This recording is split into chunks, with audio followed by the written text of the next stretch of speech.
A weary man lights a cigarette, reflecting on decades of hard labor. He sits dejectedly in his messy workshop, pondering his life's work. His tired eyes show deep exhaustion as he faces the end. An industrial city looms over the horizon under a bold title. High-precision tools and intricate parts showcase the peak of manufacturing skill. A quiet factory building stands alone beneath the dark night sky. A wooden sign identifies the workshop as the local Fujimura Manufacturing. Inside, a corporate businessman visits the shop floor to confront Takumi. Takumi rejects an insulting contract with poor pay and impossible deadlines. The businessman dismisses him, claiming he is difficult to manage. An intense look of defiance flashes in the weathered craftsman's eyes. The suit continues his condescending lecture with an arrogant finger raised. He mocks the old-fashioned ways and laughs at Takumi's stubborn pride. Losing his patience, Takumi suddenly grabs the visitor roughly by his jacket. He explains that his artisan pride is worth more than money.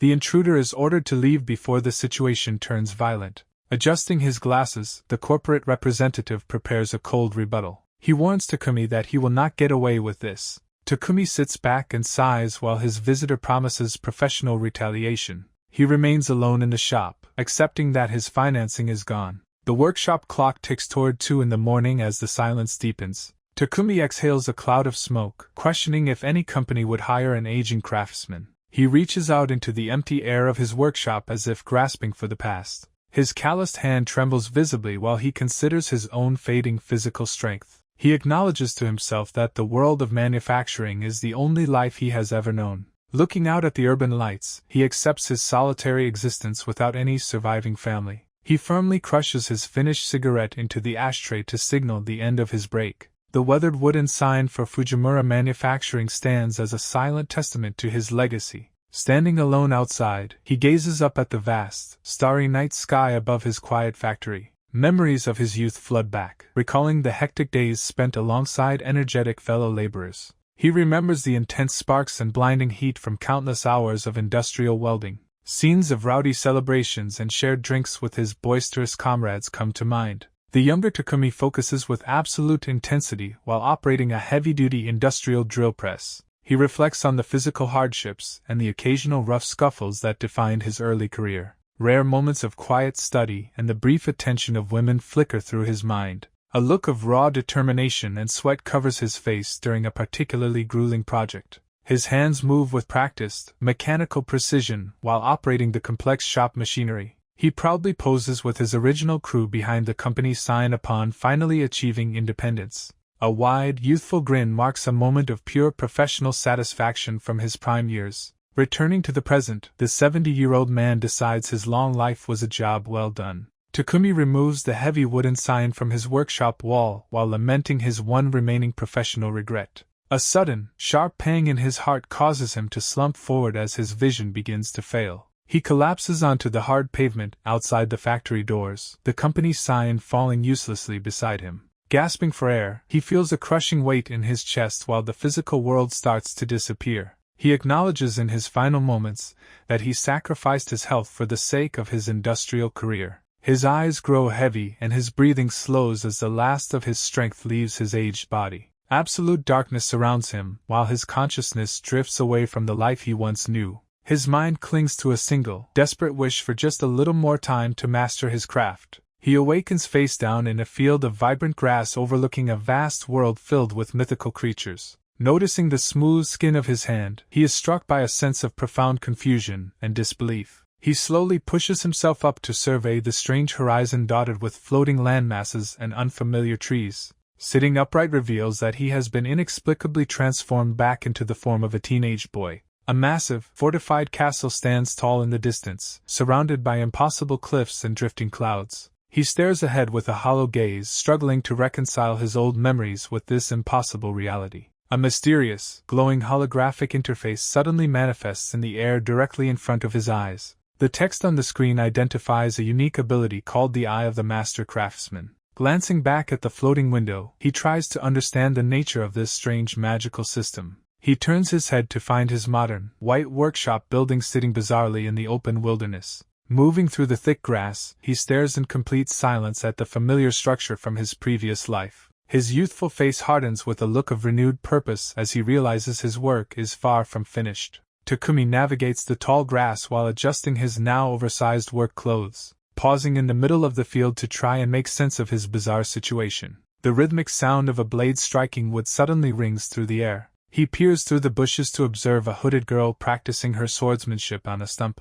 The young girl, Frau von Freya, stops to catch her breath as exhaustion sets in. With a fierce battle cry, she prepares to launch another powerful strike at her target. Her blade bites into the wood once more with a sharp metallic resonance. Suddenly, her mechanical prosthetic arm gives way and begins to fall from her shoulder. The artificial limb hits the earth with a heavy thud, leaving the girl shocked. Looking down at the grass, she stares at the detached arm with a look of quiet disappointment. Takumi watches the scene unfold, surprised to find someone using such a complex prosthetic. The girl sinks to the ground to reach for her broken mechanical hand. Deciding to reveal himself, Takumi calls out and asks where exactly he has ended up. Frau panics at the sudden voice and scrambles to grab her magical staff for protection. He tries to ease the tension by explaining he is just a lost old man. The girl simply stares at his youthful appearance with wide, disbelieving eyes. She repeats his claim of being an old man while looking at his teenage face. Turning his attention away, Takumi focuses on the white workshop building nearby.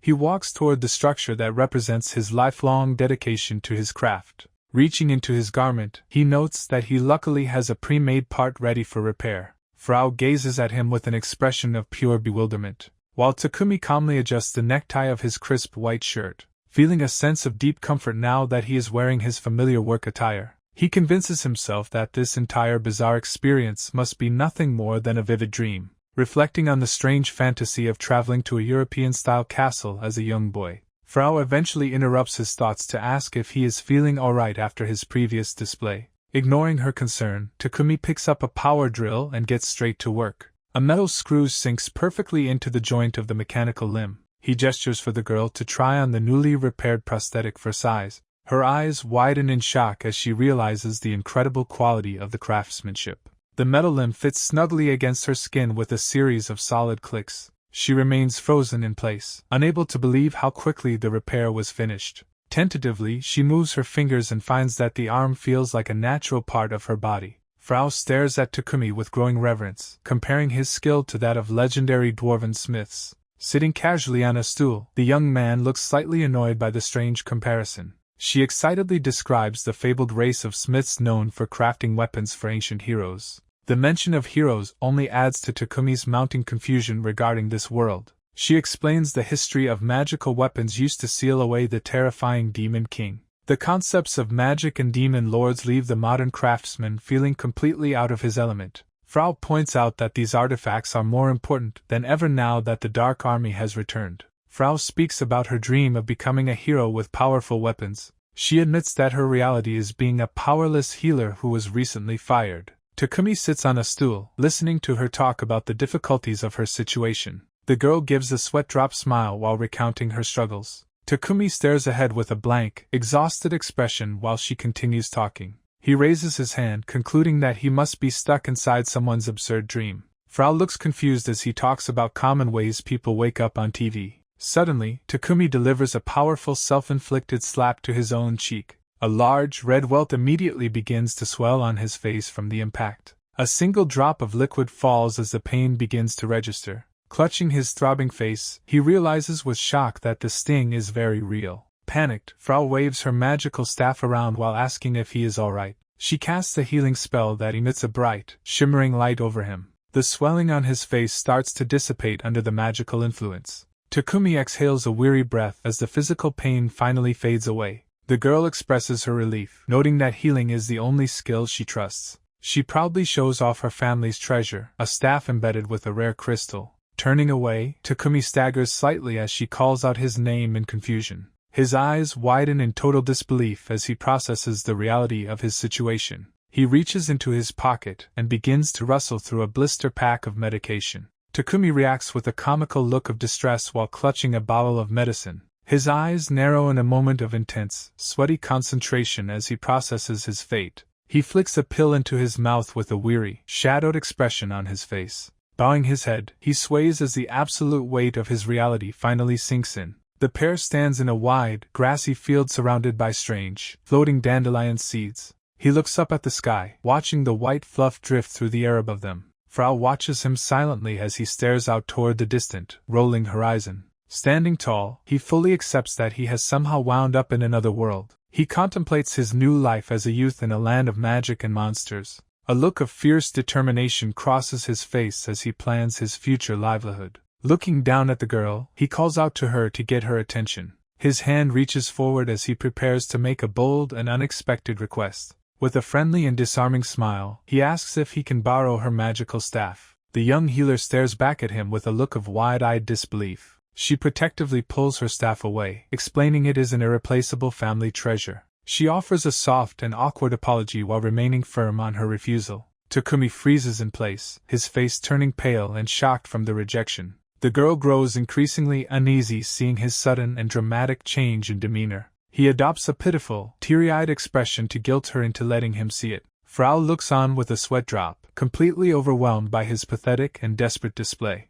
Clouds drift lazily over a high cliff as glowing seeds float through the air. Takumi laughs with joy while thanking the young girl for lending him her staff. Frau sighs and reminds him that the precious heirloom is only a temporary loan. He suggests returning to the workshop to find some food and a world guide. Tapping the staff's crystal, he realizes he can easily read the world's strange letters. The pair finally exchange names before the craftsman prepares to head back to town. Frau stops him to deliver a final, serious warning about the surrounding mountain range. She points toward the northern peaks where a legendary monster is said to hide. Takumi looks back with a curious expression as he asks about the creature's name. A terrifying silhouette of a bat-like demon looms over a mountain of bleached skulls. Frau explains that sightings of this village-destroying beast have recently become far too frequent. Takumi casually slings the staff over his shoulder and prepares to depart without concern. The girl shouts in frustration as he dismisses her fears to focus on himself. The sun sets over the workshop while 2 moons rise in the dark sky. Sitting inside, the craftsman smokes a cigarette while studying the basics of magical theory. His workbench is cluttered with a variety of unusual minerals and his new staff. He inspects a faceted magic stone while trying to understand its physical and mystical properties.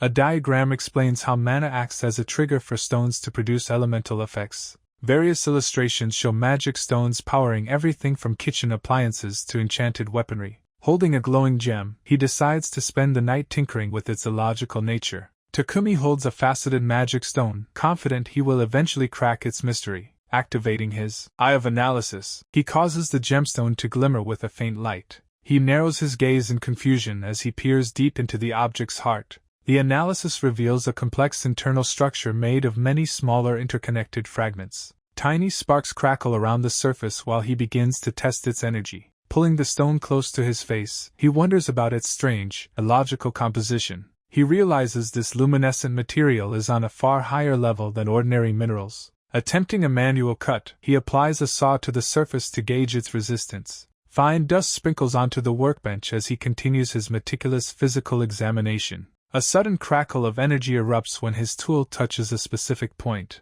More particles float into the air during the increasingly intense processing session. An unexpected flash of light nearly blinds the craftsman as he works. Following the discharge, he confirms the existence of a high-purity crystal core inside. His research shows the core is only a small fraction of the total volume. Tying a cloth around his head, he prepares to tackle the exotic, gummy material. He compares the stone's hardness to difficult metals like titanium used in his world. With a loud clunk, he adjusts a machine dial to prepare for heavy-duty work. A manic grin spreads across his face as he welcomes the difficult technical challenge. He operates a large drill press with intense focus while the stone remains clamped. The bit finally descends toward the gem to begin a complex manufacturing process.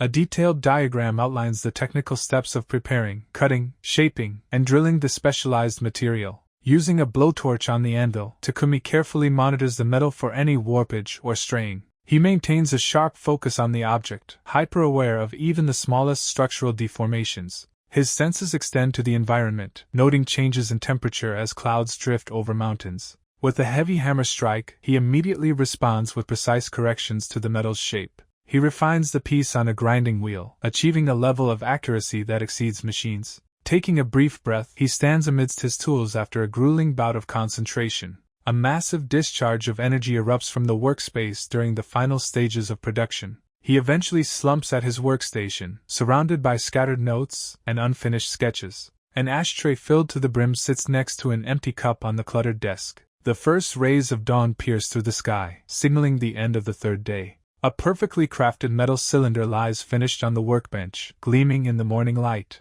Rubbing his neck with a tired smile, Takumi acknowledges the 3 days of non-stop work. He looks at his reflection, noting the physical changes and the grime from the long session. Clenching his fist, he marvels at the fact that he doesn't feel physically exhausted at all. He contemplates his hands, realizing this young body behaves differently than he remembers. Multiple skill windows reveal enhancements like Eye of the Alchemist and Body Hardening that supported his work. Lighting a cigarette triggers his poison resistance skill while he decides to seek some fresh air. He steps out into the vast, sunlit field and stretches his arms toward the sky. He contemplates the healer's story about being a powerless solo adventurer while smoking in the grass. Takumi gazes at the distant peaks, empathizing with the healer's struggles as a non-combatant adventurer. Turning toward the rocky landscape, he reaffirms his commitment to his path as a craftsman. A brilliant flash of light suddenly emanates from a cluster of nearby stones. His focus narrows as he observes the glinting object with intense, quiet curiosity. Standing among the tall grass, he questions the strange floating puffs drifting through the sky.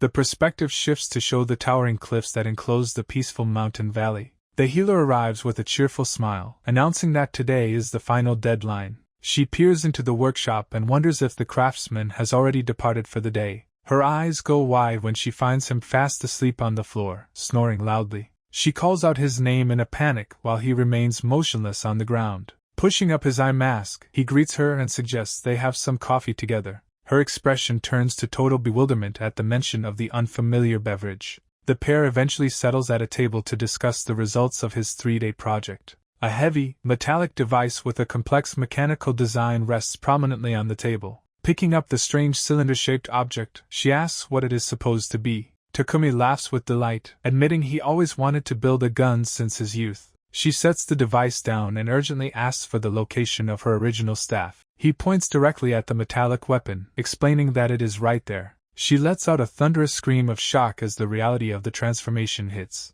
Takumi brags with a wild grin, claiming his genius created the world's first magic gun. The craftsman displays the intricate barrel of his newly forged mechanical creation. The frantic healer begs him to restore her precious staff to its original form. He dismisses her plea by explaining the materials are now permanently fused together. Turning with a mischievous grin, he invites her to see another surprise. He pulls back a heavy tarp with a sudden, swift motion. A massive pile of glowing magic stones sits revealed on the table. She stares in frozen silence at the sheer wealth of rare materials. Picking up a crystal, she confirms with disbelief that every single stone is authentic. Takumi recalls venturing out with a pickaxe to locate the hidden treasures. His mind analyzes the complex data points and core properties of the minerals. Casually lighting a cigarette, he reflects on the incredible visual powers he possesses. The healer stands motionless while processing the gravity of his impossible feats. He exhales a puff of smoke while preparing to explain his true capabilities.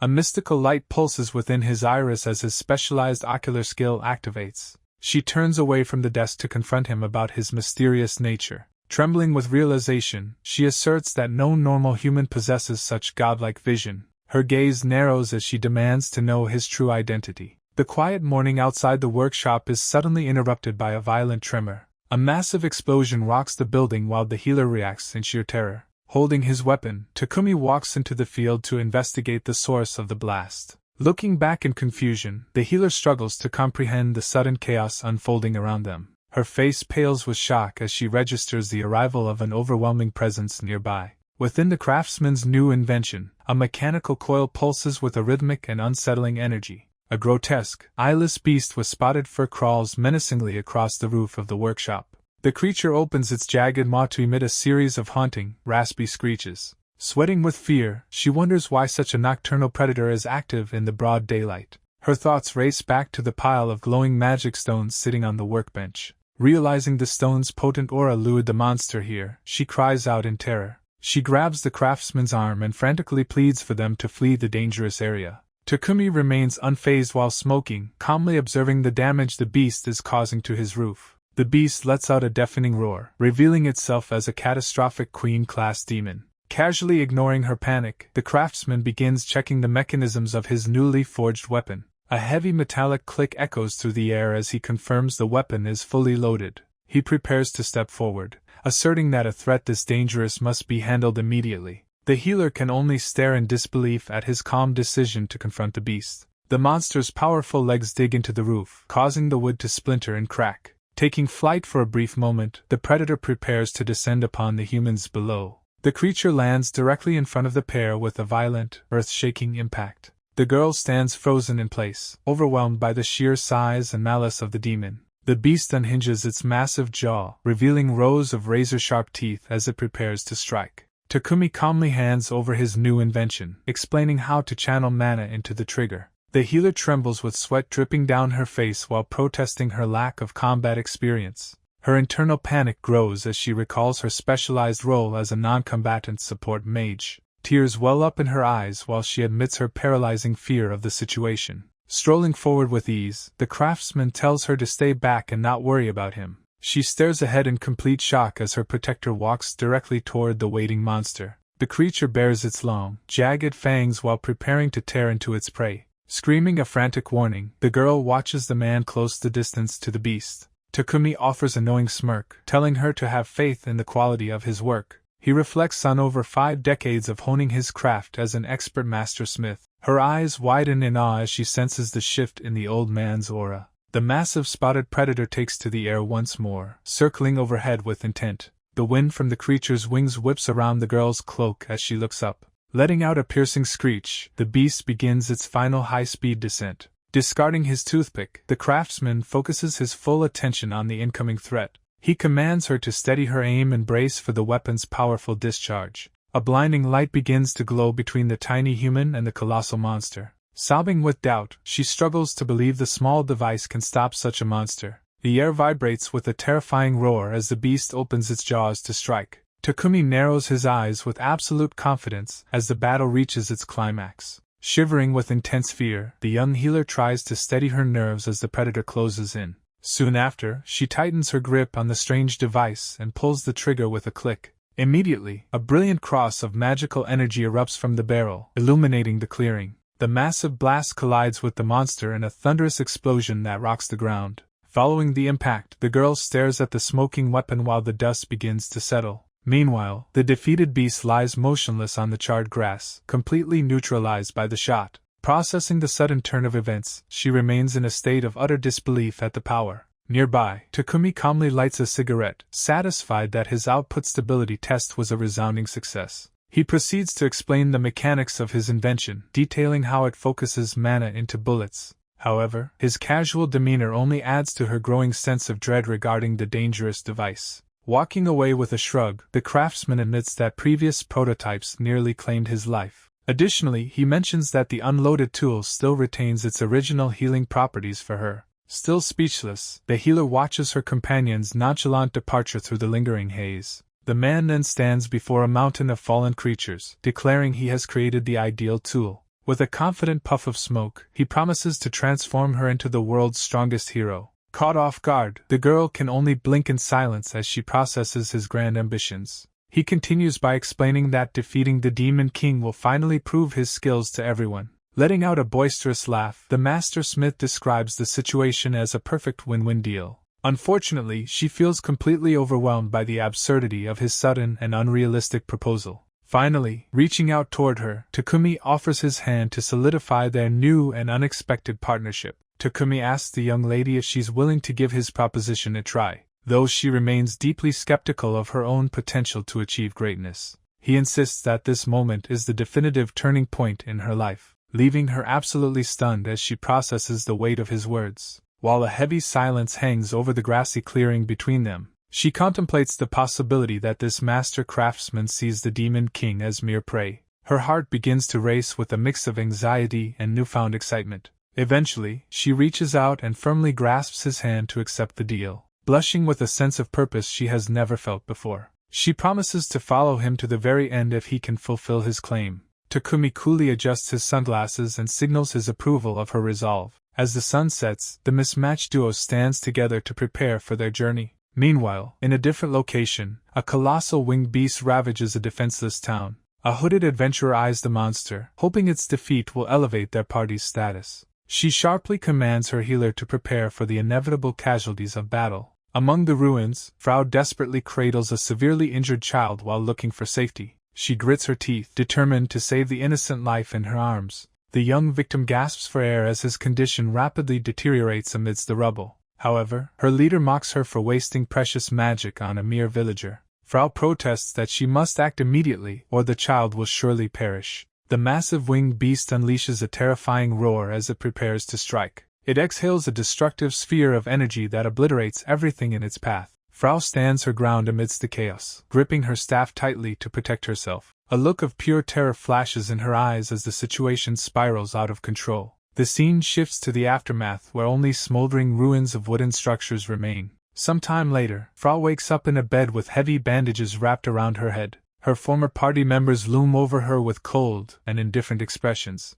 The leader bluntly informs her that she is no longer needed in their ranks. She lies there in stunned silence while the harsh reality of her dismissal sinks in. He continues to berate her, blaming her incompetence for the loss of their valuable prey. The witch sneers as she announces that they will be confiscating all of her hard-earned savings. The leader turns his back on her, revealing that her adventurer rank has been demoted to the lowest level. They mockingly call her nothing more than useless baggage as they prepare to leave. Tears of frustration and despair begin to stream down her face at their cruelty. Suddenly, Frau snaps awake in her bed, gasping for breath as she realizes it was a nightmare. She remains seated in the dim room, clutching her head as the painful memories linger. Looking down in contemplation, she tries to steady her nerves and find her focus again. Outside, the sun shines over a peaceful workshop as dandelion seeds float through the air. A young girl smiles cheerfully while brandishing a power drill to begin her work. A megaphone is placed firmly on the table to mark the completion of their latest invention.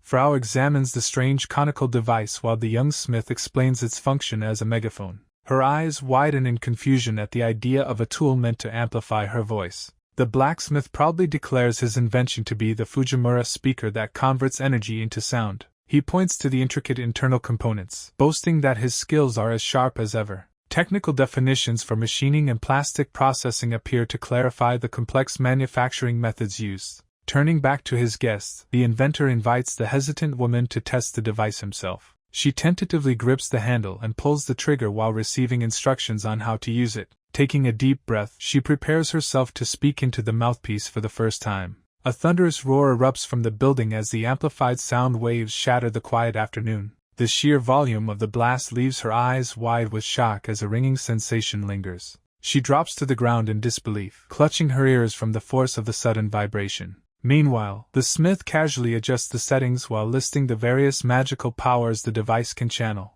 Frau remains silent and thoughtful as her companion excitedly discusses his next ambitious engineering project. Her expression turns somber, and her frame quivers under the weight of her internal doubts. Standing before him, she questions why he chose her when he could clearly succeed alone. She stares down with a pained look, suggesting that he is the one who should become a hero. The blacksmith dismisses the idea immediately while sifting through his collection of cigarette cartons. He argues that a one-handed healer like her is a far more marketable candidate for heroism. Looking toward the side, he explains that a true craftsman finds joy working from the shadows. Frau watches him in silence, absorbing his perspective on her potential future. Fujimura casually suggests that they begin their journey by heading into the nearby town. Frau stares at him in disbelief, questioning if he truly intends to accompany her. She lowers her head as a shadow of uncertainty falls across her face. The blacksmith looks back at her with a single eye, sensing her hesitation. Shaking off her doubts, she looks up and gives him her firm agreement. A massive walled city built against towering cliffs appears on the horizon. They arrive at the bustling royal capital of Veraso, known as Cadornia. A grand coliseum rises high above the surrounding buildings of the urban center. The streets are packed with travelers and merchants leading their exotic pack animals. A shopkeeper proudly displays a heavy curved blade to an interested warrior. Market stalls offer a wide variety of steaming meats and foreign delicacies. Diverse groups of people gather to drink and celebrate in the lively streets. Stern guards clad in heavy plate armor maintain a watchful eye over pedestrians. Fujimura stops to take in the overwhelming scale of the metropolitan area. He walks through the crowd with a wide grin, fascinated by the fantasy world. His lack of social awareness leads him to treat a fierce beastman like a pet. Frau trembles with embarrassment, pleading for him to stop drawing unwanted attention. He turns to her and bluntly asks why she remains bundled up in the heat. She offers a pained, nervous smile while explaining that she must cover her face. The young smith tactlessly mentions the burns he noticed when they first met. Frau watches with a nervous smile as an arrogant adventurer mocks a lower-ranked swordsman nearby. A boisterous spectator cheers for a duel about to break out between the two fighters. Someone in the crowd tosses a coin and places a high-stakes bet on the spearman. Fujimura observes the sudden street fight and asks if the city is always this lively. Frau explains that the kingdom is usually a very calm and provincial place to live. She reveals that the atmosphere changed because a brand new dungeon recently appeared in Cadornia. The young blacksmith tilts his head and repeats the term with a look of curiosity. She describes the ancient labyrinth known as Embo that has stood for over 100 years. Legendary tales speak of massive underground layers filled with both deadly monsters and incredible riches. These dungeons often become the heart of logistics and trade, giving birth to entire new civilizations. A tournament called Feist is being held tomorrow to choose the first team to enter. She explains that the first explorers to discover treasure are legally entitled to keep it all. Frau smiles brightly while imagining the riches that could potentially buy an entire country. Fujimura places a reassuring hand on her shoulder after hearing the tale of high adventure. He declares with a wide grin that they should simply take the treasure for themselves. The smith mentions looking for interesting stones while Frau stares at him with wide-eyed disbelief. She hysterically argues that competing against adventurers from across the world is completely impossible. Her anxiety grows as she realizes they must face elite 5-person teams with only 2 members. Fujimura smirks and encourages her to use his ultimate weapon to clear out the competition. Frau panics while imagining being surrounded by people who would brand her a dangerous mass murderer. Frau hides her face beneath her hood, apologizing for her loud outbursts while trying to remain inconspicuous. Suddenly, she breaks into a cold sweat upon hearing strangers in the crowd whisper her name. Fujimura tilts his head in confusion as he senses the sudden shift in the surrounding atmosphere. Various adventurers point and sneer at Frau, labeling her a traitor who fled from a past battle. The insults intensify as they mock her fall from a prestigious rank down to the very bottom. Brushing off the negativity, the blacksmith laughs loudly and encourages her to simply ignore the hecklers.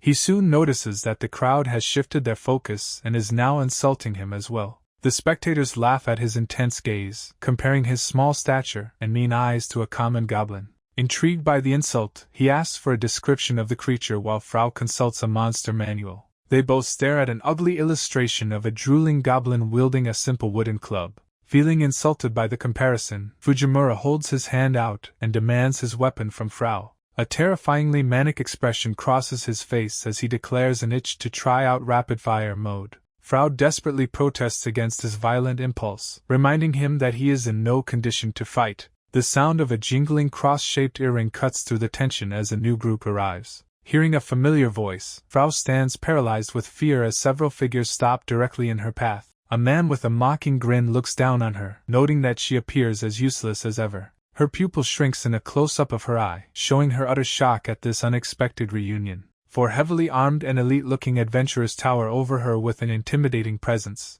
The leader, a dual swordsman named Vok Donner from the A-class party Shattering, addresses her mockingly. Nearby citizens watch the brewing conflict with horrified expressions as the situation turns dangerously volatile. Enthusiastic citizens cheer for the A-class party Shattering, hailing them as the elite pride of the city. Frau retreats further into her hood, trembling as the weight of the crowd's mockery crushes her spirit. Vok mockingly embraces her while reminiscing about their past, his smile dripping with false sentimentality. He expresses mock surprise at her choice of a new companion, questioning the quality of her current party. Fujimura maintains a bored expression as he listens to the arrogant swordsman's long-winded condescension. Dismissively, the leader of Shattering chuckles to himself as if the current situation is merely a joke. Leaning in with a sinister gaze, he whispers the truth about the malicious rumors he intentionally spread. The realization that her suffering was orchestrated by a former ally leaves Frau completely paralyzed with shock. A dark realization washes over her as she remembers the true nature of the man standing before her. He continues to insult her character while begrudgingly admitting she was at least a functional healer once.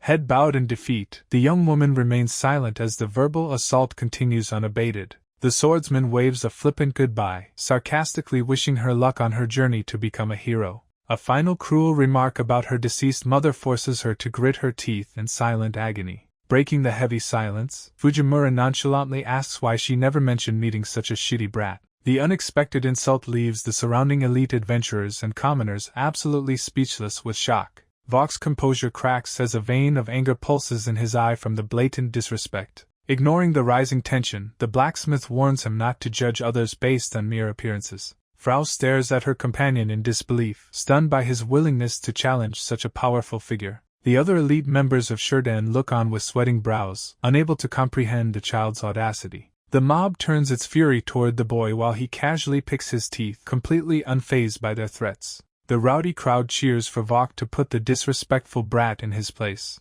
Vok smugly insults Fujimura's lack of maturity while looking down on him. He assumes that the group has only arrived to participate in the selection tournament. Nonchalantly picking his teeth, the blacksmith confirms his entry with a casual remark. The shocking news causes Frau to freeze in a state of absolute panic. Vok's smile turns sinister as he warns of the many accidents that happen in the ring. Meeting the threat with a grin, Fujimura tells him to keep that same energy. Frau's desperate cries echo through the city as she realizes the gravity of their situation. The focus shifts to the towering Colosseum where the upcoming battles will take place. Thousands of excited citizens fill the stands and roar for the games to begin. Diverse warriors in heavy plate and masks gather within the arena walls. A beastman gladiator shows his teeth while confidently preparing for his next match. A stern official clad in gleaming armor takes his position in the center. He begins to unravel a large scroll to reveal the names of the combatants. Spectators nearby gossip about the idiots who dared to challenge the elite Shattering party.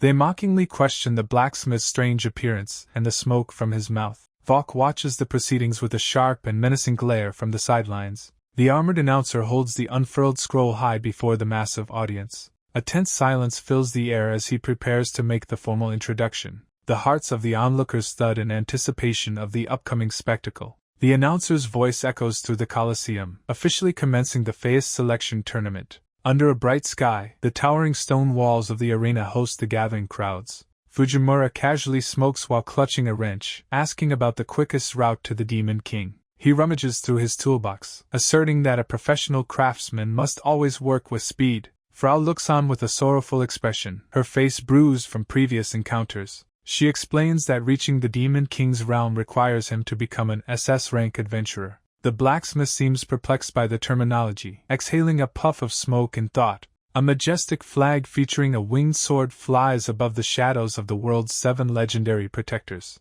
Frau stares toward the roaring stadium, identifying those elites as the beings closest to true heroes. The armored official shouts his final instructions, commanding all participants to enter the arena. Vok watches the proceedings with a stern face, a single bead of sweat betraying his tension. He turns his head toward a cloaked figure as the surrounding crowd erupts in cheers. Trembling in the dark, Frau clutches her weapon and questions her sanity for being there. Cruel spectators point and laugh at the duo, mocking the F-rank healer and her companion. A witness stares in confusion, wondering if the pair truly understands the danger of the tournament. Slumped against the wall, Frau dejectedly admits that someone like her cannot possibly succeed. She suddenly gasps as her eyes widen in a moment of pure, unadulterated shock. A focused shot of her pupil captures the sheer intensity of the realization dawning on her. A hulking warrior in lion motif armor towers over a pair of masked contestants. The armored giant pauses in his tracks, wondering if something had just made contact with him. Frau gapes in absolute terror at the massive opponent towering over them.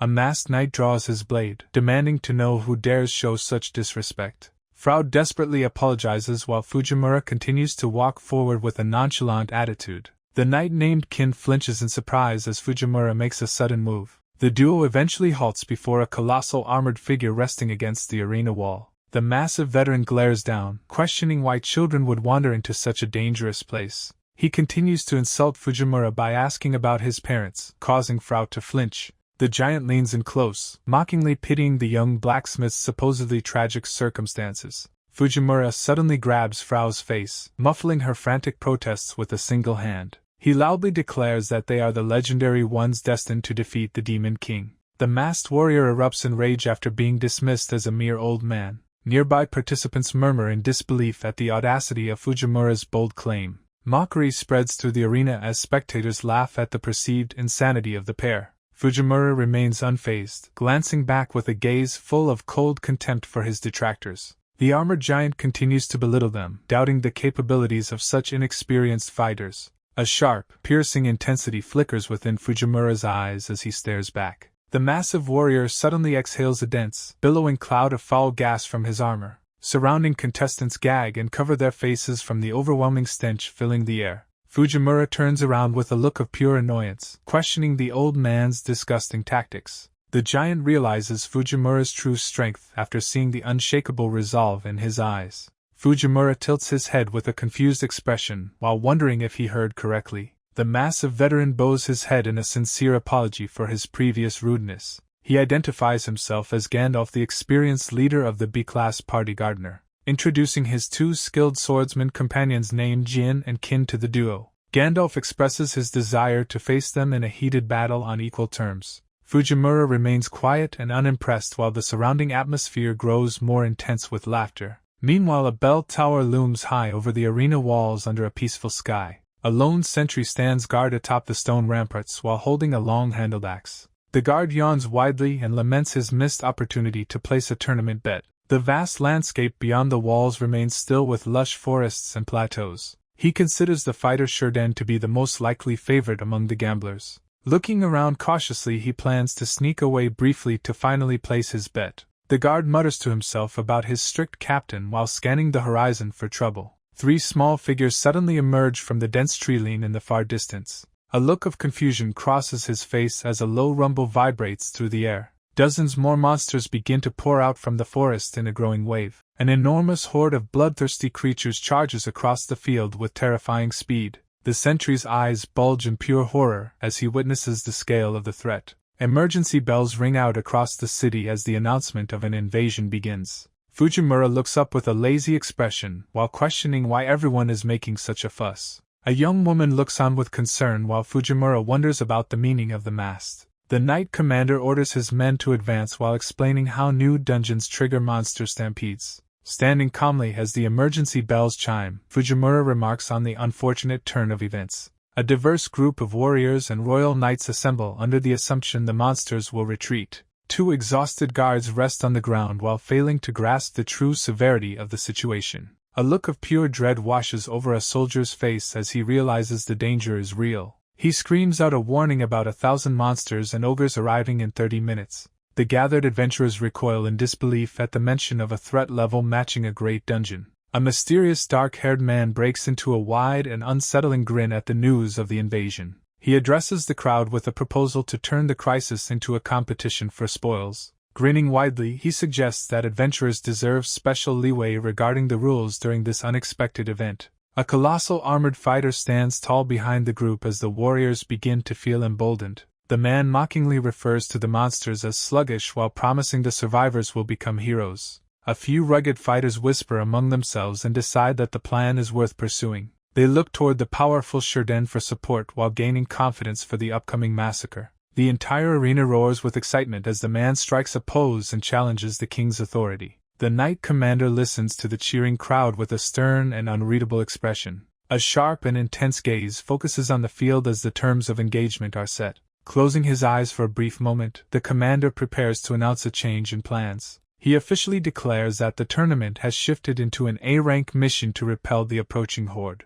The kingdom's formal request echoes through the arena as adventurers are ordered to defend the castle. A hooded bystander breaks into a cold sweat while processing the sudden turn of events. Meanwhile, the monstrous horde of orcs and ogres roars with bloodlust as they advance. A heavy metallic sound resonates through the air as the defensive gate mechanism activates. A panicked woman screams for the gate to open as the pressure of the invasion builds. The massive portcullis finally rolls upward to signal the start of the desperate repulsion battle. Shouting with newfound courage, the diverse group of fighters charges toward the incoming threat. The warriors sprint across the open field as the two opposing forces prepare to collide. A startled orc looks up in confusion as shadows loom over the front line. Soaring through the air, several elite combatants dive directly into the heart of the enemy ranks. One man focuses his energy to activate a series of powerful physical and magical ability buffs. A confused monster freezes in place while trying to comprehend the speed of the attackers. With a sinister grin, a warrior prepares to unleash his full strength upon the first wave. He decapitates multiple monsters in a single blinding stroke that leaves heads flying through the air. Nearby, a devious mage smiles while preparing to unleash her own brand of destructive power. A massive explosion of magical energy erupts and incinerates a large group of charging monsters. An armored brawler grins while winding up a devastating punch fueled by pure physical strength. His strike generates a massive shockwave that launches dozens of enemies high into the sky. Sharp trails of light cut through the darkness as more warriors join the chaotic slaughter. A skilled swordswoman stands amidst the carnage after cleaving several enemies in half with one swing. A young warrior is brutally swarmed and impaled by a group of vicious, cackling goblins, while a team of mages unleashes a hail of crystalline shards and fireballs from the rear. Archers with intense gazes draw their bowstrings back to rain down death upon the monstrous horde, resulting in a massive ogre shrieking in pain as several arrows find their mark in its eyes. Another soldier falls face first into the dirt, while a martial artist delivers a powerful kick to a foe. Smoke and explosions fill the horizon as the battle descends into absolute chaos across the vast plains. Standing amidst the carnage, a young recruit trembles in terror with eyes wide and sweat pouring down. A panicked man pulls at a cloaked woman as they both struggle with the urge to flee. She looks back with tearful eyes while expressing her deep-seated doubts about her place in battle. A single tear rolls down her cheek as she watches the horrific casualties pile up in real time. One particular warrior lies crumpled and motionless on the battlefield as the conflict rages around him. He coughs up blood into the mud while his vision begins to fade under the heavy atmosphere. Suddenly, the hooded girl finds her resolve and sprints desperately toward the front lines with intense focus. She slides across the dusty ground to reach the fallen soldier just as his life begins to slip. An observer watches from the shadows with a sharp, inquisitive look as she initiates her move. She positions a strange metallic box that hums with a faint and mysterious energy. A massive pillar of light erupts from the device as it activates its powerful healing magic. The dying man gasps for air and expels the blood from his lungs as his wounds close.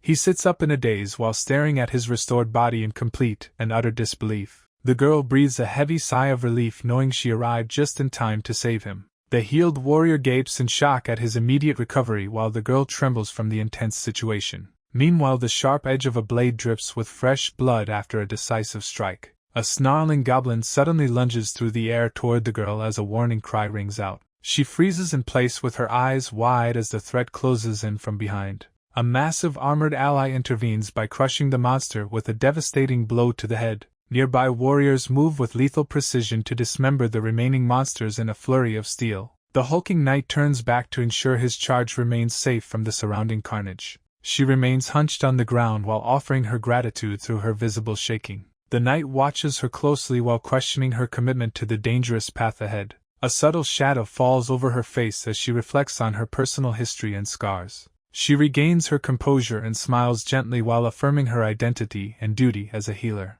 Thinking of her family, she notes that her late mother would have acted with similar compassion. The knight narrows his gaze upon hearing her mention of her maternal lineage. She stands amidst the dust and smoke while remembering the noble woman she once admired. With a newfound spark of determination, she vows to surpass the legacy left behind. An observant young man watches the exchange from a distance with a calm and calculating expression. A small sprout pushes through the barren earth as a symbol of hope for the weak. Memories of the legendary flame princess Mares von Freya flicker through the knight's mind. He recalls the tragic rumors of her family's demise during the Great War many years ago. The knight lets out a dismissive grunt while adjusting his heavy iron helmet. The armored knight reassures the young healer by promising to protect her during the battle. She reacts with a look of profound surprise upon hearing him use her name. Through his visor he explains that protecting the next generation is the duty of veterans. A loud burst of laughter echoes across the battlefield from a casual-looking man nearby. The stranger firmly grips a massive metal wrench as he approaches the front line. He playfully suggests they all go for drinks together once the fighting is over. The knight stares back in silence with a visible sense of disbelief at the suggestion. A sharp exclamation of surprise escapes from his lips as he processes the informal request. He suddenly breaks into a booming laugh while the other warriors argue over the banquet. The girl watches the scene with a soft smile while correcting the newcomer's rude behavior. High above the gathering, a heavy boot suddenly stomps down on the edge of a cliff. A sinister figure looks down with a mocking grin while taunting the group below. The young healer freezes as her eyes widen in recognition of the voice from above. Drawing his weapon, the man remarks on how much her healing powers have developed lately. He openly confesses to orchestrating her banishment by spreading lies that she was a traitor. The knight listens carefully while sensing the dark history between the girl and this newcomer. Maintaining a chillingly calm expression, the villain dismisses their efforts with a cold smile. A sudden blur of motion signals his rapid descent toward the unsuspecting group. He instantly reappears behind the giant knight, while promising a swift end to them all. She stares in utter terror as her past comes back to haunt the present moment. He twists his grip firmly on the handle of his massive weapon. The armored knight gasps in pain as fresh blood splatters across his visor. Looking on with a cruel smirk, the villain explains that the weak must follow the strong. He grabs the girl roughly by the head while spitting insults at her failed party. Suddenly, a mysterious figure in a wide-brimmed hat emerges from a cloud of electric sparks. A massive explosion tears through the ground between the combatants with a deafening roar. The villain reels back in shock as a new challenger descends rapidly toward the field. The petite sorceress adjusts her hat while casually apologizing for her late arrival. She smiles knowingly while remarking that mistakes are bound to happen during a chaotic war. A hulking warrior beside her cracks his knuckles while jokingly threatening to return the favor. The young healer trembles in despair as she struggles to hold back her tears. Dismissing her pain with a sharp swipe of his blade, the villain declares weakness a sin. He stands over the fallen knight while demanding the weak remain silent and subservient. With slow and deliberate strides he approaches the young boy who stands in his way. The boy remains perfectly calm while exhaling a long plume of smoke from his cigarette. A brief image of a man in glasses flashes across his mind during the confrontation. The villain draws his sword with a metallic ring and suggests the boy should die smarter. He swings his blade down with lethal intent only to be met by a sudden block. The heavy metal wrench locks against the sharp edge of the sword with an audible clank. The arrogant attacker stares down in silence as his lethal strike is effortlessly stopped. The villain stares in disbelief as his sword remains firmly blocked. The boy exhales a long plume of smoke while dismissing his opponent as a bastard. Remaining perfectly calm, he mentions how moral harassment was handled in his world. A look of utter confusion crosses the antagonist's face at the strange words. Leaning forward, the boy's eyes narrow as he promises to punish the punk. He firmly adjusts the heavy metal wrench in his right hand. He continues his lecture while more smoke curls around his face. The dark-clad warrior listens with a mixture of annoyance and bewilderment. His gaze stays sharp while declaring it is time to kick compliance to the curb. The villain scoffs while asking who exactly plans to beat up who. He closes his eyes for a moment while savoring his arrogance. His expression shifts into a frown as he stops to reconsider the situation. The stark realization hits him that his high-level slash was actually countered. He looks at the boy and wonders if it was all just a fluke. His shock deepens upon remembering that the block was achieved with one hand. The young healer watches the confrontation from the side with wide eyes. She calls out to her friend while beads of sweat roll down her face. The boy slaps his heavy tool against his palm and invites an attack. An enormous insectoid monster with multiple eyes and sharp blades appears. The girl screams in terror at the sight of the massive creature. A monstrous insect creature lunges forward with its jagged blades raised. The boy stands his ground and grips his heavy wrench for the counterattack.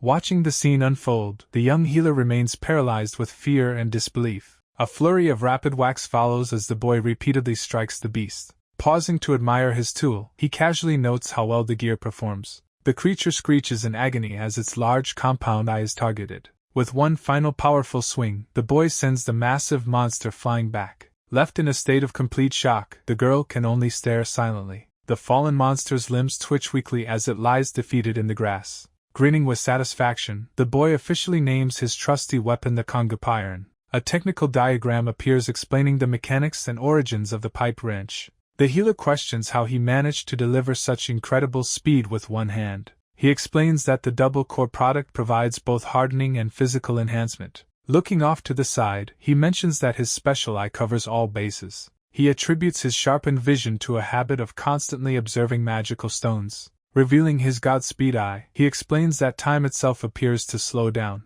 He breaks into a light-hearted laugh while contemplating the world stopping entirely. A close-up shows the girl's dilated eye as she remains in shock. Startled by the boy's sudden call, the girl reacts with a clumsy exclamation. He warns her that those old guys will be in trouble without immediate action. Pointing toward the unconscious warriors, the boy insists that the girl is the only one who can save them. The weight of the situation hits her as she reacts with a terrified and sweating expression. She immediately sprints toward the casualties while the boy and the cloaked man watch her go. Maintaining a composed demeanor, the dark-haired man observes the boy with a judging gaze. The boy stares back with his strange, concentric eyes while calmly smoking his cigarette. A sinister grin spreads across the man's face as he notes how unsettling the child is. 4 powerful enemies take their positions on the battlefield for a lopsided 4-on-1 confrontation. Showing no signs of intimidation, the boy rests his massive wrench on his shoulder and exhales smoke. The cloaked leader steps forward and promises to make the boy regret underestimating seasoned adults. He laughs maniacally while promising a slaughter as a distant figure is launched through the air. The hulking warrior nearby narrows his eyes, focusing his attention on a new target.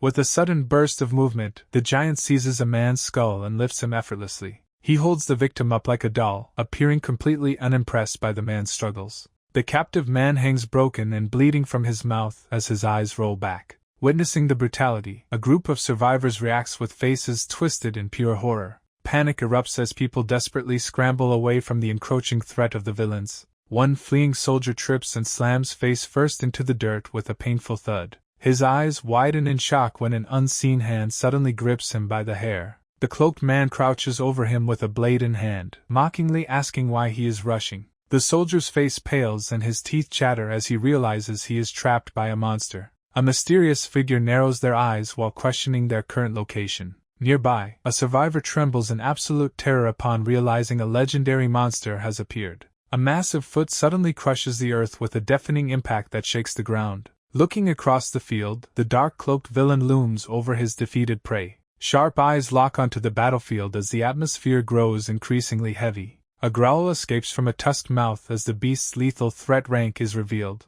Sweating with anxiety, the surrounding soldiers brace themselves against the pressure of the enemy. A single, giant eye swivels toward the crowd as the Ogre King makes its presence known. The hulking Goblin Lord fully reveals its armored form while clutching a jagged, blood-stained sword. Desperate to survive, the mages unleash a frantic barrage of fire magic at the Titan. Flames erupt against the monster's hide, but it continues its relentless march through the smoke. Raising its massive blade high, the beast prepares to deliver a crushing blow to the line. Watching from the sidelines, the group of adventurers stands paralyzed by the unfolding devastation. The giant sword slams down with catastrophic force, scattering bodies and blood into the air. Observing the slaughter, the scarred woman admits the situation has become incredibly dangerous. A sinister grin spreads across the leader's face as he calculates the path to S rank. He manically suggests that killing the beast will prove their ultimate worthiness. Looking back at the struggling troops, he coldly dismisses them as mere meat shields for his plan.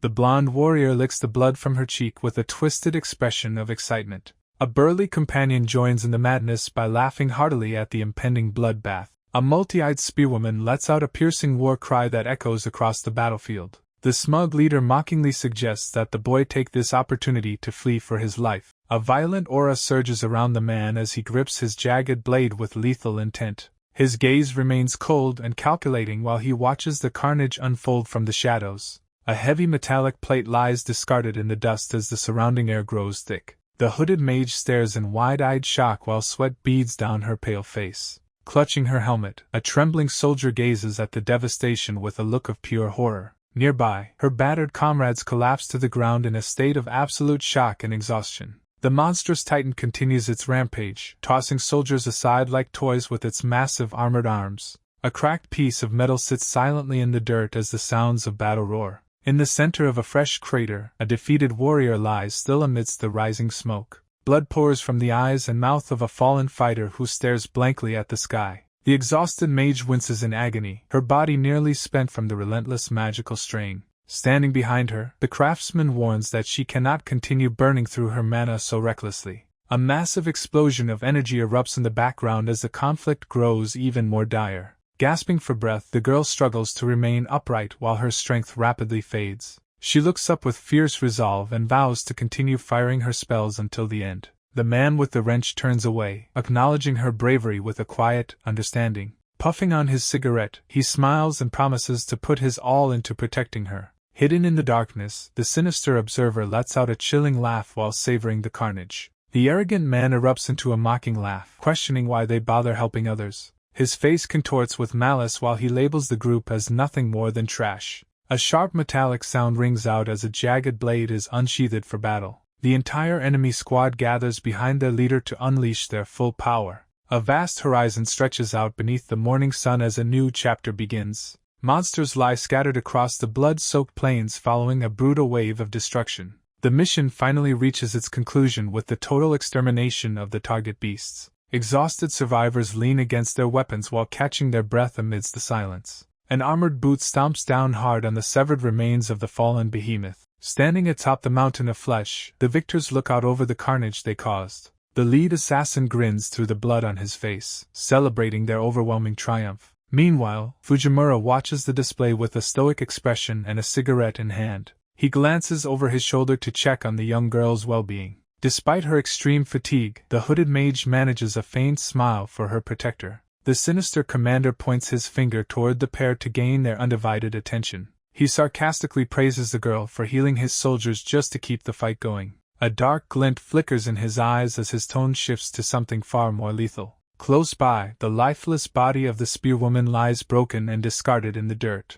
Her former leader cruelly mocks her death, stating she was always a waste of space. Dismissing his fallen ally without a second thought, he prepares to issue a new threat. A sleek metallic component within the weapon glints as the final preparations for departure begin. Fujimura's eyes widen in total shock as he witnesses an unexpected development on the battlefield. A sudden shockwave erupts across the plains, leaving the exhausted mage lying motionless in the dirt. An ominous sigil resembling a giant eye glows faintly against the backdrop of the cracked earth. The dark-haired commander maintains a cold, detached expression while observing the aftermath of the struggle. Muttering his disgust, he turns his back on the fallen girl and begins to walk away. The elite soldiers of the squad stand together, watching their leader with grim and silent intensity. The hooded girl gasps for breath as her physical limits are pushed to the absolute breaking point. She finally collapses face first into the dust while Fujimura desperately sprints toward her side. He shouts out a frantic call for the girl as the morning sun dominates the sky.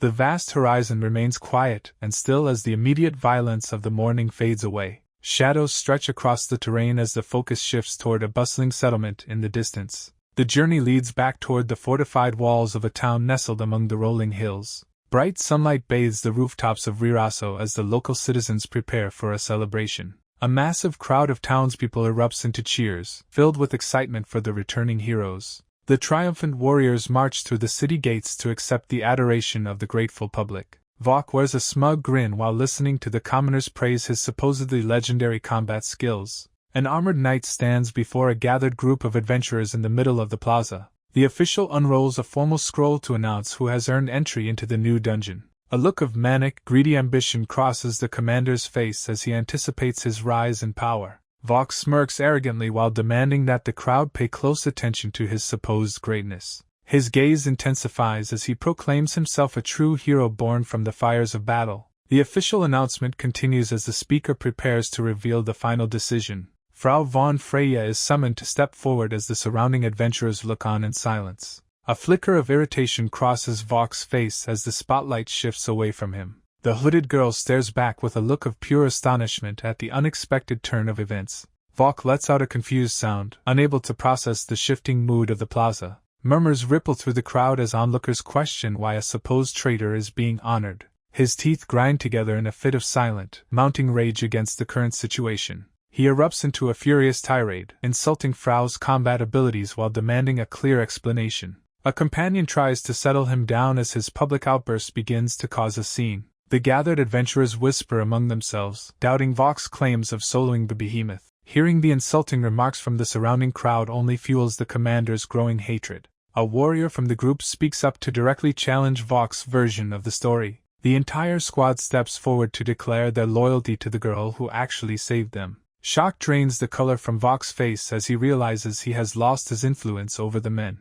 A friendly adventurer slaps Frau on the back while acknowledging her new title as the Feist. She remains frozen in place, completely overwhelmed by the sudden weight of the public recognition. A sinister smile spreads across an observer's face as the tension in the plaza reaches its peak. Vok throws a desperate tantrum, shouting for the king to personally address his grievances. The armored warrior towers over Vok while commanding him to surrender his pride. A cold gaze meets his as the figure explains that the final verdict is set. Vok sneers in defiance, labeling the elder a senile fool with no right to speak. A ring of knights instantly surrounds him with sharp spears pointed at his throat. He looks over his shoulder with a sharp glare, insulting the soldiers for their interference. The mysterious warrior chuckles while adjusting his helmet, amused by the young man's lack of insight. 2 masked guards descend from above with a heavy impact to bolster the front lines. A look of genuine confusion washes over Vok as the atmosphere grows increasingly heavy. The lead guard stares him down, demanding that the peons show proper respect.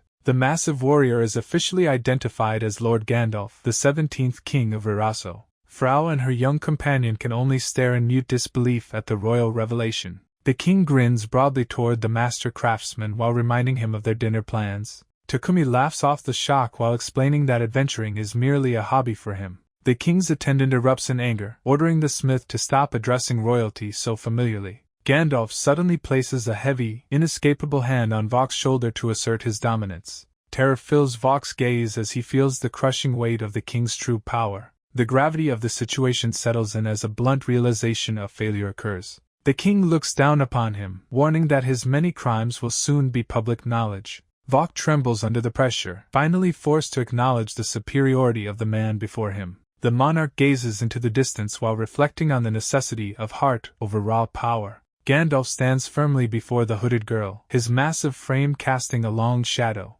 while his masked guards watch the interaction closely from the sidelines, causing Frau to stare up at the king with an expression of awe and uncertainty. Just as a massive battalion of knights drops into a kneeling position to honor their sovereign, and the king continues his lecture on the spirit of a righteous heart, momentarily recalling a fallen soldier as a reminder of the harsh reality of war, which makes Frau listen with a strained expression as sweat trickles down her face, before a pillar of light flashes as the philosophical weight of the moment peaks, allowing her to smile softly while finding resonance in the words about noble conviction. Yet a shadow soon falls over her face as she processes the gravity of her path, while the heavy gauntlet of the king remains still in a display of unyielding power, marking a moment of internal questioning regarding long-held wonders, as the faces of those from the past appear like ghosts in the background, near an old tree stump that stands as a silent witness to the passage of time, leaving a lonely figure to hunch over in a dimly lit room lost in thought, reflecting on how someone so humble could ever be called a hero. Until Frau stands resolute while the judging silhouettes of the kingdom loom behind her, at which point Takumi catches up and offers a comforting arm around her shoulders, remarking on the irony of her being chosen because she chose not to fight, and the girl looks forward with determination while accepting her status as a scarred warrior. The memory of a lonely life reflects in a single, focused eye, as Takumi and Frau walk together toward a future that seems slightly brighter, though the young girl still struggles with the internal weight of her past, while the king maintains a stoic presence with his eyes closed in deep contemplation, causing Frau to finally release her pent-up emotions in a tearful cry, as the sun sets over the kingdom to mark the end of an era, and the night sky takes over the city of Viraso under a glowing moon, prompting an imperial guard to display visible annoyance at the sudden shift in atmosphere, just as a grand celebration breaks out with the king and Takumi leading the cheers, where Gandalf announces that the drinks tonight are on the royal house,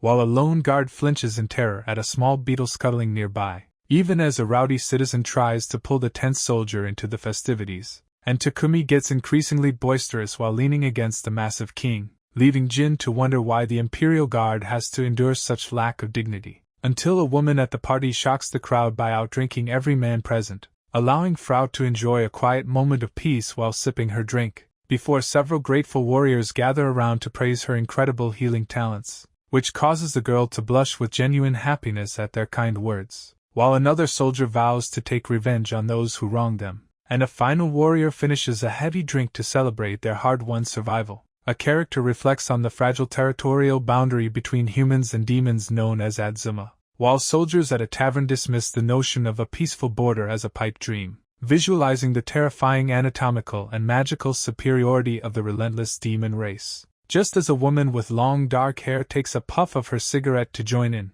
causing Frau to look up with a bright and blushing smile toward Fujimura, before the woman suddenly breaks into dramatic and comedic tears of pride, as the rest of the table raises their mugs for a rowdy and boisterous toast. But the celebration is interrupted when a massive hand suddenly grabs Frau's head, revealing a spiked beast man who mocks the idea of the girl being important, and he continues his drunken insults by calling her a helpless and weak woman, roughly messing with her hair while claiming that her success has gone to her head, causing Jin to grit her teeth in a display of visible and growing anger. until a slender hand reaches out and firmly seizes the brute's massive forearm, prompting the drunken soldier to stop and look back with a confused scowl, finding an elegant elf woman standing tall to block his path and protect Frau, who stares him down with a cold and completely unimpressed expression from above, as a sharp glimmer in her eye signals her intent to stand her ground, leaving the nearby soldiers absolutely breathless at her stunning and radiant presence, while Frau watches in wide-eyed amazement at the beauty of their mysterious defender.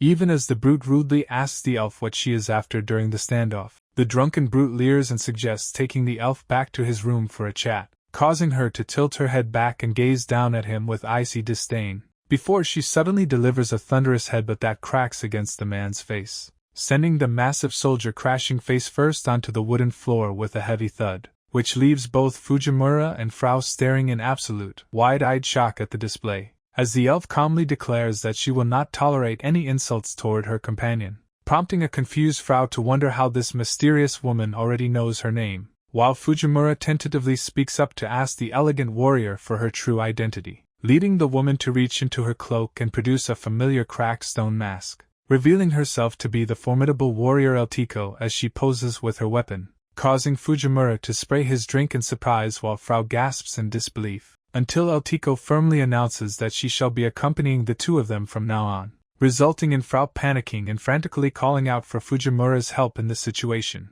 Yet Fujimura simply laughs and agrees to the arrangement, impressed by her earlier headbutt, before he shifts the conversation to more pressing matters while reaching into his belongings, slamming a large bottle of genuine Japanese sake onto the table with a loud bang, explaining with a blushing face that he traveled all the way home to retrieve it, as he highlights the near-perfect chamfering used on the edge of the high-quality bottle, leaving Frau completely stunned that the banquet was delayed for such a specific errand, before the group dissolves into a boisterous celebration filled with laughter and raised mugs. Frau gazes down thoughtfully, reflecting on how meeting Fujimura has set her life into motion, and she offers a bright, blushing smile while deciding to show him a bit of gratitude. Meanwhile, Elto's presence creates quite a stir among the tavern patrons as she shifts around, though Fujimura is currently busy entertaining a group of ladies who are fascinated by his age, which causes Frau to sulk in the corner with a dejected expression on her face, before she suddenly grabs a bottle of sake with a determined and firm grip,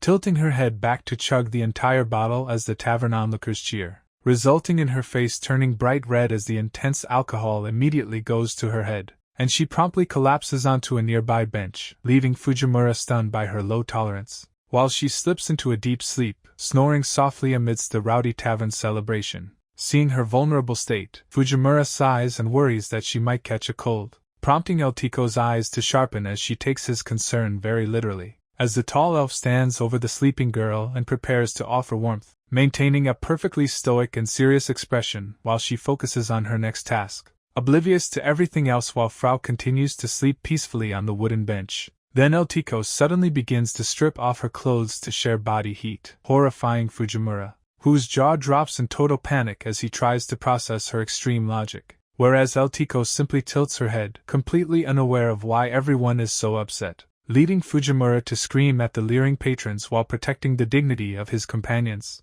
until the sun eventually rises over the distant peaks to mark the start of a new day. A line of armored guards stands at attention with their spears held high, carrying a colossal, strapped-up pack that dwarfs her entire frame. The group approaches a menacing stone tunnel entrance surrounded by jagged floating debris, where the king offers a final prayer for their safety and health. Fujimura confidently promises a great story upon their return while his companions prepare themselves. As Frau swallows hard while contemplating the unknown layers of the new dungeon, she turns her gaze toward the blacksmith, who remains strangely calm and collected, wondering if the sudden appearance of the labyrinth is tied to his mysterious reincarnation. Yet she ultimately decides to give the upcoming challenge her absolute all. Elto and Frau look back as they are told it is time to move, before the three of them march together into the dark abyss of the treasure-filled cavern, shifting focus to a young, tattered girl with black hair and a sorrowful fate, identifying the child as Elto during a much bleaker time in her past.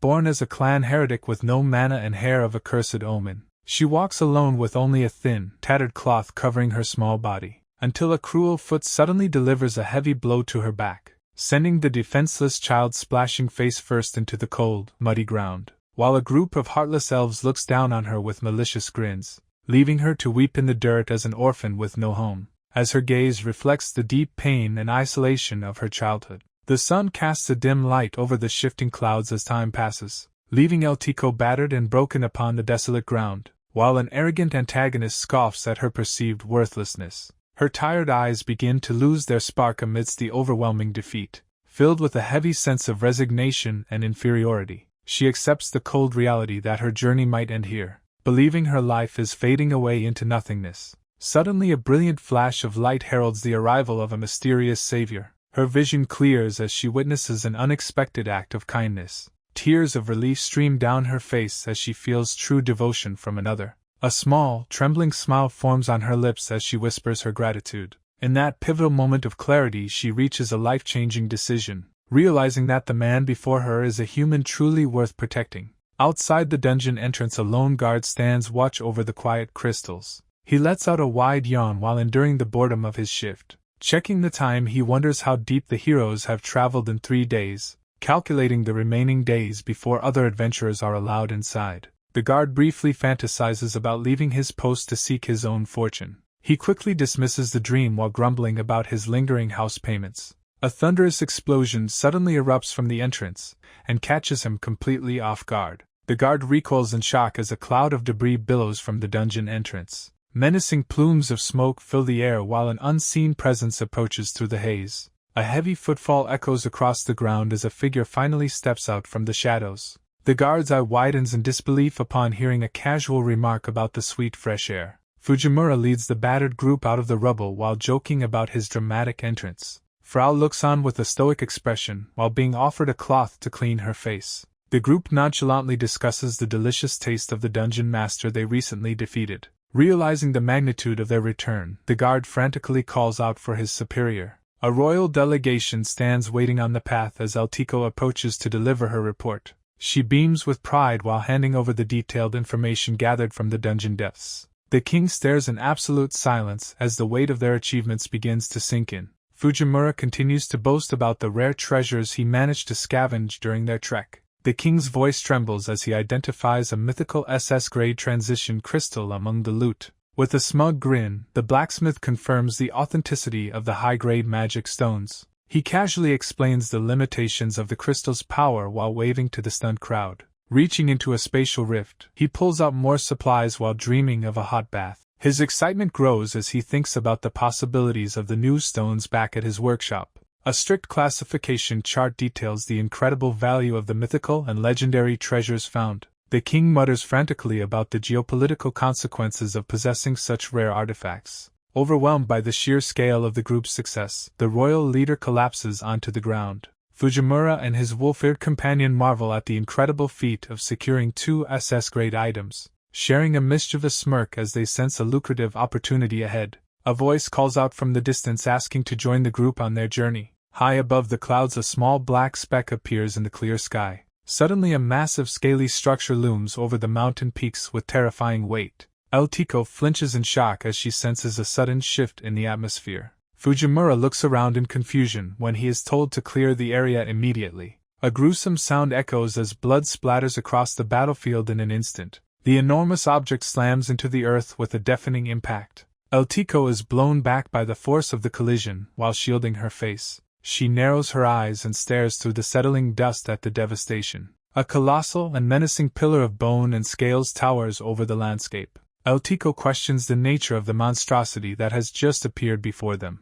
A frantic scream erupts as the companion kneels over a horrific and bloody casualty. He desperately grabs Frau and begs her to save the dying man. Someone grits their teeth in helpless frustration at the unfolding tragedy. Tears stream down Frau's face as she admits her healing powers cannot revive the dead. The companion's face contorts in a scream of pure agony and disbelief, eyes clenched shut in sorrow while the words of apology hang in the air. The massive structure begins to violently crack as its outer shell finally gives way. A dark and muscular mass hisses as it begins to spill from the cracks, causing Elto to shudder in shock at the malevolent aura filling the air, while skeletal fingers crack and shift as the creature fully unfurls its body. A massive skeletal titan rises from the debris to loom over the terrified group. The sheer scale of the monster is revealed through its towering bony neck. Elto pants heavily from the suffocating pressure of the demon's presence. Sharp rows of teeth hiss as the monstrosity prepares to address the intruders. The beast startles everyone by asking what kind of stones they managed to find. Soldiers scream in disbelief as they realize the monster is capable of speech. A warrior grits his teeth upon identifying the creature as a highly intelligent variant. Fujimura narrows his eyes while carefully analyzing the threat standing before them. The leader identifies the fiend as a powerful member of the demon clan. Knights tremble with fear as the grim reality of their situation sinks in. The demon mentions that its lord sent it to investigate the cave's suspicious happenings. Skeletal hands continue to clench and pop with a terrifyingly sharp sound. It declares a desire to start the slaughter by flattening all the ants first. The creature identifies itself as Matora the Death Bludgeon, a high-ranking vice commander. Panic-stricken soldiers gulp as they realize they are facing a ranked demon. Fujimura casually rests his tool on his shoulder while noting the encounter's speed. The monster's mouth twitches in a silent question toward the surprisingly calm blacksmith. Fujimura smiles with confidence, stating he is getting goosebumps from the upcoming challenge. He continues to grin while holding a small cigarette in his mouth. Meanwhile, the demon displays its rows of sharp teeth while listening to the blacksmith's bold words. A massive, rocky fist squeezes shut with incredible force to crack the surrounding air. Although Elto looks on in terror, Fujimura remains stoic amidst the growing tension. The demonic entity suddenly explodes from the rock face to lash out at its targets. Matora exhales a menacing breath as smoke billows around its massive skeletal frame. Standing tall, the demonic iron mallet reveals the aftermath of its destructive bludgeoning attack. Human soldiers stare in utter horror at the deep craters left in the ground. Fujimura remarks on the close call while standing safely on a high ledge. He explains that a transition crystal saved them, shocking his trembling allies. The demon turns its head in confusion to question the nature of the transition used. It quickly realizes that the humans possess a rare and powerful magical artifact. Without warning, a series of magical explosions erupt all over the demon's body. The skeletal monster simply tilts its head as it absorbs the magical barrage. A squad of hooded mages prepares to launch a second volley of spells. Despite the direct hits, only a small scratch appears on the demon's thick hide. Smoke hisses from the minor wound while the creature remains completely unfazed. A bearded warrior watches with wide, panicked eyes as the dust begins to clear. The demon mocks their efforts, declaring that weak attacks cannot harm its superior form. A lone soldier sweats profusely, his face contorted in absolute terror at the sight before him. His teeth chatter uncontrollably while sweat drips down his chin in the heavy silence. The entire battalion screams and scrambles backward as the massive skeletal demon looms over them. The demonic entity shifts its long, multi-jointed bony arms with a series of sickening cracks. A skeletal hand clinches around a small dark orb that begins to shrivel and pulse. The monster suddenly spits out a barrage of blackened blood projectiles that tear through the air. These lethal streaks pierce through the ranks of human soldiers, throwing their broken bodies backward. Smoke and dark energy billow around the demon as it stands triumphant in the bloody clearing. The skeletal face leans in close to taunt its victims, promising that no one will escape. A panicked survivor screams in desperation, losing all hope against such an overwhelming monstrosity. Suddenly, Fujimura leaps high into the air to strike the demon's head with his heavy wrench. The creature simply tilts its head in confusion, wondering why a human would dare to attack. Landing firmly back on the dusty ground, the blacksmith prepares his next move with total confidence. He rests his massive tool across his shoulder while calling out the demon for its arrogance. A metallic click echoes as a specialized firearm is readied for a counteroffensive strike. Fujimura smirks at the enemy, completely dismissing the fear that has paralyzed everyone else. He encourages his young companion to take aim with her pistol for the real battle ahead. The girl screams back in terror, insisting that their weapons are no match for such power. Her face remains twisted in a mask of panic as she frantically suggests they should just run. Fujimura calmly lights his cigarette and tells her to be quiet while the fight begins. Fujimura declares that the young girl before him is destined to become the first female hero in history, pointing directly at her while confidently naming her as the one-armed hero, Frau. Even as an elf steps in front to protect her, he demands she move to clear the line of fire. Frau reacts with pure shock at the sudden weight of being called a legendary hero. The massive skeletal demon towers over the small group, mockery dripping from its every word. It looks down from its height, questioning how a mere little girl could possibly be humanity's hope. A sickening laugh rumbles from within the monster's jagged, razor-sharp maw. The demon then proposes a cruel wager to destroy her entire country if they fail to defeat him. Hearing this terrible threat, a nearby official screams out in absolute denial and desperation. Frau herself trembles and weeps, feeling the crushing weight of certain doom for her people. Meanwhile, Fujimura casually ignores the drama and instructs her to press a specific button on her weapon. She hesitantly reaches out and clicks the hammer mechanism on the back of the device. A mechanical hum resonates through the metal as the strange device begins to pulse with energy. The blacksmith smirks with satisfaction, knowing exactly how much power this invention can truly unleash. The small handgun suddenly transforms into a massive, heavy artillery piece that Frau struggles to hold. Her eyes widen in utter disbelief as she witnesses the incredible change in her hand. Fujimura explains that this specific modification is designed for wide-radius destruction at close range. A mental image illustrates how the blast will cover an entire surface instead of a single point. He looks at his companion with a knowing grin, asking if this overwhelming power meets her approval. Frau finally breaks into a joyful smile, trusting completely in the man who crafted such a miracle. Fujimura watches intently as the tension between the girl and the monster reaches its breaking point, while Frau reflects on her own self-doubt and how unlikely her path to heroism seems. But a crucial piece of her journey remains unspoken until this very moment of truth, as a blinding burst of spiritual energy suddenly erupts to signal the start of the battle. She pushes past her fears by placing her absolute trust in the man she just met. Seeing that same unwavering confidence reflected in Fujimura's cocky smirk,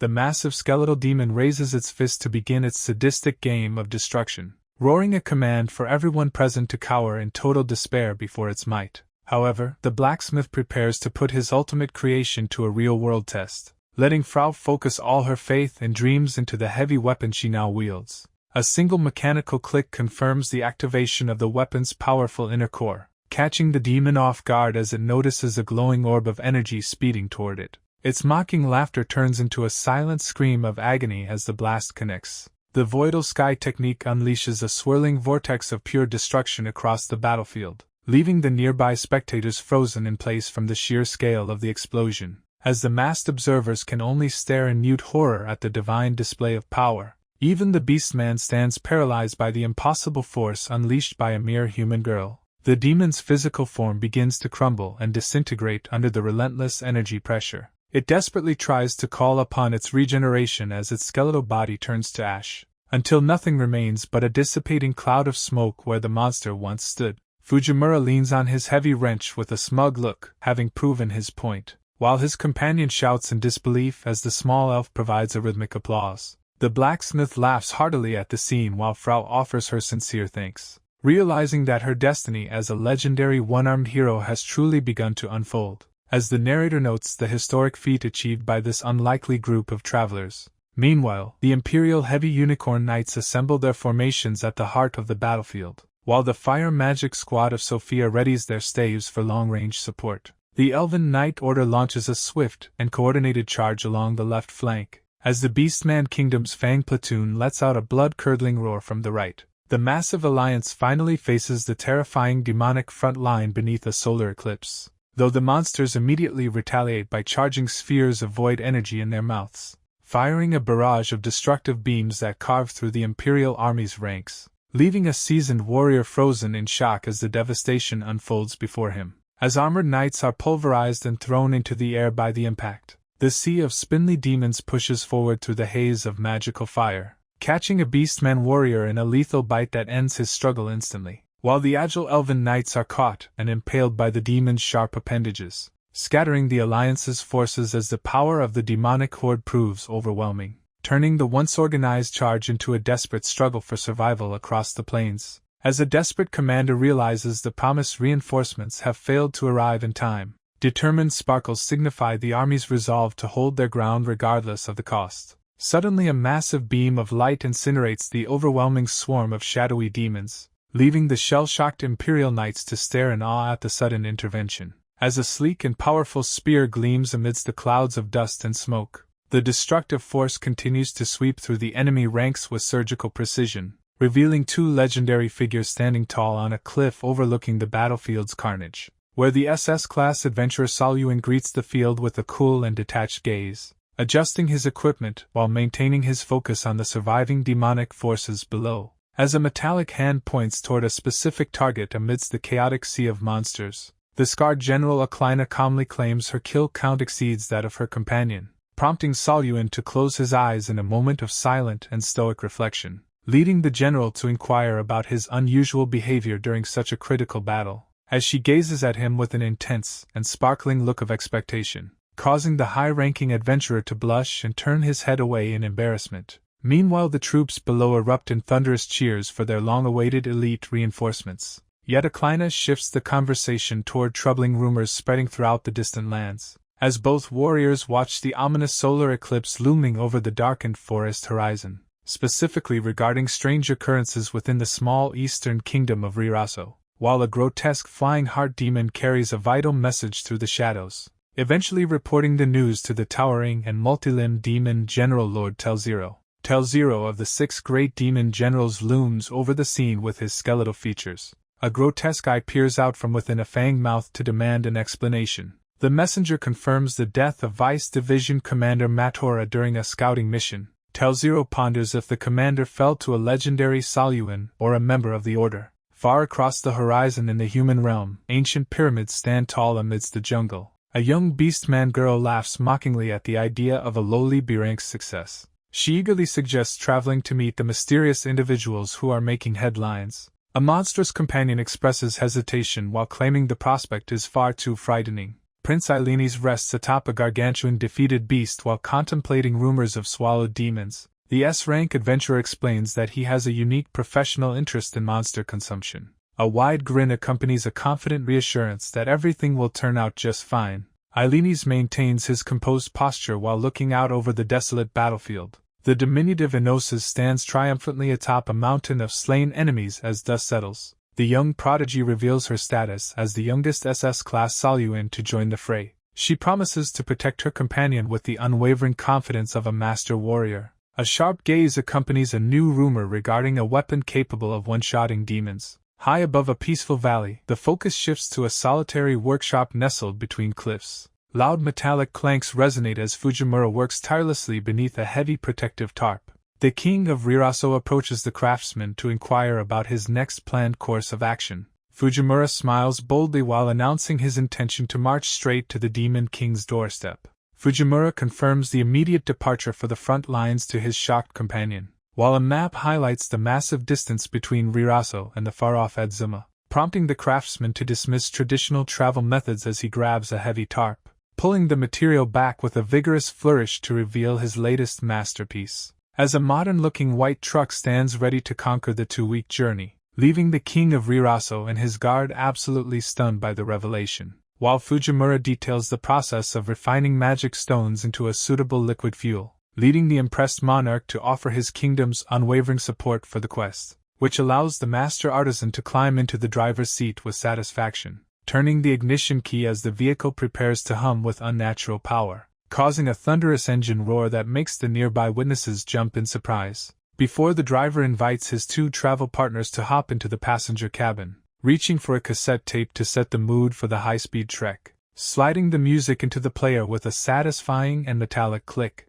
and looking forward with a sharp grin as he prepares to make tracks. Meanwhile, the master artisan offers a shiny new prosthetic arm to a young lady. The mechanical hand flexes its joints repeatedly to demonstrate its improved functionality, which leaves the girl staring in wide-eyed disbelief at the advanced piece of hardware, as she discovers a perfect sense of unity while testing the limb's silk-like smoothness, while the creator explains that a meridian stone optimizes the speed of neural transmission. Fujimura points out that the voltage stone solves their electricity issues for the truck's operation, before absent-mindedly searching his pockets for a cigarette while praising the world's conveniences. But he soon pulls out a completely empty and crushed pack of cigarettes, resulting in a look of absolute shock as the realization of his situation hits, leading him to frantically scramble through his belongings in search of a spare, as a dark shadow of despair falls over his face when he finds nothing, standing atop a small stool to inspect the high shelves only to confirm the lack of supplies, stumbling out of the room in a state of utter defeat and withdrawal, while his hand tightly crushes the remaining trash in a moment of intense frustration, leaving him to weep on the trail as he contemplates the forced end of his habit. Meanwhile, the elf companion sits quietly in the rumbling back of the speeding vehicle, as the white truck roars down the dirt road at a record-breaking pace, causing the young girl to look around the cabin with an expression of pure wonder. until she checks the map and gasps at the incredible distance they have already covered, marveling at the sheer speed of the artisan's mechanical creation as they travel, while Fujimura descends into a gloom so deep he begins gnawing on a piece of leather, though the truck continues to bounce violently across the unpaved national highway, prompting a technical observation that the fuel supply is depleting faster than initially expected, which causes the young navigator to look up from her map with a worried expression, noticing something unexpected that makes her eyes widen in sudden surprise. Frau explains the route to Bonus, a major commerce city known for magic stones.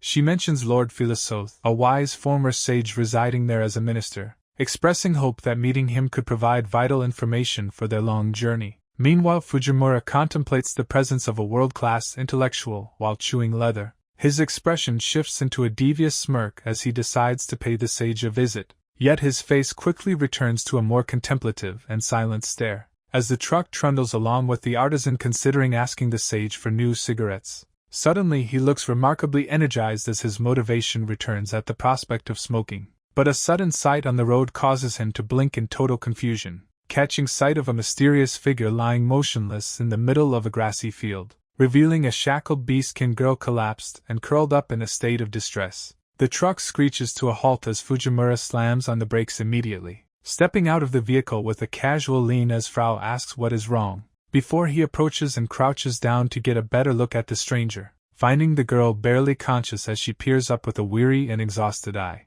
questioning what she is doing in such a remote place all by herself, causing her eye to widen as she focuses on the man hovering over her. As her parched lips part to let out a weak and trembling voice, she begins repeatedly apologizing while huddled on the ground in a submissive posture, only to be interrupted by the loud and echoing sound of her own hungry stomach. Fujimura reaches through a glowing magic portal while staying low to the ground, pulling out a warm bun to offer the starving beastkin girl, holding the food steady so she can see his peaceful intentions, which makes the girl's eyes widen in sheer amazement at the gesture, her mouth watering as the scent of the bread hits her senses. Before she grabs the food and begins devouring it with frantic speed, seeing her state, Fujimura tells Frau to provide some medical assistance, leading the mage to cast a spell that erupts in a flash, startling the girl as she stops eating to look at the light. Then Fujimura produces a motorized tool to deal with the heavy chains, identifying the device as an angle grinder meant for industrial cutting, which makes quick work of the iron until the shackles finally snap, leaving the girl to stare at her freed limbs in total shock, as her savior tells her that no one will take her food away, causing her to pause while tightly gripping the remains of the bread, met with a kind and warm expression from the man before her, until a single tear begins to well up in her trembling eye, prompting her to burst into a loud and agonizing cry of relief, wailing toward the sky as she lets out all of her fear. While Fujimura looks on with a silent and compassionate gaze, Frau observes that the child belongs to the beastman race and likely fled a long distance, directing Fujimura's attention to a specific mark located on the girl's trembling shoulder, revealing a dark and jagged brand that signifies her status as an escaped slave, which causes Fujimura to repeat the term with a grim and focused expression, as Frau explains how children in the underworld are treated as mere objects for labor, noting with a pained look that the treatment of beastmen is especially cruel. But their discussion is suddenly cut short by the arrival of a massive black horse,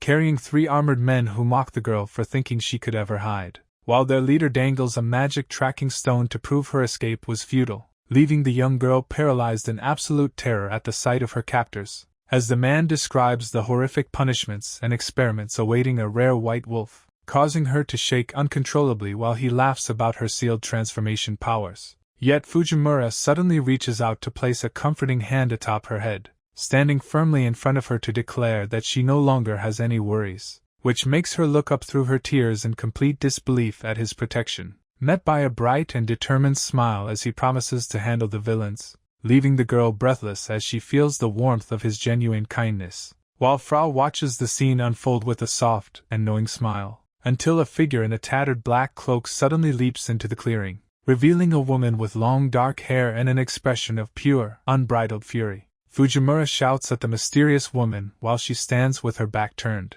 as the 3 slave hunters pause to wonder what this group thinks they are doing, leading the lead hunter to mockingly suggest taking the woman for themselves, but she ignores his taunts and begins walking toward the bandits with steady focus, suddenly accelerating with a blur of motion that catches the attackers by surprise, and she delivers a punishing knee strike directly into the leader's jaw, which completely crushes his face and sends him reeling from the immense impact, leaving his heavy body to collapse onto the ground with a dull thud, while his terrified companions stare in shock at the sudden defeat of their leader, their eyes widening behind their helmets as they begin to tremble in fear, as a soft and broken sound escapes the throat of a remaining soldier, and the young beastman girl watches the scene with an expression of pure disbelief, prompting the second soldier to draw his blade and demand to know her identity, though she remains perfectly calm as he leaps into the air for a strike, casually intercepting the falling sword with a single raised arm in a clash of steel, which causes the weapon to scrape harmlessly against her thick and polished gauntlet,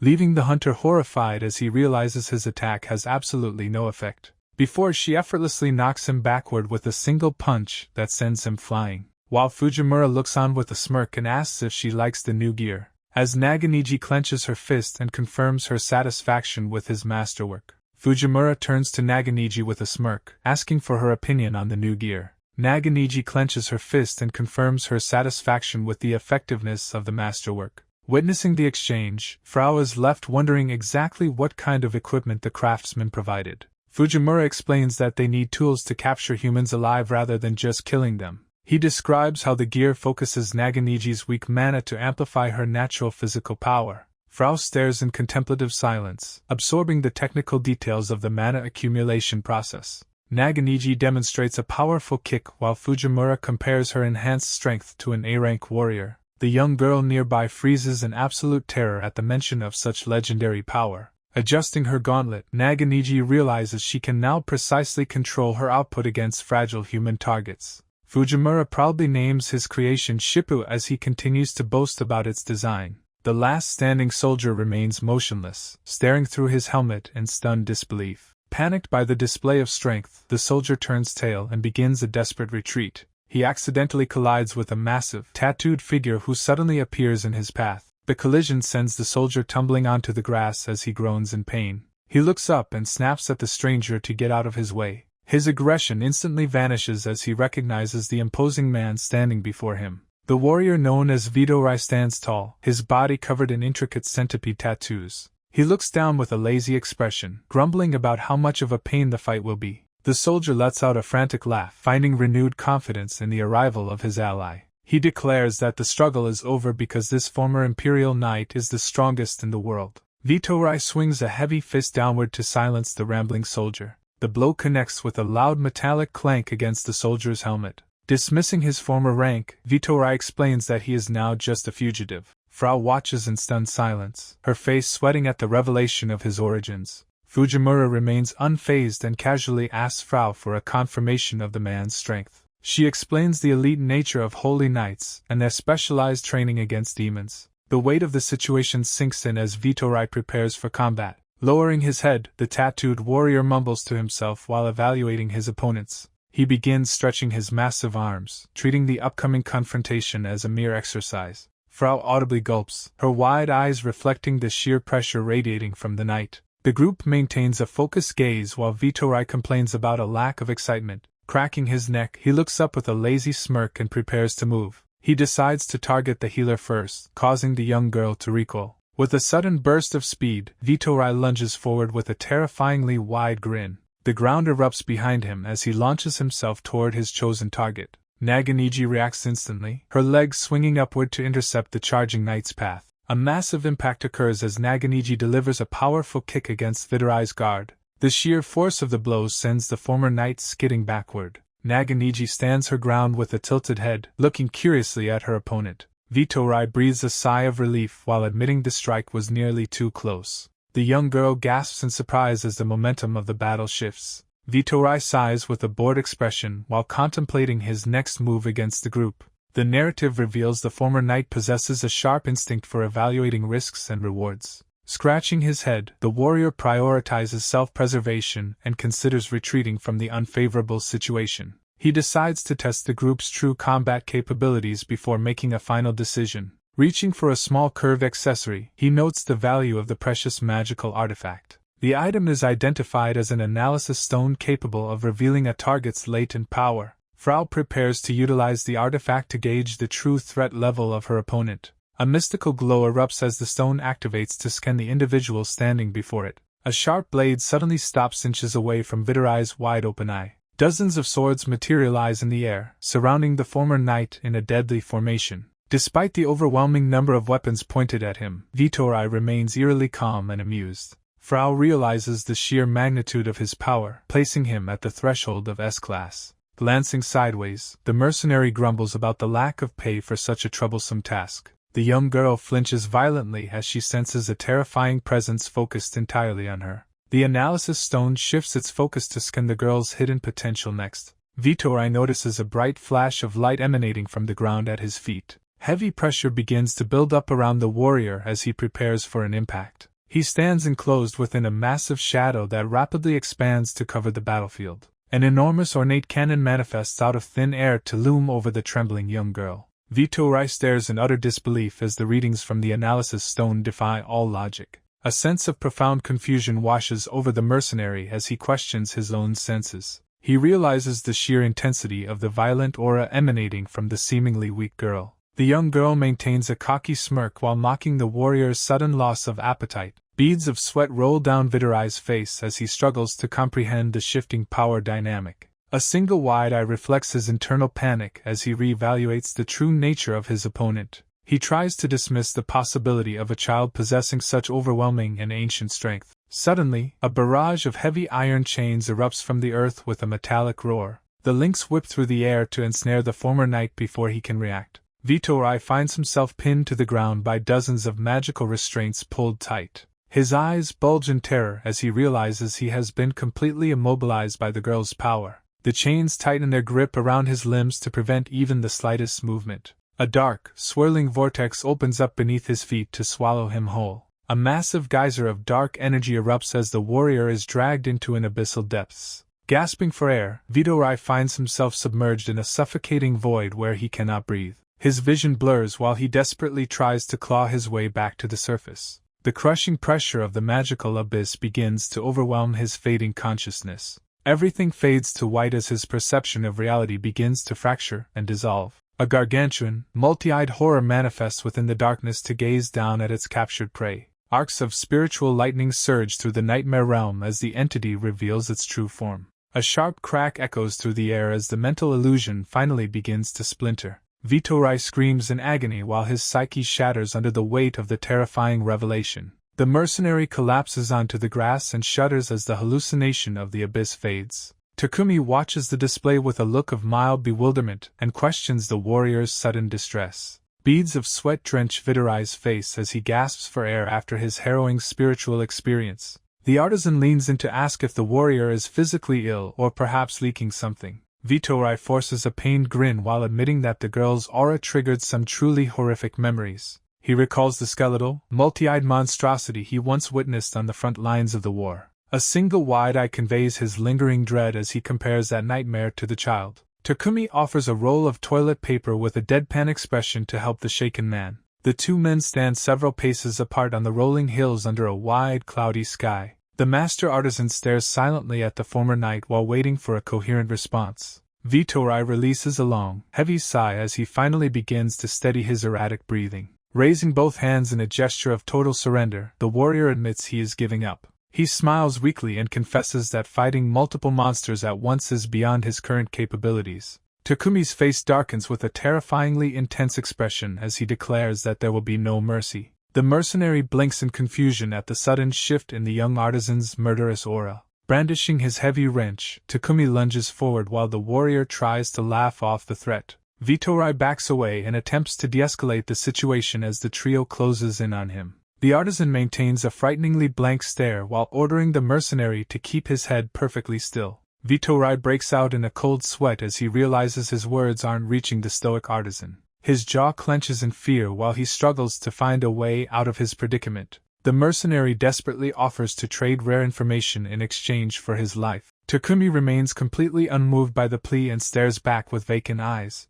The artisan glances toward his small companion as the warrior continues his frantic bargaining. Frau tilts her head in confusion while trying to understand the gravity of the situation. Takumi imagines a much gentler scenario where he coddles a tiny, barking puppy. He tells the captive to seek forgiveness from the girl instead of himself. Vitoai's face contorts with frustration at the thought of groveling to a mere child. Forcing a strained smile, he offers a hollow apology for his previous actions. Takumi immediately dismisses the apology and sentences the man to a final penalty. The mercenary shouts out in a panic and insists that he can be incredibly useful. The companions pause to deliberate whether the warrior's information might actually be valuable. Takumi finally decides to hear the man out while the group congregates in the grassy meadow. A sense of relief washes over the mercenary as the immediate threat of death subsides. The tall elf woman watches the exchange with a bewildered look on her face. A hand reaches out to gesture toward the silent bystander during the new negotiation.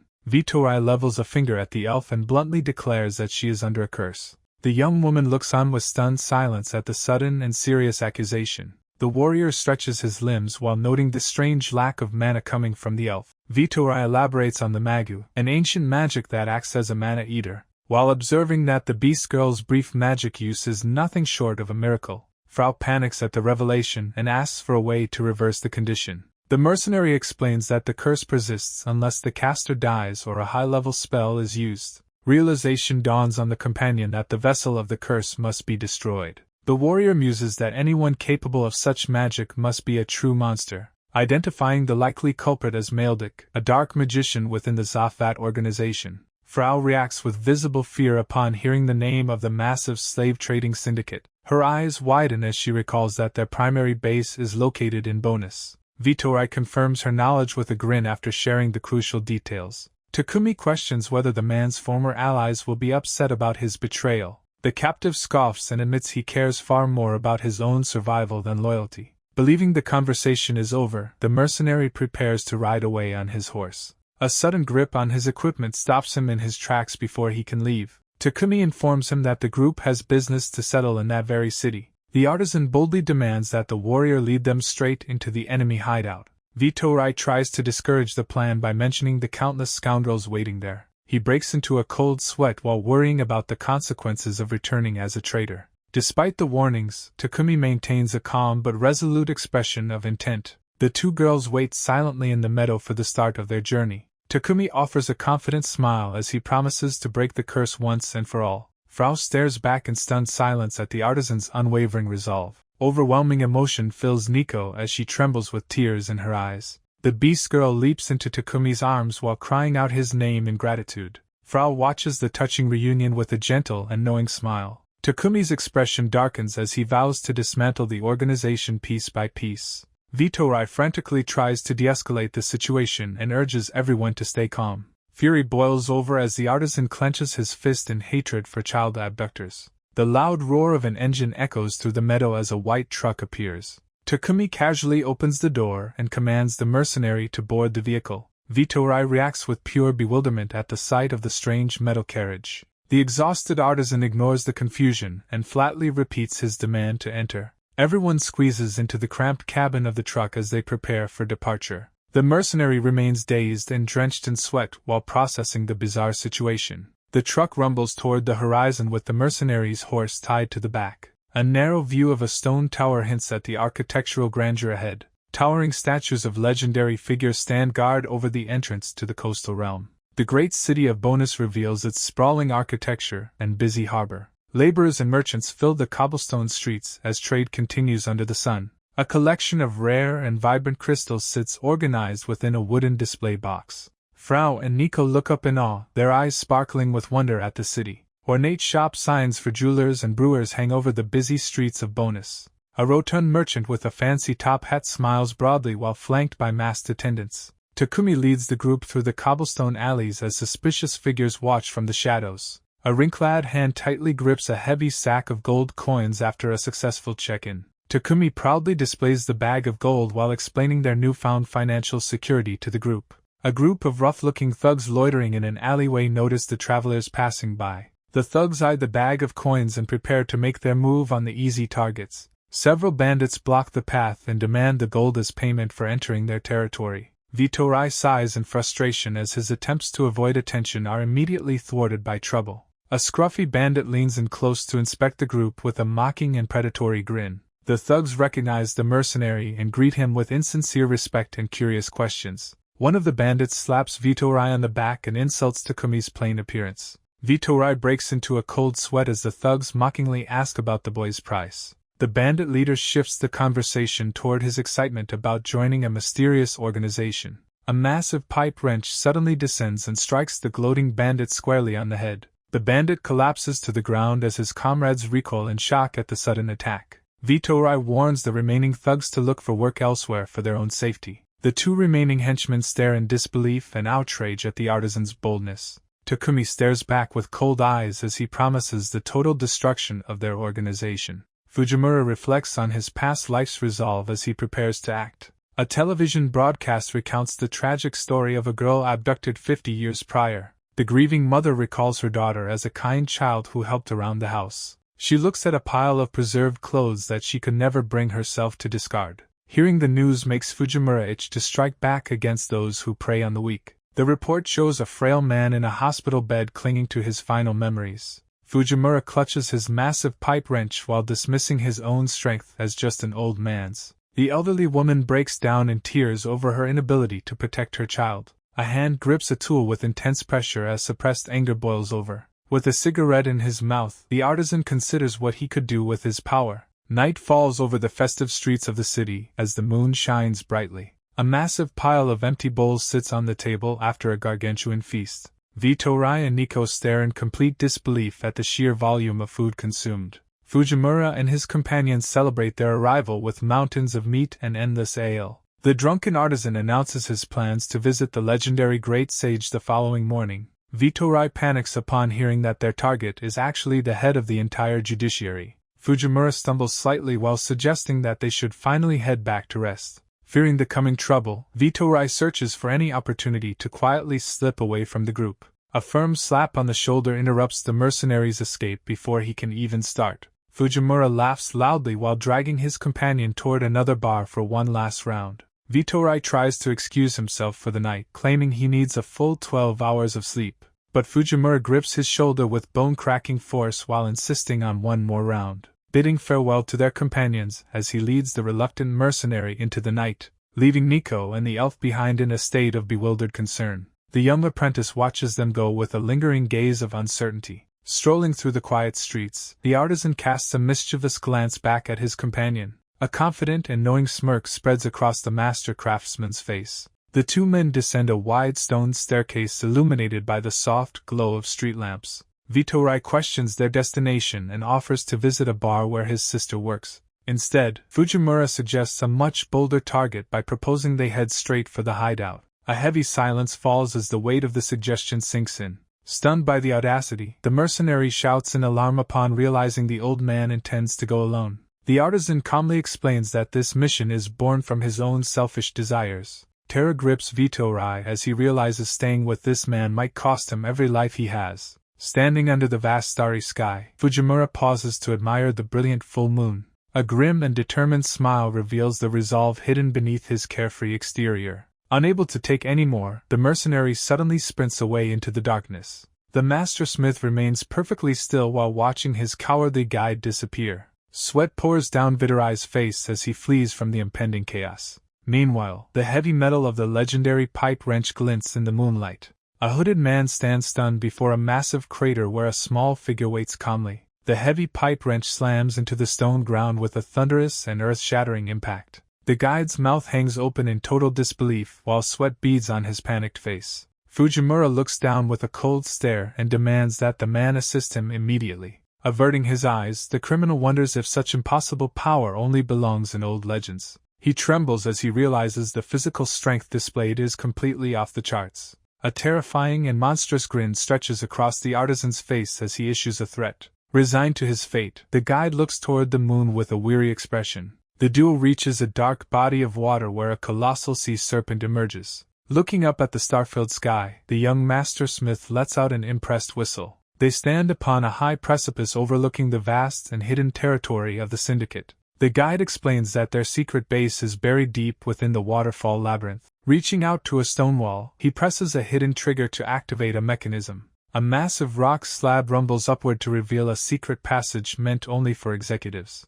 Fujimura casts a playful glance back while questioning the guide's sudden change of heart. The hooded man laughs while claiming his knightly spirit prevents him from leaving now. A subtle and dark smirk plays on his lips despite his friendly words. He secretly plots to use the artisan's power to rise to the top of his organization. The pair begins a long descent down a steep staircase into the heart of the cavern. They finally reach a massive iron gate marked with a skull that guards the hideout's depths. The hooded man approaches the reinforced gate while explaining the unique properties of the specially made mechanism. He places his hand firmly against the magic-repelling stones set within the thick steel door. Standing before the massive entrance, he reveals that only a specific mana signature can grant them access. Fujimura watches with a skeptical gaze as the guide tries to command the door to open. Frustration boils over as the criminal slams his hands against the unmoving barrier in a desperate attempt. He realizes with a cold sweat that his former allies have already deleted his access rights.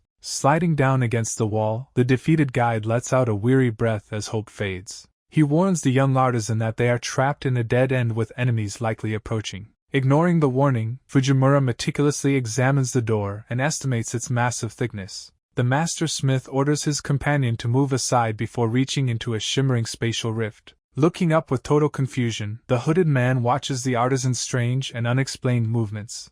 Fujimura pulls a heavy industrial cutting kit from the portal and boldly declares his intentions. The guide breaks into mocking laughter at the idea of mundane tools piercing such legendary steel. Undeterred by the ridicule, the craftsman focuses on his task while pulling on sturdy work gloves. Donning his protective safety goggles, he prepares to show off a technique he calls modern magic. He generates a bright spark that catches the guide's attention as the equipment hums to life. A roar of fire bursts from the nozzle as the artisan ignites the specialized gas mixture. With a steady hand, he carefully adjusts the pressure valves to refine the cutting flame's intensity. The smith explains the dual gas system of his torch while the fire glows brightly in his eyes. He finally presses the intense flame against the metal to begin melting through the impenetrable door. He opens the disconnecting valve to unleash a blinding beam of thermal energy. The guide stares in total shock as the supposedly impenetrable door begins to fail. Sparks fly as the torch tip screeches against the metal while melting it away.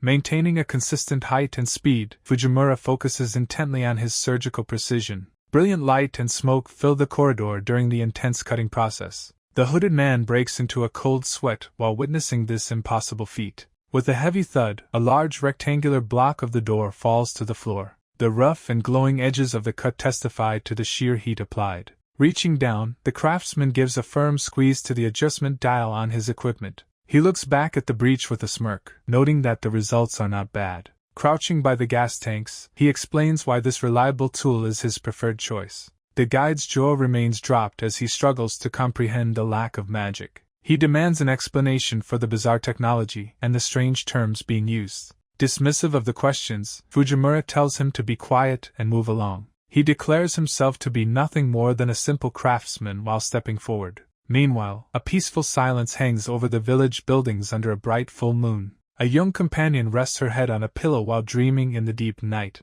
She suddenly wakes up with a start as her eyes widen in the dark room. Sitting up in bed, she expresses concern that Fujimura has not yet returned to them. She remembers his laughing face and jokes about the perks of being an adult. A woman looks out of a window late at night, thinking about someone drinking. A small animal-like beast-man named Pipchan trots across a cobblestone street. She sniffs the air intently while her surprised companion calls out to her. The full moon shines brightly over the quiet village rooftops and dark sky. Frau eventually catches up and asks why Pipchan is out so late. With an excited expression, Pipchan declares that she is going to find Fujimura. Frau expresses doubt about finding him in such a large city while Pip continues sniffing. She suddenly remembers that a beastman's sense of smell is incredibly potent. She recalls Fujimura's laughing face as he previously boasted about his adult time. Smiling warmly, Frau decides she will accompany Pipchan on her search. Suddenly, Ms. L. Tycho appears behind them, surprising Frau with her silent presence. A massive, toothy creature looms against the starry night sky and full moon. Fujimura looks back with a serious expression as he traverses a rocky path. A large underground hall is filled with dozens of rowdy men drinking and feasting. These scarred and burly men laugh loudly while clashing tankards and eating meat. The hooded guide explains that this is their hangout where 100 men stay. Fujimura and his guide walk quickly along a narrow rear path to avoid detection. The guide gives a sinister smirk while discussing their current route. A giant, hammerhead-like monster sways ominously in front of the two travelers. The beast lets out a deafening roar as Fujimura prepares to handle the obstacle. The guide reveals that the looming creature is Hamishil, a massive guardian of the city's back alleys. A heavy pipe wrench strikes the beast's head with a sharp clunk, interrupting the explanation. Fujimura rests the large tool on his shoulder while the monster collapses in a cloud of dust. The hooded guide praises the craftsman's efficiency as they continue walking through the dark tunnel. Ascending a long flight of stairs, the guide mentions that they are approaching the slave room. Fujimura pauses with a look of shock, quietly repeating the word as the gravity of the situation sinks in. They eventually reach a vast underground chamber featuring rows of heavy iron bars and flickering torches. Inside the massive cage, numerous women and children sit huddled together in a state of exhaustion. A close-up shows a meager bowl of food left on the dirty floor near the captives. One of the prisoners is shown with a dark, jagged brand mark burned into her shoulder. A young girl looks down with a bruised face, her eyes reflecting deep trauma and hopelessness. Fujimura stares at the horrific scene with wide eyes, clearly appalled by the treatment of the prisoners. The guide pulls his cloak over his face and complains about the foul smell in the area. Stepping up to the iron bars, Fujimura firmly announces that he is going to break everyone out. He retrieves a high-tech reciprocating saw, his expression hardening into one of intense determination. An informational display describes the saw's ability to cut through materials silently and without sparks. The craftsman then thrusts a manual hacksaw toward his guide and tells him to help out. A technical overview of the hacksaw highlights its utility for cutting metal in confined spaces. Meanwhile, Pipchan sniffs at a gap in a stone wall while Frau and the others wait. Frau asks if she has picked up a scent from the other side of the rocky barrier. Frau wonders if her companion has found a secret device to enter the wall. A mysterious beastkin man suddenly addresses them from a high ledge, causing her to flinch. He sits perched above the group, questioning their presence at such a late hour. Nervously, the beastkin girl explains that they are only looking for a specific person. The man stares down at her with a look of intense and quiet suspicion. Jumping down with a sudden movement, he lands firmly on the rocky ground. He places his palm against a large stone to trigger a hidden mechanical lock. A section of the wall slides open to reveal a dark, secret entrance. Frau looks on with a surprised expression as the hidden path is finally revealed. The group follows the guide through a cavern featuring a very complex layout. They overlook a large room where many captives are held under torchlight. Fujimura brandishes his power saw and confirms that he has successfully freed everyone. The grateful women crowd around the group to express their relief and thanks. The guide identifies their next target as a big boss named Maldik. He indicates a long, straight hallway that leads deeper into the underground facility. Fujimura takes in the information while keeping his eyes focused on the mission. He unexpectedly hands a heavy pouch of money to his guide with a smirk. The man is startled to discover that the bag is filled with gold coins. Smiling confidently, the craftsman tells the guide to leave the rest of the fight to him. He offers the payment as a parting gift for the man to start a new life. Fujimura waves a final farewell to the guide, urging him to take the women and leave quickly. Staring down in silence, the guide processes the weight of the craftsman's decision to face the boss alone. He asks if the thought of defeat has even crossed the determined man's mind. Walking away with his back turned, Fujimura casually admits that losing is indeed a possibility. He flashes a grin, explaining that the sting of regret from running away would be much worse. Shock washes over the guide's face as he realizes the sheer depth of the craftsman's resolve. Pausing for a moment, he looks away with a subtle expression of respect and lingering concern. He offers a final warning about another individual just as insane and dangerous as Maldik. Fujimura listens intently as the guide advises him to retreat immediately if both monsters are encountered. The group moves deeper while Frau lets out a laugh and the girl warns about the slippery floor. The guide specifically names the second threat as a powerful beastman known as Bastia. A terrifyingly confident white-furred beastman is revealed, rumored to have single-handedly annihilated a night squadron. A sudden, intense glare pierces through the dark cracks of the stone environment. Left alone in the cold tunnel, the guide watches the shadows where his new allies vanished. Fujimura continues his solitary trek down the uneven path, illuminated by a faint, distant light. Deep within the facility, a massive figure sits patiently upon a throne adorned with sharp spikes. A wicked, wide-toothed grin spreads across the face of the waiting adversary. Under the light of a full moon, a colossal sea creature emerges from the dark waters. The group of freed captives stand huddled together, waiting for their chance to reach safety. The guide looks down at the gold coins in his hand, realizing his life has changed. The guide turns his back to the freed captives under the moonlight, telling them they are finally free. A young girl looks at him with uncertainty, wondering aloud where he intends to go next. He flashes a confident smirk, explaining his desire to return and take control of the entire organization. The guide reflects on the sheer audacity of returning to claim leadership after his actions. Walking alone, he descends a long stone staircase lit by flickering wall torches. Reality begins to set in as he realizes his betrayal has likely crushed any hope for advancement.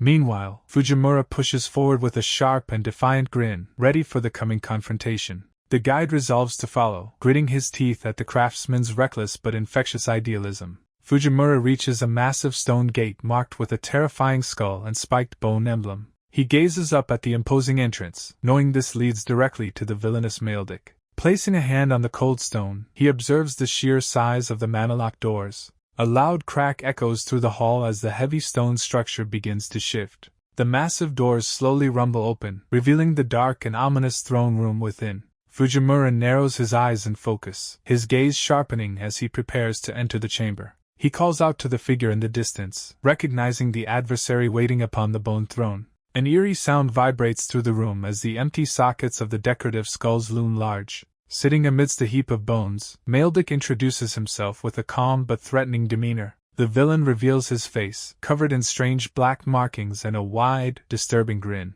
Unfazed, Fujimura retorts with a smirk, promising to knock the leader into the next week. Maledic erupts into mocking laughter, questioning what a lone brat thinks he can possibly achieve against him. Maledic abruptly cuts off his mockery, teasing that his previous words were merely a prelude, pointing a finger as he acknowledges the intruder's impressive ability to breach the impenetrable gate, prompting Fujimura to pause and demand how he could possibly know such specific details. The villain boastfully reveals that magic stones are hidden throughout the town to monitor every movement. A shimmering vision appears showing the moment he discovered the traitorous knight and his new companions. Realization strikes Fujimura hard as he processes how long they have been under surveillance. Maledic sneers with delight that Frau has unwittingly returned to her former place of torment. The mage stands silently as the weight of her dark past is dragged into the light. Her former captor cruelly describes her as a mere guinea pig born within these very walls. Fujimura's expression darkens as he repeats the dehumanizing title assigned to his friend.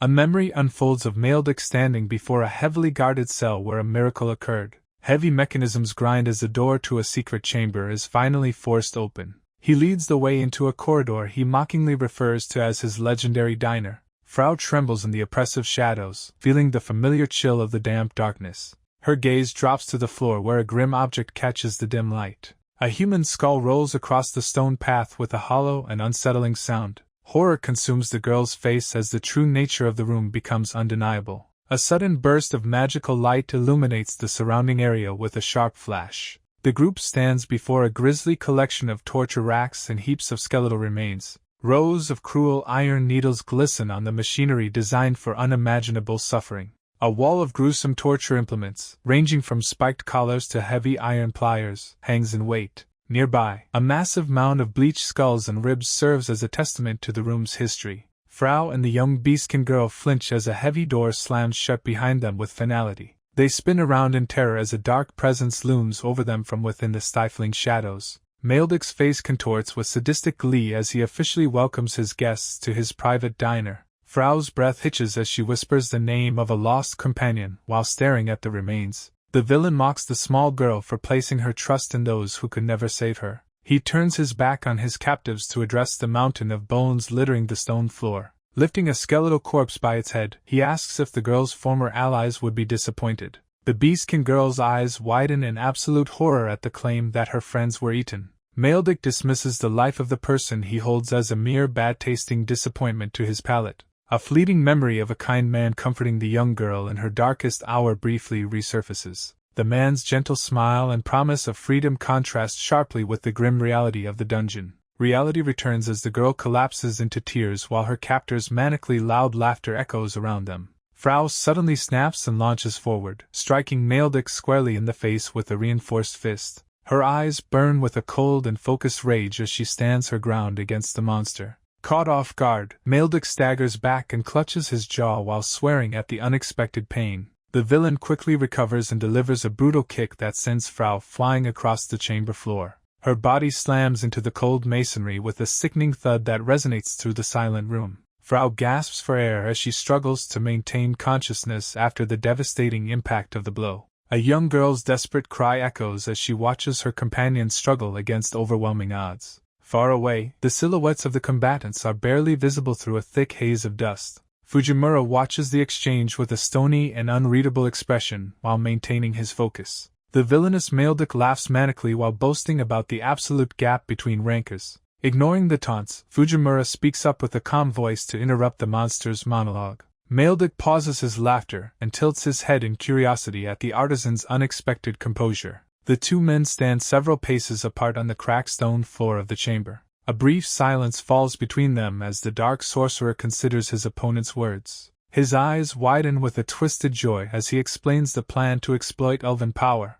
Maledik giggles while revealing his long-term strategy of placing a curse on the newborn child. Surprisingly, Fujimura expresses relief at learning the true nature of the girl's affliction. He declares his intent to shatter the cursed vessel and restore the girl's original strength. The villain seems amused by the artisan's knowledge regarding the method to release the magu. He settles into a relaxed position while questioning if the man actually possesses such power. Mocking his challenger, Maledik presents a small and perfectly shaped metallic cube as a final trial. Fujimura stares intently at the object without showing a single hint of hesitation or fear. The sorcerer claims that this unbreakable magic stone has never been damaged by any living person. A flash of recognition crosses the artisan's eyes as he realizes the true nature of the item. He leans in to inspect the fine craftsmanship and composition of the legendary material. The mysterious cube begins to vibrate with a faint mechanical sound as the tension peaks.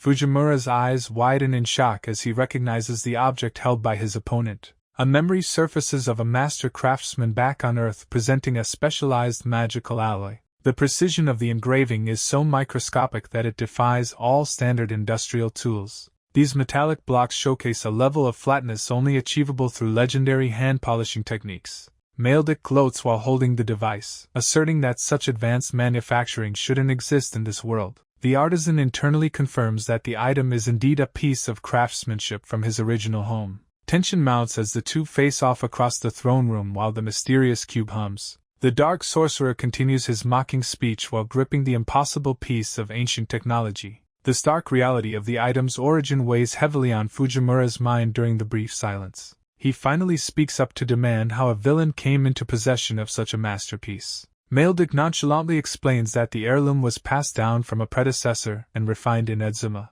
Rumors suggest the device is ancient, yet its mechanical perfection remains untarnished by the passing ages. Suddenly, a massive dark eye within the skeletal structure behind the throne begins to crack open. A colossal beast made of bones and shadow towers over the artisan with a terrifying, hollow roar. Despite the overwhelming size of the monster, Fujimura maintains a look of total indifference and boredom. Maledik grins wider while revealing that the device serves to significantly amplify his own magical mana. With a sudden burst of speed, the artisan leaps up to shatter the skeletal summon's skull. The central eye of the monster disintegrates into 1,000 fragments from the force of the strike. The villain is momentarily stunned into silence after witnessing his guardian fall in a single blow. Fujimura lands gracefully among the debris while Maledik finally acknowledges the true extent of his opponent's might. Fujimura declares his intent to end the confrontation quickly while looking down with intense focus. The sorcerer reacts with visible alarm as he realizes the artisan is moving faster than anticipated.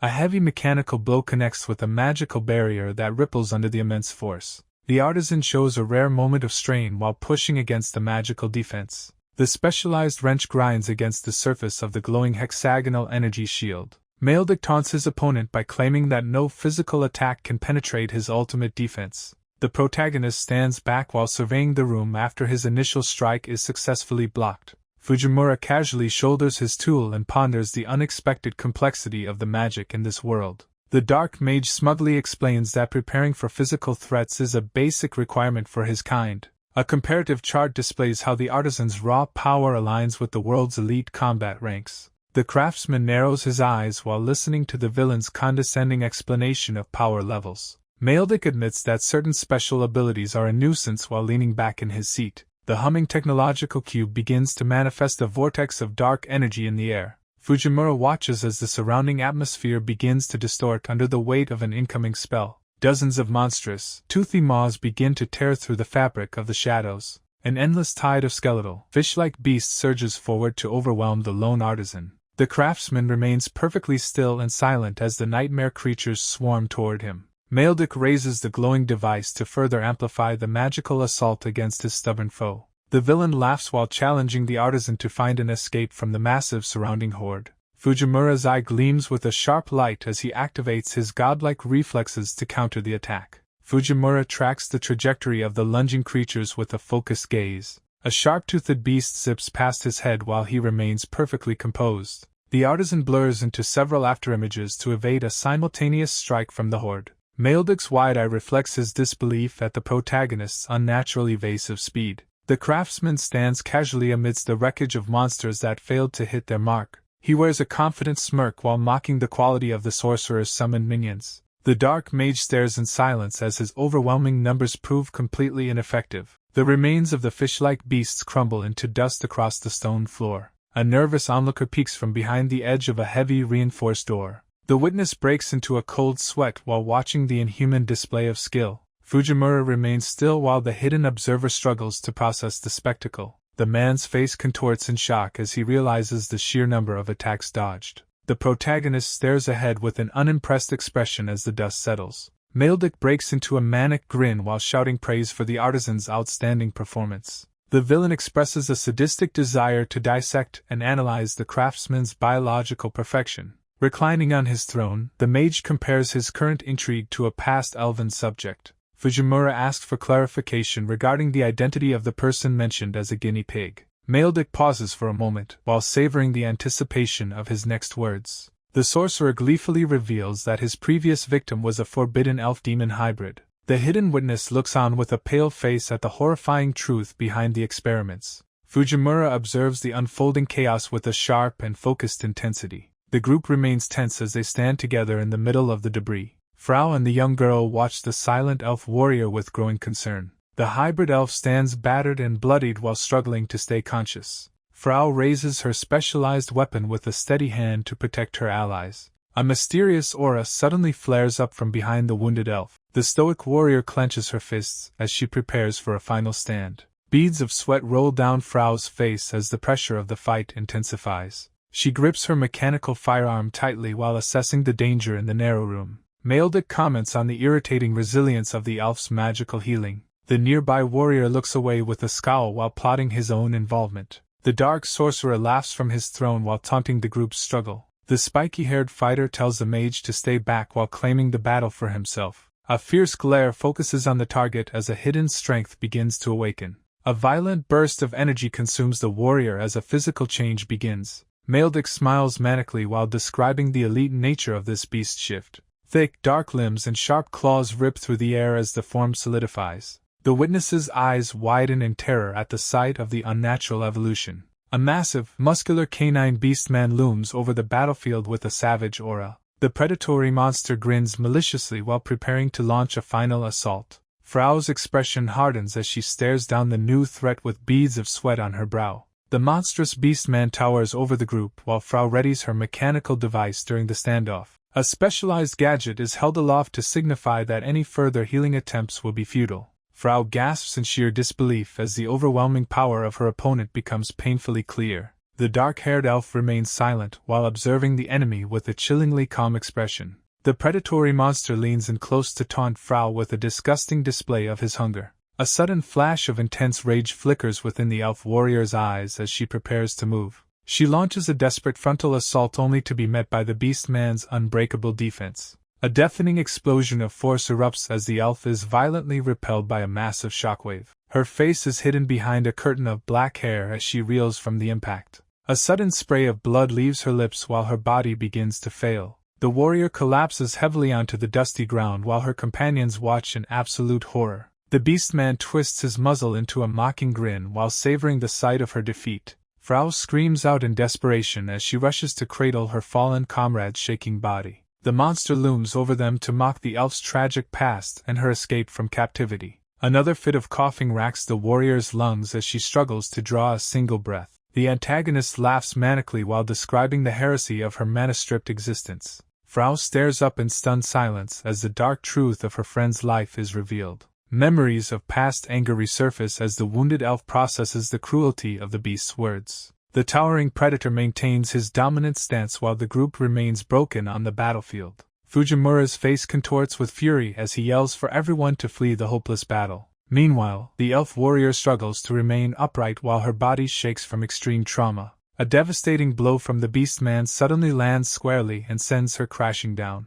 Frau's eyes widen in horror as she witnesses the sheer violence of that final strike. The monstrous predator then looms over the battlefield while mocking their lack of human rights. Sobbing uncontrollably, Frau reels from the psychological weight of the villain's cruel proclamations. The beastman subsequently exposes his fangs and tongue in a repulsive display of pure bloodlust. A dark screen then signals a shift as the warrior's mind retreats into hidden memories. She remains perfectly still in the present while her consciousness drifts back to her youth. Text appears to describe the distant remnants of a past that was long ago forgotten. A heavily bandaged woman appears within the vision while holding a newborn to her chest. The infant's large eye reflects a world of innocence despite the grim surrounding environment. Baby Lafra looks up curiously while holding onto a small and intricately carved stone. The child's small hands grip the artifact as it begins to resonate with power. The mother reveals through her thoughts that the stone is a magical transition device. She further explains the tragic necessity of using the gem to send the child away.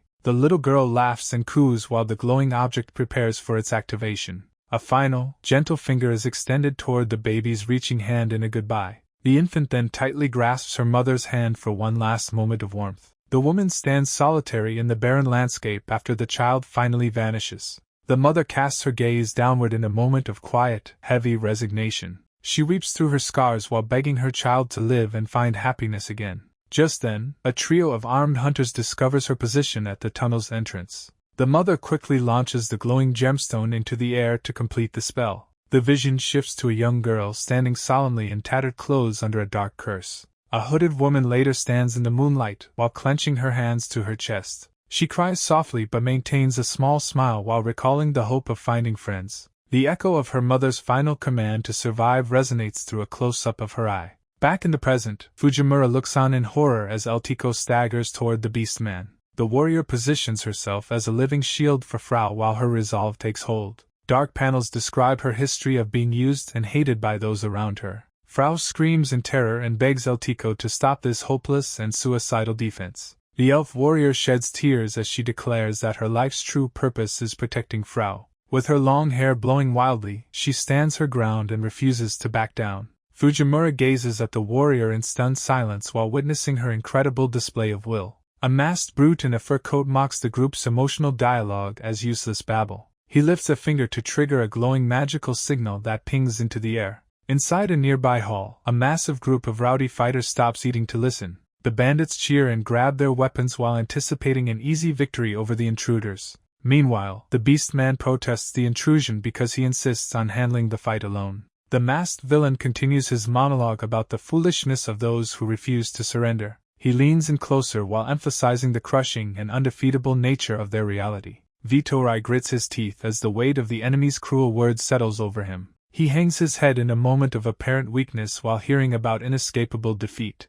A stark black screen captures his internal realization that the villain is absolutely right. Suddenly Vitoai launches himself forward with a fierce dash and a scream of defiance. Intense motion lines blur the surroundings as the battle reaches a new fever pitch. A small crystal device flies through the air while glowing with a faint magical light. A massive swarm of rowdy fighters surges forward to join the fray with chaotic energy. Two muscular bandits laugh while questioning why so much effort is needed for 4 people. The entire army suddenly halts as a lone shadow looms large across their path. Vitoai stands solitary and motionless in his heavy cloak while facing the oncoming horde. The bandits recognize him and mockingly call him a traitorous weasel as they approach. He remains silent under the shadow of his hair while they continue their verbal assault. The mercenaries jeer at his past as a knight who supposedly fled from his enemies. Vitoai merely smirks at their insults while admitting his own actions are quite surprising. A glimpse of the battered Elto highlights the desperate stakes of the current battle. The cloaked man bares his teeth in a sharp grin as his combat instincts awaken. He stares directly at the bastards while promising to put a final stop to them. the lone warrior remains a solitary barrier against the overwhelming force of the entire mercenary army. Vitoai admits with a sly smirk that he is quite surprised by his own bold choices. Standing firm in his heavy black cloak, he promises to put a final stop to the mercenaries. His memories drift back to his birthplace in Kulo, a small country far to the east. He recalls a vibrant town square where a knight paraded a captured monster through the streets. A close look at the beast's thick scales reveals the sheer power required to defeat it. His father, the legendary commander of the knights, leads the procession with pride and confidence. The boisterous warrior flexes for the cheering masses while girls swoon over his heroic display. A young Vitoai watches the grand spectacle from a high balcony while a maid looks on. His eyes shimmer with absolute awe as he witnesses his father's triumphant return to the city. Ignoring all safety, the boy slides down a metal chain to reach the street below. He dashes through the crowd while calling out to the father he deeply admires. The commander halts his horse and greets his son with a boisterous and warm welcome. Vitoai is suddenly hoisted into the air by his father's powerful and calloused hands. Perched atop his father's broad shoulders, he listens to a loud and crude joke. The surrounding townspeople laugh along with the cheerful display of family bonding in the street. The young boy blushes with pride as he looks up at his father's joyful face. He remembers his father as the strongest knight and the pride of their entire fiefdom. Vitoai remains determined to grow into a man that his father can eventually be proud of. Nearby citizens whisper about a group of demons that are supposedly heading toward the northern forest. The boy's expression turns serious as he overhears the unsettling rumors about the dark creatures. The narrative shifts to the tragic day when a life-altering incident occurred. Young Vitoai watches his father rest atop the carcass of a massive slain beast. Trembling with a bloodied lip, the boy offers a tearful and sincere apology. He confesses his transgression of entering the forbidden forest and breaking a solemn promise. A close view of his father's scarred and muscular physique emphasizes the brutal battle. The child's eyes fill with tears as he takes the entire blame upon himself. The legendary knight sits missing an arm while still maintaining a stoic and powerful presence. Vitoai sobs on the ground, feeling like a failure compared to his stronger younger brothers. Coughing up blood, the dying father tells his son to keep his head held high. The man smiles warmly and calls his son a treasure worth protecting at any cost. Overwhelmed by the emotional weight, the boy cries harder while clutching his father's words. The warrior remains resolute in his decision, claiming he would have regretted fleeing the fight. A simple tombstone eventually stands in a serene field as a tribute to his sacrifice. Present-day Vitoai remains silent and somber while his face stays hidden in deep shadow. A group of cocky mercenaries mocks his resolve to face 100 men alone. A fighter with a braided ponytail sneers while recalling unsettling information about his opponent. He leans forward with a malicious grin to mock the honor of a former knight. The mercenary laughs hysterically while asserting that there will be no running away this time.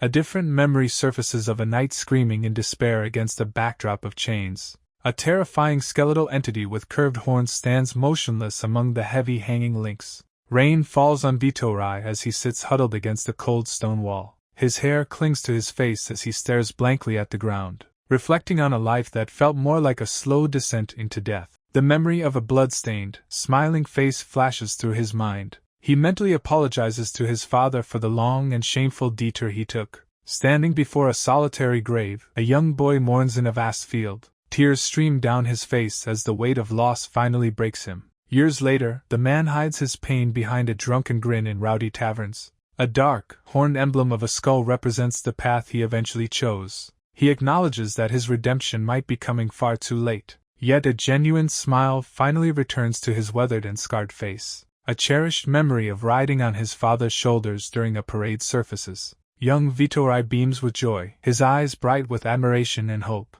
Returning to the present, he declares that his days of running have ended. He admits to his complicity in the group's many despicable acts. The mercenaries stare in confusion at his sudden and unexpected defiance. Bracing himself, the former knight prepares to fight like a true villain. The surrounding warriors draw their blades with murderous intent and mock his pity. The leader sneers as he boasts about knowing exactly how his opponent fights. A spark of energy crackles beneath Vitoai's fingers as he prepares a hidden technique. A sudden burst of force sends the surrounding mercenaries flying backwards in total chaos. Thick smoke billows from the impact zone as the surviving fighters watch in stunned silence. The realization that they just witnessed a powerful lightning attack leaves the men trembling. One mercenary breaks into a cold sweat while questioning how such power is even possible. Smirking confidently, Vitoai reveals that his true specialty was once that of a high-ranking mage knight. A heavy boot stomps onto the stone floor with enough force to signal a new challenge. The massive leader Groton steps forward, looming over his subordinates with a menacing and confident grin. He taunts his opponent by claiming that a mage without mana is nothing more than garbage. A tense standoff ensues as the lone warrior faces down the overwhelming numbers of the mercenary troop. Meanwhile, the masked antagonist lounging on his throne expresses utter boredom at the unfolding spectacle. A focused fighter decides it is finally time to accelerate the pace of the confrontation. The bored villain reacts with sudden intrigue as he senses a shift in the atmosphere. Standing defiantly before the throne, Fujimura promises to operate at his absolute maximum capacity. The air grows heavy as the secret technique of body hardening, second gate, is invoked. A titanic pillar of raw energy erupts from the ground, shaking the very foundations of the hall. The masked ruler watches the display of power with an expression of genuine shock and disbelief. The sheer intensity of the second gate leaves the room filled with a deafening silence. Energy sparkles drift through the air like stardust in the wake of the incredible transformation. The villainous leader questions the nature of the core that is fueling such immense power. Gripping his heavy wrench, Fujimura prepares to unleash his full strength as his eyes glow with intent. The masked villain widens his manic grin while taunting Fujimura about finally taking the fight seriously. Fujimura maintains a cold and piercing stare as he focuses his resolve against the looming threat. Manifesting his irritation, the antagonist taps a metallic device on his armrest while criticizing Fujimura's defiant attitude. Sharp spikes suddenly erupt from the stone floor as a dark power begins to take physical form. Grotesque clawed hands and twisted limbs burst forth from the ground in a terrifying display of sorcery. A massive legion of pale, long-haired monsters floods the chamber to overwhelm the lone artisan. Looming over the battlefield, the masked leader dismissively refers to the horde as his failed experimental subjects. He laughs hysterically while claiming that 66 of these beasts possess enough power to slaughter a B-class warrior. The monstrous army charges forward in unison, creating a violent impact that shakes the entire room. Caught off guard by an unexpected development, the villain's confident expression turns into one of sudden bewilderment. Fujimura speaks with calm authority, telling his opponent to stay still and prepare for the coming counterattack. Standing firm against the sea of monsters, the craftsman insults the flimsy defensive wall they have created. The masked ruler remains frozen in shock as he witnesses the sheer audacity of his opponent. Finding the situation increasingly thrilling, the villain watches as a mysterious eye-like symbol begins to glow. A resonance occurs within the throne's mechanism, releasing a heavy pulse of energy across the hall. The monsters howl as their bodies are reinforced with pain reduction and enhanced physical resistance. Sensing the sudden shift in the enemy's strength, Fujimura glances back with a brief moment of realization. The antagonist declares checkmate with a twisted smile, believing victory is finally within his grasp. A massive silhouette emerges from the chaos, gripping one of the creatures by its skull with ease. The towering beastman stands victorious over the fallen experimental subject while declaring the end of the organization. A massive hand grips the skull of the pale, long-haired creature with overwhelming strength. The towering beastman mocks his companions for their delay while threatening to finish the job alone. Desperation fills the girl's face as she screams out for her companion in a tearful panic. Shadows fall over the defeated creature's face as it remains trapped in a vice-like hold. A single eye twitches violently as the intensity of the struggle reaches a breaking point. With a thunderous slam, the muscular beastman drives his opponent deep into the stone floor. Shattering sounds echo through the chamber as the creature's head begins to crack under the pressure. The dust settles around the hulking warrior as he stands triumphantly over his battered foe. Blood drips from the beastman's claws while he insults the creature for its annoying persistence. Shaking with fear, the young girl watches the brutal display with tears streaming down her face.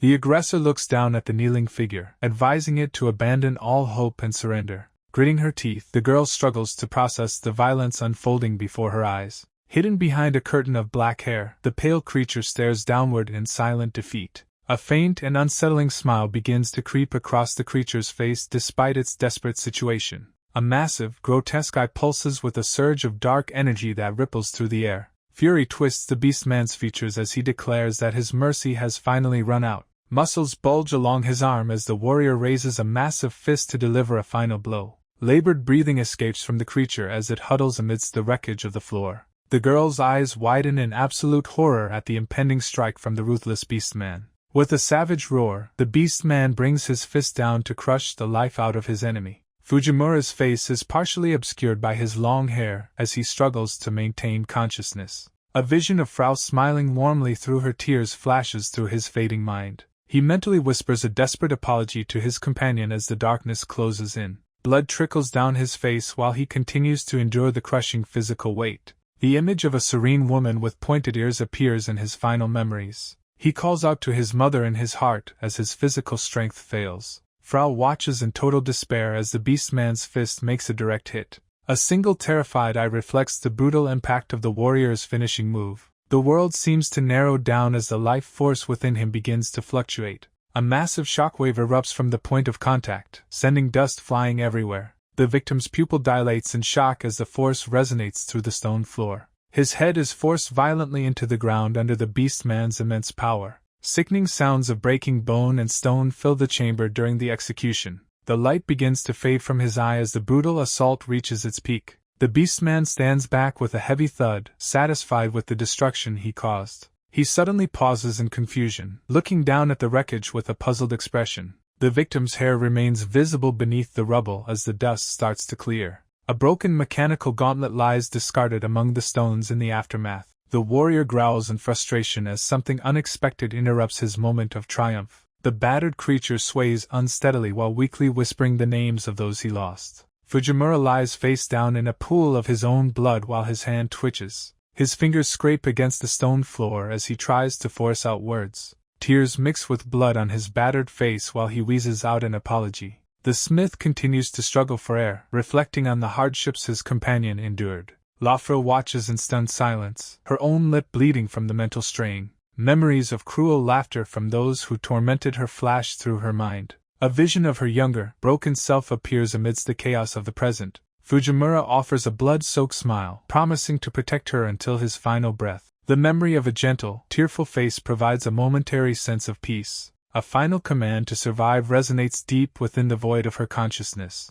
Her pupil dilates in realization as the weight of the situation fully sets in. A prophecy of future companionship lingers as a faint hope in the darkness. The massive beastman delivers a crushing stomp that echoes throughout the stone chamber. Lafril stares blankly at the scene, her mind struggling to process the brutality. The warrior growls in disbelief that his opponent refuses to simply stay dead. A sudden cracking sound breaks the heavy silence hanging over the battlefield. Intense heat emanates from a square object held within a firm grasp. The masked man recoils as the sudden surge of temperature burns through the air. His eyes bulge in terror while the searing waves of heat become unbearable. The beastman turns his head in annoyance as a voice orders him to step away. Lafril shivers uncontrollably as cold sweat beads on her forehead during the tense standoff. A dark presence looms over the chamber while a raspy voice demands immediate action. Elto suddenly erupts in a cataclysmic burst of spiritual energy shaped like a terrifying skull. The beastman bares his teeth in a snarl of pure confusion at the sudden interruption.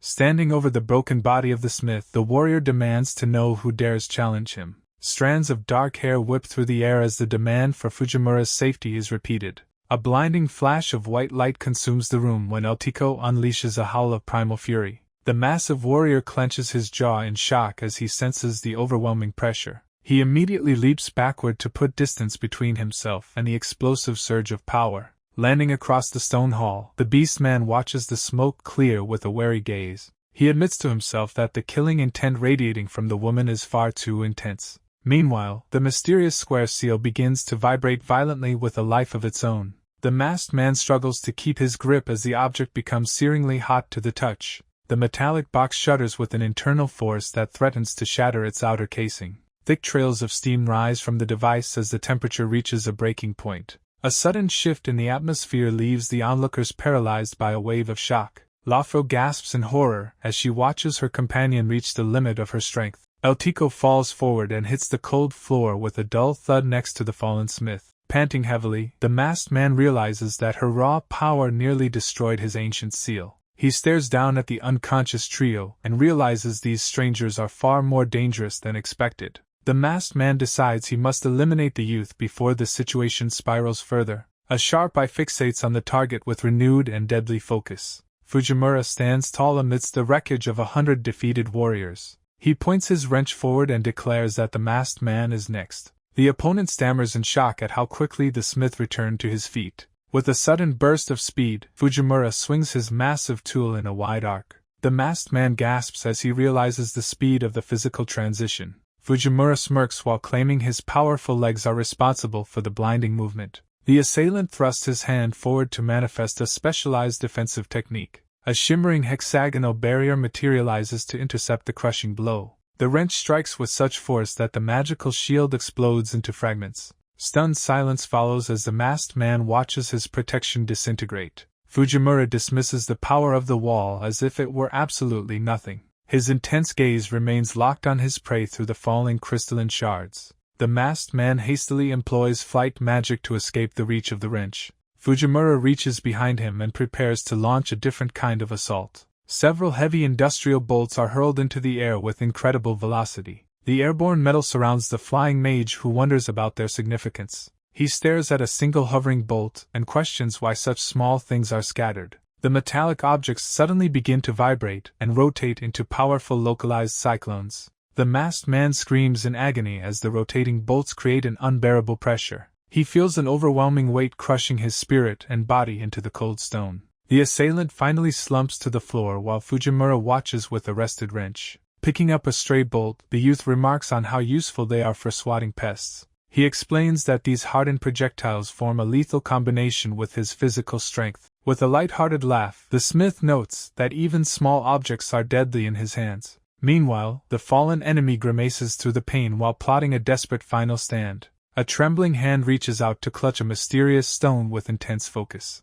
The masked man raises the artifact high and calls for a beast named Moray to emerge. Fujimura pauses as a deep, ominous rumbling begins to shake the foundations of the cavern. Small cracks spread across the ground and the surrounding stone starts to crumble away. A massive splash erupts from the depths as something gargantuan stirs beneath the surface. Black shadows and water surge upward in a violent wave that threatens to consume the smith. He quickly jams his pipe wrench into the rock wall to anchor himself above the chaos. From this high vantage point, he watches massive serpentine coils thrash through the water. Fujimura catches his breath and admits his defensive skills were the only thing that saved him. A spotted, leathery hide hisses as it slides past the cliffside with predatory grace. The youth's eyes widen as he finally realizes the true scale of the creature below. The masked man boasts that every living thing in the territory belongs to him. A monstrous, spotted eel towers over the entire chamber as the villain reveals his ultimate slave. Clinging to the cavern wall, Fujimura stares down at the hideous, skeletal eel emerging from the depths.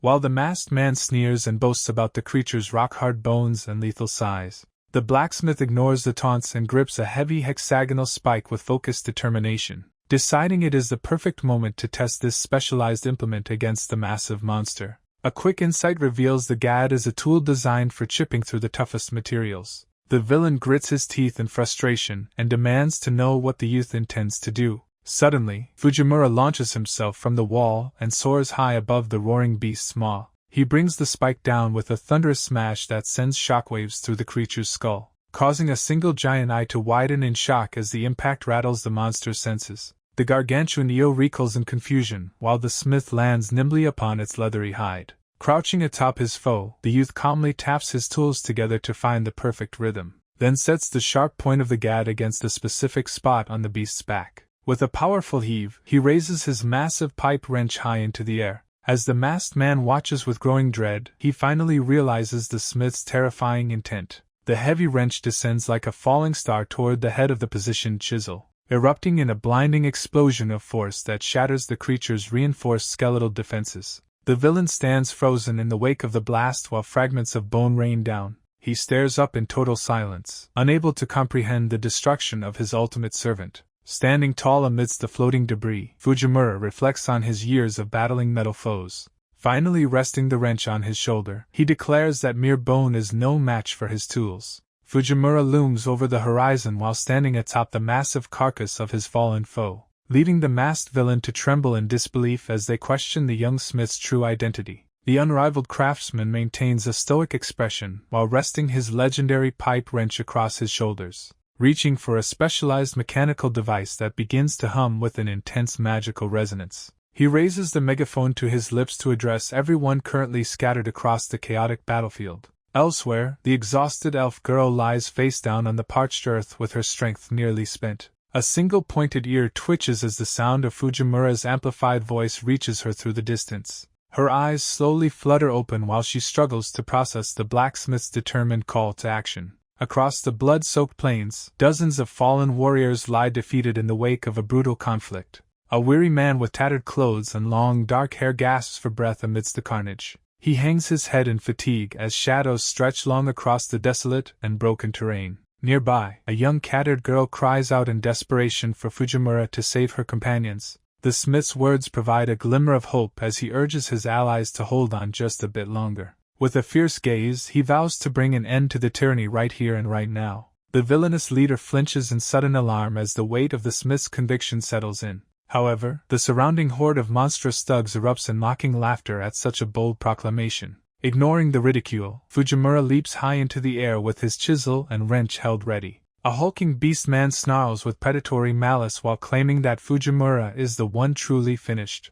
The savage creature lunges forward with claws bared toward the defenseless and kneeling long-haired man. Suddenly, the brave young girl throws herself in front of the blow to shield her friend from the fatal strike. A single eye snaps open in the darkness as a sudden realization strikes. Pipsqueak trembles with visible jitters but courageously shouts her intent to join the fray. The massive beastman mocks the tiny girl's resolve with a booming and condescending laugh. Meanwhile, the battered warrior can only groan in despair while watching his young protector. The masked antagonist brags about his bloody history of crushing every single opponent. A sinister black mist begins to hiss and pool around the villain's feet. An enormous, multi-eyed horror erupts into existence to dwarf the entire battlefield. Fujimura dives straight into the heart of the blinding magical flare with his tools ready. The villainous mage screams about draining every drop of mana from his surroundings. Soaring through the air, the master smith maneuvers toward his target with calculated precision. A look of pure confusion washes over the villain as a glowing artifact appears.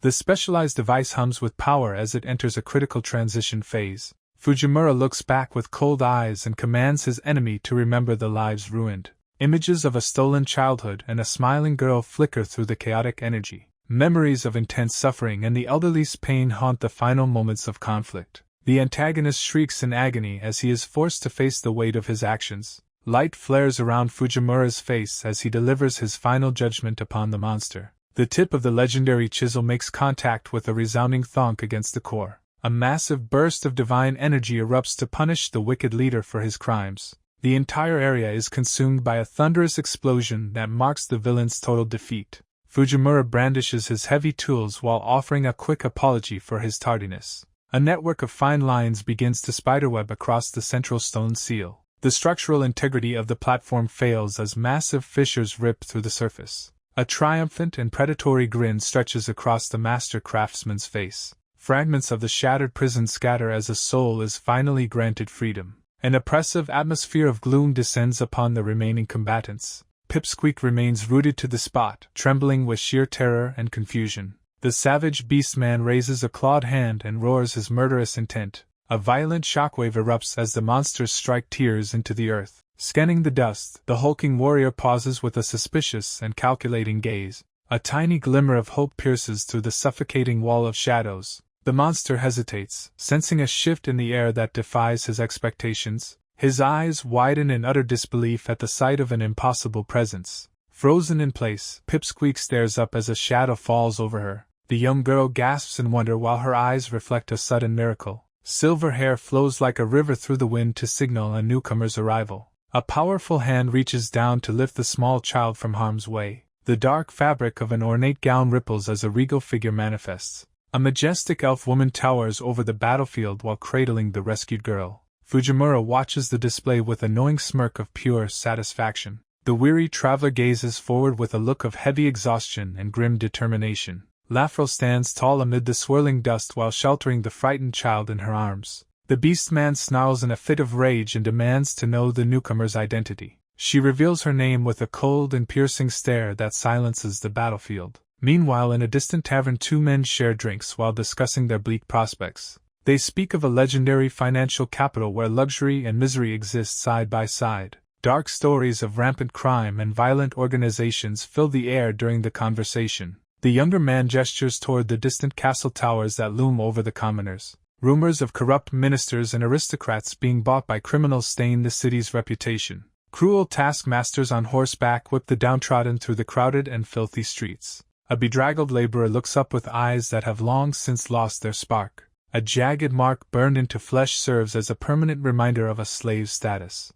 Thugs wait in every shadow to exploit those who wander into the wrong alleyway. Glittering coins fall like rain to highlight the vast wealth concentrated at the top. A gluttonous noble indulges in a bath of gold while surrounded by his servants. Even figures of great power are said to have fallen before the city's bottomless greed. The sharp sound of a heavy pickaxe striking stone echoes through a dark cavern. Rows of kidnapped children toil away in secret tunnels under the watchful eye of a guard. The older man drains his mug while lamenting the helplessness of the common folk. His companion offers a drunken nod as he finally accepts the cruel truth of their world. The beastman looms over the battlefield while wondering if any worthy opponent truly exists. Lafrel narrows her eyes with a cold gaze that promises swift and absolute punishment. Her opponent pants heavily while baring a row of sharp and intimidating teeth. The massive beast mocks her appearance and claims she is still just a fragile woman. Ignoring the taunts, she begins to gather mana through the specialized gear on her limbs.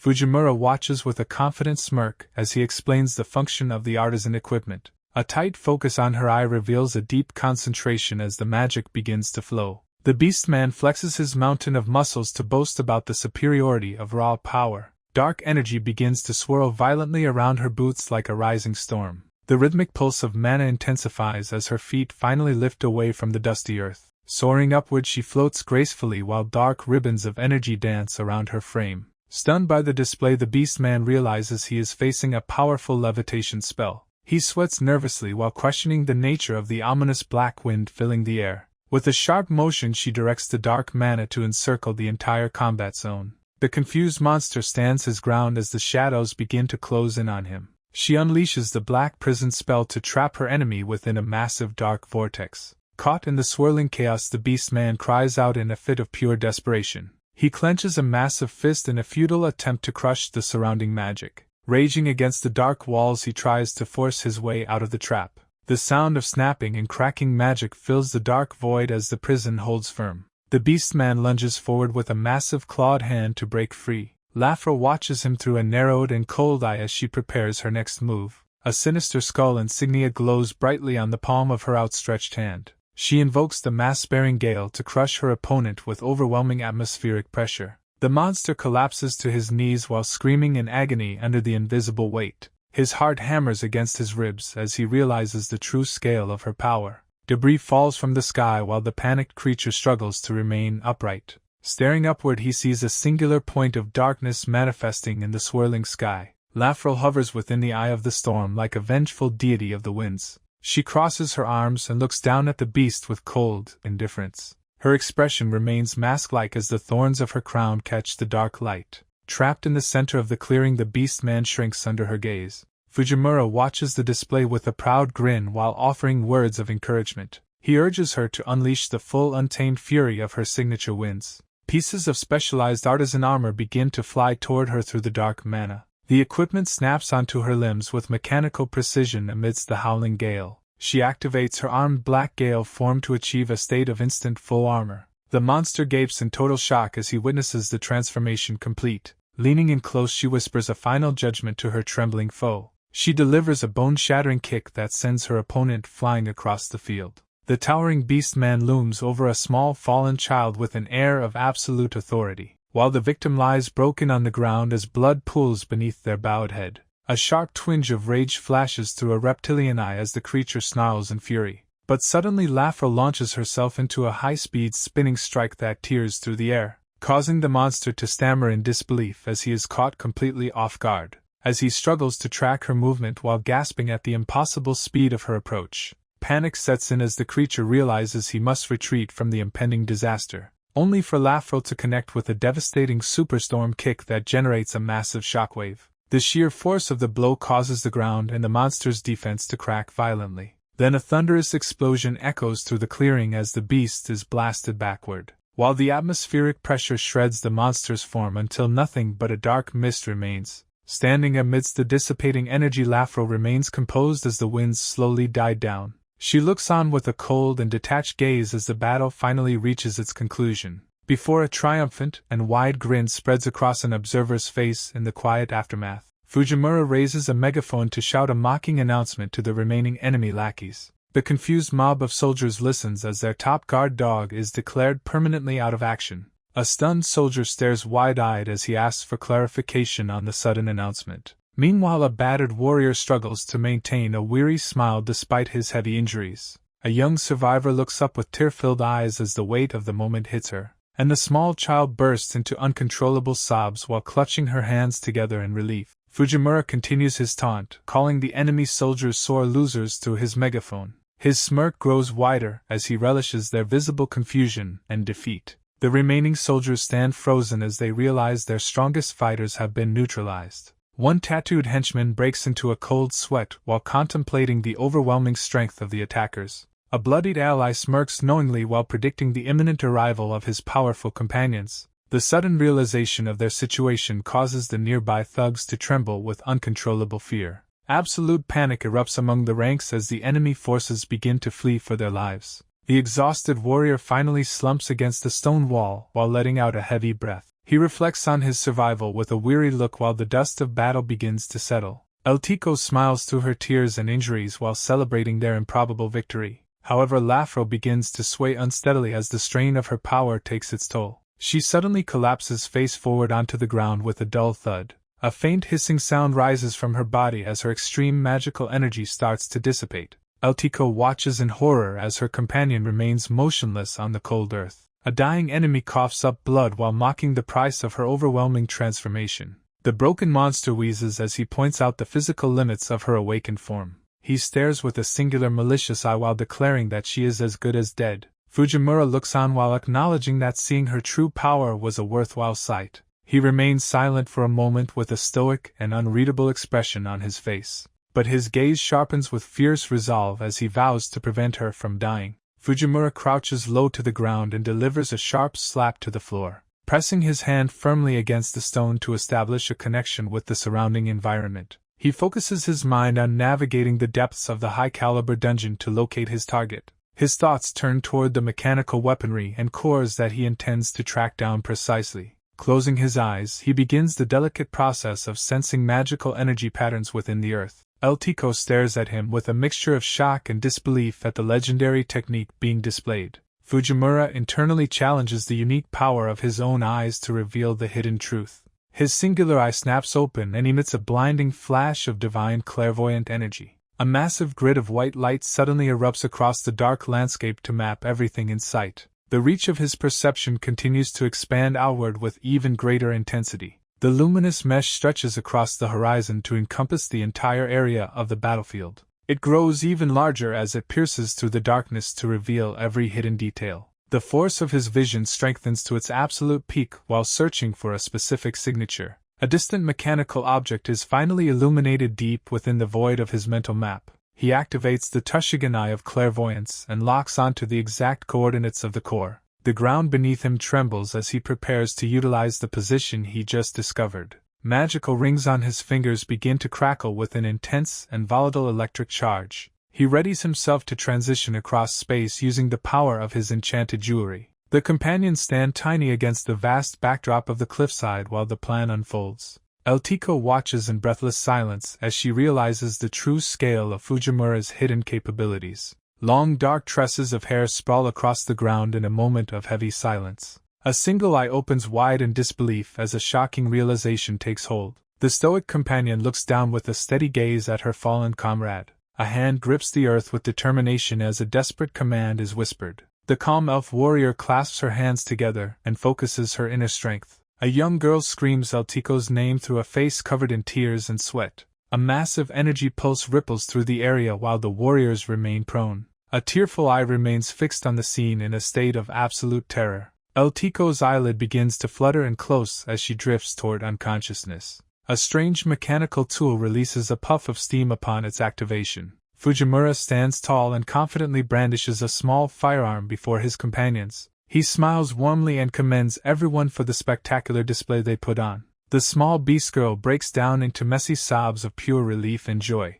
The dark-haired elf gives a simple thumbs up to show her quiet appreciation. Overwhelming emotions take over as the girl continues to weep from the stress. A companion rushes in and grabs Fujimura in a sudden and affectionate embrace. The young warrior lets out a loud cry as tears continue to stream down. Fujimura gazes at his allies with a look of deep kindness and pride. A sinister figure with a barred mask watches from within a dark crevice. The observer expresses pure astonishment at the incredible healing spell he just witnessed. Internal reflections highlight the incredible rare talent of being both a master warrior and magic user. Fujimura smiles with determination, ready to move forward and liberate the remaining captives. A sudden kinetic blast sends an enemy flying backward in a burst of energy. The scarred man stares in utter disbelief as he witnesses the group's unexpected power. The heroes confront the panicked man while he points toward the heart of the slave operation. A vast mining cavern reveals dozens of laborers working under the watchful eye of a guard.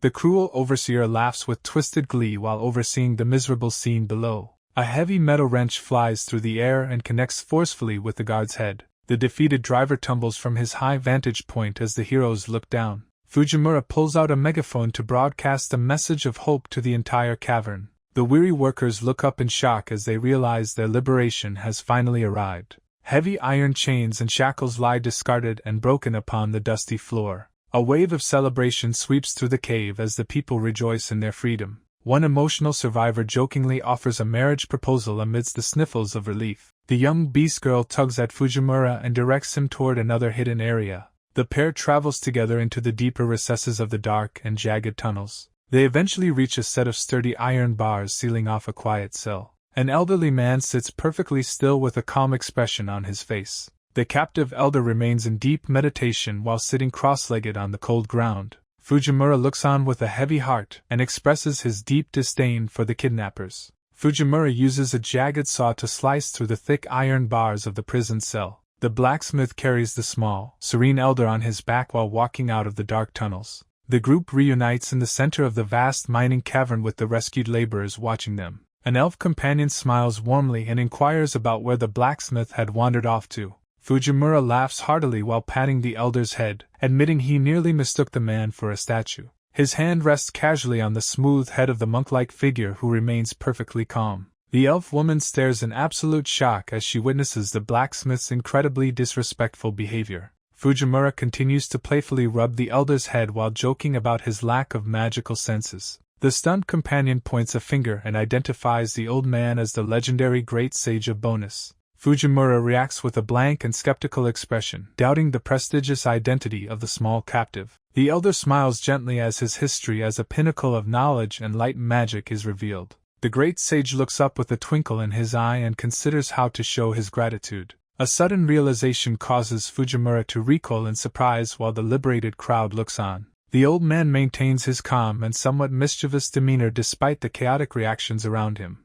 Emotional survivors burst into tears of relief and joy upon seeing their leader safe and sound. Fujimura learns that the weeping group consists of the captured nobles and ministers from the nearby town. The Great Sage chuckles alongside the cheering crowd while his status is finally fully acknowledged. The blacksmith stands silently for a moment as he processes the weight of his unexpected rescue mission. Fujimura deadpans a comment about how a master of magic really shouldn't have been caught so easily. The elder simply closes his eyes and admits that the enemies managed to snatch him while he slept. The Great Sage notes that even active-duty warriors would likely fail against the enemy that caught him sleeping. He sparkles with self-importance while claiming only someone of his caliber could have survived the ordeal. Fujimura points a finger and mockingly dismisses the old man's excuses for being captured so easily. The elder insults Fujimura as the worst youth he has ever met while companions apologize profusely. Giving a thumbs up, the sage begins to list the impressive and diverse backgrounds of the party. He focuses his attention on the young child who belongs to the noble White Wolf tribe.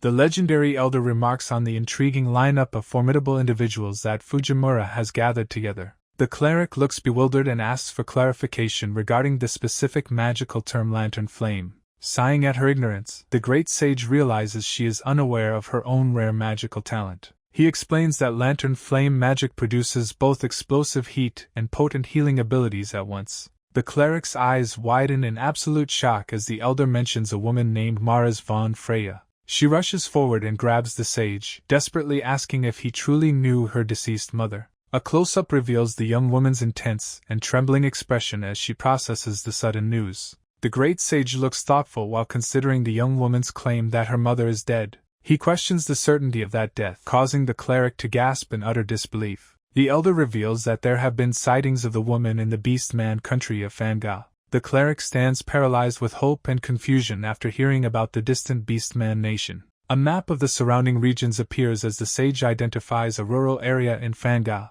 The wolf child looks on with a puzzled expression while the elder laughs about their shared fate. A sinister grin spreads across a hidden face as dark motives linger in the shadows. Fujimura confidently declares that their next destination is officially the Beast Kingdom of Fanga. Hearing the news, the cleric stares in wide-eyed wonder while softly whispering Fujimura's name. The blacksmith smiles knowingly, emphasizing that the love between a parent and child is worth any journey. A single tear begins to form in the young woman's eye as she processes the hope of reunion. She collapses into her hands while weeping and repeatedly thanking her companions for their kindness. Fujimura glances back with a smirk, satisfied with the direction the group is heading. He turns to his muscular ally and asks what the future holds for him now that their current battle is over. Adzuma looks down with a shadowed face, his expression unreadable behind his long dark hair. He explains his intention to return to the Empire to properly settle his affairs and change his ways. The cleric reacts with sheer terror, warning him that the penalty for deserting the military is certain death. Waving a hand dismissively, the large warrior walks away while accepting his fate as a simple criminal. He flashes a bright, genuine smile and notes that his time traveling with them was never dull. The young woman continues to stare at him in disbelief, her face reddening with intense emotion.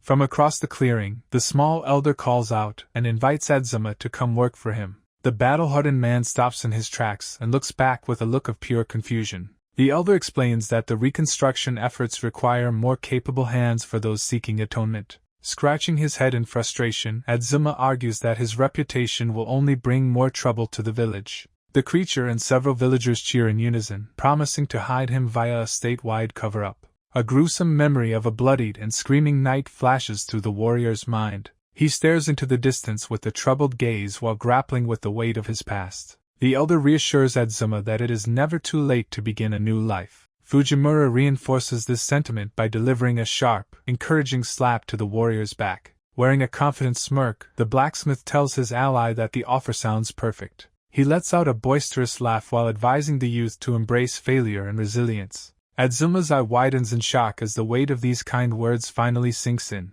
The battle-worn man finally breaks into a genuine, hearty laugh of pure relief. A solitary tear of gratitude falls toward the ground in the silence of the moment. Standing in silhouette, Adzuma bows slightly and accepts the elder as his new boss. Turning to the rest of the group, Fujimura suggests it is finally time to leave. The young cleric beams with a radiant smile and enthusiastically agrees to the departure. Suddenly, a massive spider-like entity looms over the ridge with a threatening declaration. Adzuma whips around with a cold sweat, his face contorted in sudden alarm. A pale hand marked with a dark cross reaches out from the rising shadows. A crazed, bloodshot eye stares intently as the atmosphere turns chillingly dark and heavy. The previously defeated enemy rises as a monstrosity while surrounded by massive spider limbs. The distorted figure reveals his desperate plan to drag everyone into the abyss with him. Fujimura looks back over his shoulder with a look of mild annoyance and curiosity. The elder solemnly identifies the villain's master as Alamumi, a commander in the Demon King's army.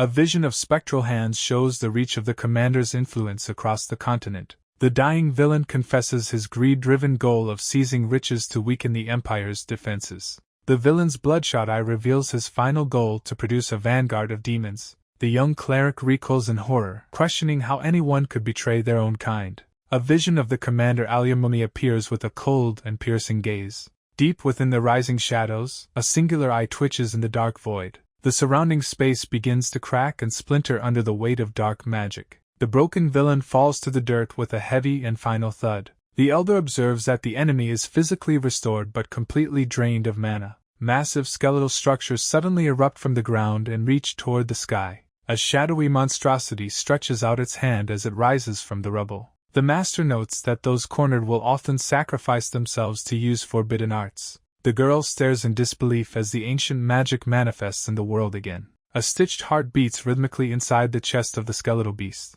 Countless bone-like dragon heads crumble and reform from the earth with a roar. More jagged skulls surge forward as the undead horde continues to expand. The villain declares that his own life will serve as sustenance for these monsters. His face begins to fracture while he screams his desire to destroy everything. A single eye peers through the crumbling exterior as the ritual intensifies. One of the warriors curses the enemy's insanity under his breath. A massive sphere of energy pulses at the center of the swirling skeletal vortex. A line of tattered, hollowed-out figures stands silently in the wake of the spell. Fujimura's eyes widen in sheer disbelief at the overwhelming sight before him. A colossal sphere of compressed corpses known as a corpse pressure bomb descends from the darkness. The dark-haired warrior breaks out in a cold sweat while comparing the mass to a giant meteorite. An intense gaze reveals a trembling eye filled with the dread of certain destruction. The massive ball of bone and flesh throbs with an eerie and rhythmic pulse. The sheer magnitude of the falling object threatens to bury the entire labyrinth beneath its weight. Meanwhile, the skeletal sphere continues its slow and terrifying descent toward the vulnerable group below. Amidst the encroaching doom, the stout elder stands firm and remains remarkably composed. He prepares to unleash a long-in-use technique while wearing a small, knowing smile. Suddenly, a magnificent light wall battle formation erupts to intercept the falling monstrosity. The barrier crackles with intense energy as it strains against the crushing pressure of the dead. The young woman screams in total shock that the elder is holding the entire mass back alone. Despite the strain, the elder maintains his resolve by declaring his spirit will never break. A sharp crack echoes through the chamber as he suddenly winces from an unexpected physical strain. He admits the spell is draining his mana rapidly while his companions realize he has injured his back. Fujimura steps forward to support the girl and helps her aim a small, specialized firearm. He offers a confident look while promising to act as her steady right hand in this moment. The girl's heart races as she blushes and offers a soft word of thanks for his help. Nearby enemies laugh mockingly at the group for thinking such a tiny weapon could succeed. Fujimura glares forward with absolute focus and commands the elder to drop the protective barrier. Nearby observers erupt in frantic screams as the situation reaches its chaotic and terrifying climax. The small companion watches with wide eyes while anticipating the results of the final gamble. A predatory eye narrows with sharp focus as a hidden power finally begins to awaken. The massive orb of death shatters into pieces under the force of a sudden impact. Shockwaves of disbelief ripple across the faces of everyone witnessing the impossible turn of events. Fujimura holds the girl steady within a glowing aura as they prepare the final strike. She gasps in astonishment as a surge of foreign energy flows through her entire body. Fujimura whispers words of encouragement to the young lass while urging her to unleash her potential. The dark-haired swordsman stands paralyzed in thought while contemplating the true meaning of a hero. With a wild and confident grin, Fujimura commands her to fire every single shot at once. A devastating six-fold voidal sky technique erupts, consuming the horizon in a sequence of massive explosions. The sky clears to reveal nothing but drifting embers and falling debris from the pulverized target. The witnesses stand motionless and covered in soot, unable to process the scale of the destruction. The weary warrior closes his eyes and lets out a long, heavy sigh of immense relief. A colossal, perfect circular void remains as a testament to the power that leveled the battlefield. Fujimura rubs his head sheepishly while laughing off the gravity of his world-shaking intervention. The warrior admits his own limitations with a smirk, knowing he stood no chance against such force. The companions remain in a daze, staring blankly at the scarred land left before them. Laughing away the tension, Fujimura suggests that everyone is in desperate need of some rest. The group begins to regroup as the elder acknowledges they survived solely thanks to the blacksmith's handiwork. The girl with the scarred cheek smiles through her tears while gratefully gripping Fujimura's arm. The group stands amidst a crowd of tattered townspeople who are beginning to disperse across the wasteland. Representatives of the town bow deeply as they offer their heartfelt thanks and support for the coming journey. Waving over his shoulder with a cheerful grin, Fujimura promises to share a meal upon his next visit. The former leader stands silently with his back turned while reflecting on the weight of his recent defeat. Fujimura approaches the dejected warrior and gives him a friendly pat on the shoulder. With a wide and encouraging smile, the blacksmith tells him that his courage proves his worth. The warrior's face contorts with sudden emotion as he struggles to hold back a flood of tears. A memory of a smiling face appears in his mind, urging him to go forth and follow his heart. A faint glint of light catches the edge of his clothing as the emotional tension continues to build. He vividly recalls a joyful moment from his past when he sat atop his mentor's shoulders. Overwhelmed by the kindness shown to him, the man buries his face in his hands and begins to sob. Fujimura watches the display of raw emotion with a soft and understanding look in his eyes. The warrior vows to gain true strength so he can one day repay the blacksmith's kindness.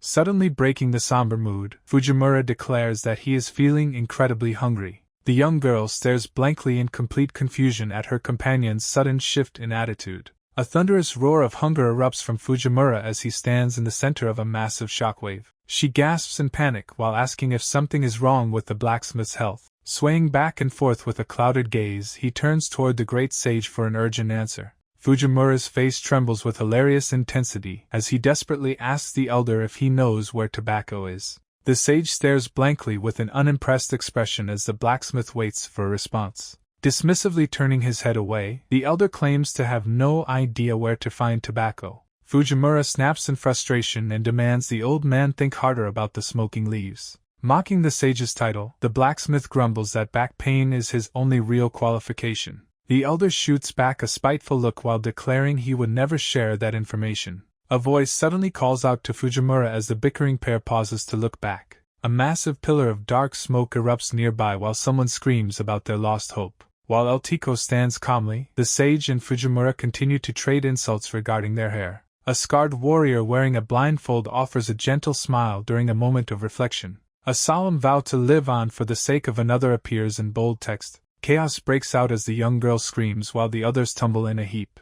Words of encouragement promise that a day will come when one can truly smile again. A close-up captures the lower half of a face breaking into a soft and genuine grin. The companions stare ahead with wide eyes and open mouths in a state of pure shock. A written promise to honor a wish and a name fades onto the screen. Lafro beams with a serene and beautiful expression that radiates a sense of peace. The party stands before the remnants of a criminal organization that has finally been eliminated. Looking through a circular lens, the adventurers appear as small silhouettes against the vast landscape. Meanwhile, a gloved hand tightly crushes a dark stone as a sinister chuckle rings out. A mysterious man with a cracked face scoffs at the failure of his latest human experiment. A wing-brained creature floats in the darkness while addressing its master, Lord Alyamumi. Sitting comfortably on a lavish throne, Alyamumi asks if the creature has heard of the legendary dwarves. An ancient illustration depicts the extinction of a blacksmith race whose skills once offended the gods. Alyamumi observes massive specimen tanks as he discusses sacred weapons that surpass the highest classifications. The wing-brained creature emphasizes that these hidden treasures are far superior to modern artifacts. A close-up reveals Alyamumi's cracked jaw as he speaks about the original creator of the dwarves. Walking toward the giant glass containers, the Dark Lord continues his lecture on ancient lineage. With a sinister grin, he proclaims this legendary figure to be the ultimate king among kings. Fujimura smiles confidently while reflecting on the old tales and myths he has heard. The group looks toward the horizon as they discuss the legend of the Grand Dwarf. A stark map defines the tense boundary separating the demon territory from the human lands. The jagged dividing line between the two warring factions marks the site of impending conflict. A dark, ominous sun hangs over the absolute frontline at Zuma where jagged trees pierce the sky. A messenger in heavy armor drops to one knee to deliver an urgent report to his superior. Sweat beads on the soldier's face as he announces that the second defense gate has fallen. Imperial General Ruel the Wily maintains a cold expression while considering her fellow generals' movements. Arrows rain down on a chaotic battlefield where thousands of soldiers struggle at the base of a wall. Ruel looks on with a bored expression as she dismissively comments on the lack of support. A massive, armored warrior looms over the top of the defensive wall with a mocking laugh. Turning her gaze slightly, Ruel prepares to address the intimidating presence that has just appeared. Salyuan Flydom the Unsinkable stands tall in ornate armor, boasting about the opportunities in Adzuma. Flashing a confident grin, Flydom declares he will recapture the second gate all by himself. Ruel stares coldly at him, explaining that victory in battle requires solid strategy and superior numbers. Flydom dismissively drops into a low stance, signaling that he does not care about her military logic. He explains that as a freelance warrior, he is only interested in the riches and glory. Laughing loudly, Flydom tells the armored knights that they cannot even begin to compare themselves to him. A dark-haired warrior with a small creature on his shoulder listens as Flydom mentions his rival Heathland. Ruel confirms that Heathland has permanently stationed himself at the fourth gate under General Aklina. Standing atop the high wall, Flydom addresses his soldiers while insulting Heathland's intelligence and calling him a stalker. He slams a fist against his chest, vowing to reach the second gate first to show off. Ruel warns him that a demon general might be involved and offers to join him for support. Flydom raises his armored gauntlet while mocking her for not understanding his true motivations. With a sharp gaze and a wild smile, he insists that accomplishing this task alone will make him a legend. The surrounding soldiers stare in stunned silence, their jaws dropping at his reckless proclamation. Ruel looks at him with a deadpan expression, bluntly calling him an idiot for his obsession with fame. Flydom laughs heartily at the insult, completely unfazed by her negative opinion. Despite her harsh words, Ruel blushes slightly while thinking about how cool his sense of freedom is. The armored warrior leaps from the high wall with his hand raised, announcing the beginning of his legend. He crashes onto the ground far below with a heavy stomp, kicking up dust and debris. Letting out a boisterous laugh, Flydom zooms across the battlefield toward his objective. Ruel calls out to the departing Flydom to tell him one thing. She bluntly informs him that he is running in the completely wrong direction. Meanwhile, a crowned king reacts with utter disbelief to the news of Zafat's sudden defeat. The king stands in his grand hall as subordinates confirm a young lad was spotted among the party. He gasps as he visualizes the young boy and the girl with firearms who achieved the impossible. Regaining his composure, the king chuckles about how flashy these aspiring heroes have been. He looks toward the horizon and promises to wait for their eventual return for a feast. Closing his eyes, the king reflects on the vivid memory of the blacksmith's presence. Suddenly, Fujimura returns to drop off a massive, strange creature as a parting gift. He explains that the twitching creature is a grilled ray perfectly suited for drinking. Before anyone can protest, the blacksmith waves and announces his immediate departure. The king calls after him in vain, hoping to ask many more questions before he vanishes. The setting shifts to a quiet industrial building nestled deep within the overgrown wilderness. A large pile of jagged magic stones and crystals thuds onto the workshop floor. Fujimura wraps a headband around his brow, satisfied with the rare loot he secured. Shattered pieces of heavy gauntlets and armor components lie discarded on the ground. Pulling on a sturdy work glove, he prepares to tackle the mountain of repairs and experiments. A light-haired figure lies slumped face down on the ground in a state of total collapse. Another figure with long dark hair and a bandage across their eyes stands quietly nearby. The blacksmith focuses his mind on the need to improve the team's defensive equipment. Fujimura observes a glowing core through his specialized vision, noting new details within the crystal. He carefully operates a lathe in his workshop to extract the energy core from a monster's remains. The blacksmith uses a drill press on a large crystal, discovering unexpected complexity in the material. Nearby, a companion sleeps soundly with a bare eye mask while snoring loudly and drooling. Fujimura grips a component tightly as sparks fly during a high-speed grinding process. He continues by pressing a metal part against a spinning whetstone to refine its finish. A variety of cut and polished gemstones are laid out in a neat row. The sun sets behind a distant mountain, casting a bright flare across the landscape. The small workshop stands isolated in the center of a vast, grassy plain. A person tests the fit of a new metallic boot design in the field. Intricate gauntlet pieces provide enhanced protection as part of the new defensive set. A simple metallic band is fastened around a wrist, completing the set of prototype equipment. The companions admire their new gear while standing together in the open wilderness. The king and his retainers stare in wide-eyed amazement at the impressive new gear. The fox-haired girl laughs joyfully while hugging the blacksmith in a display of gratitude.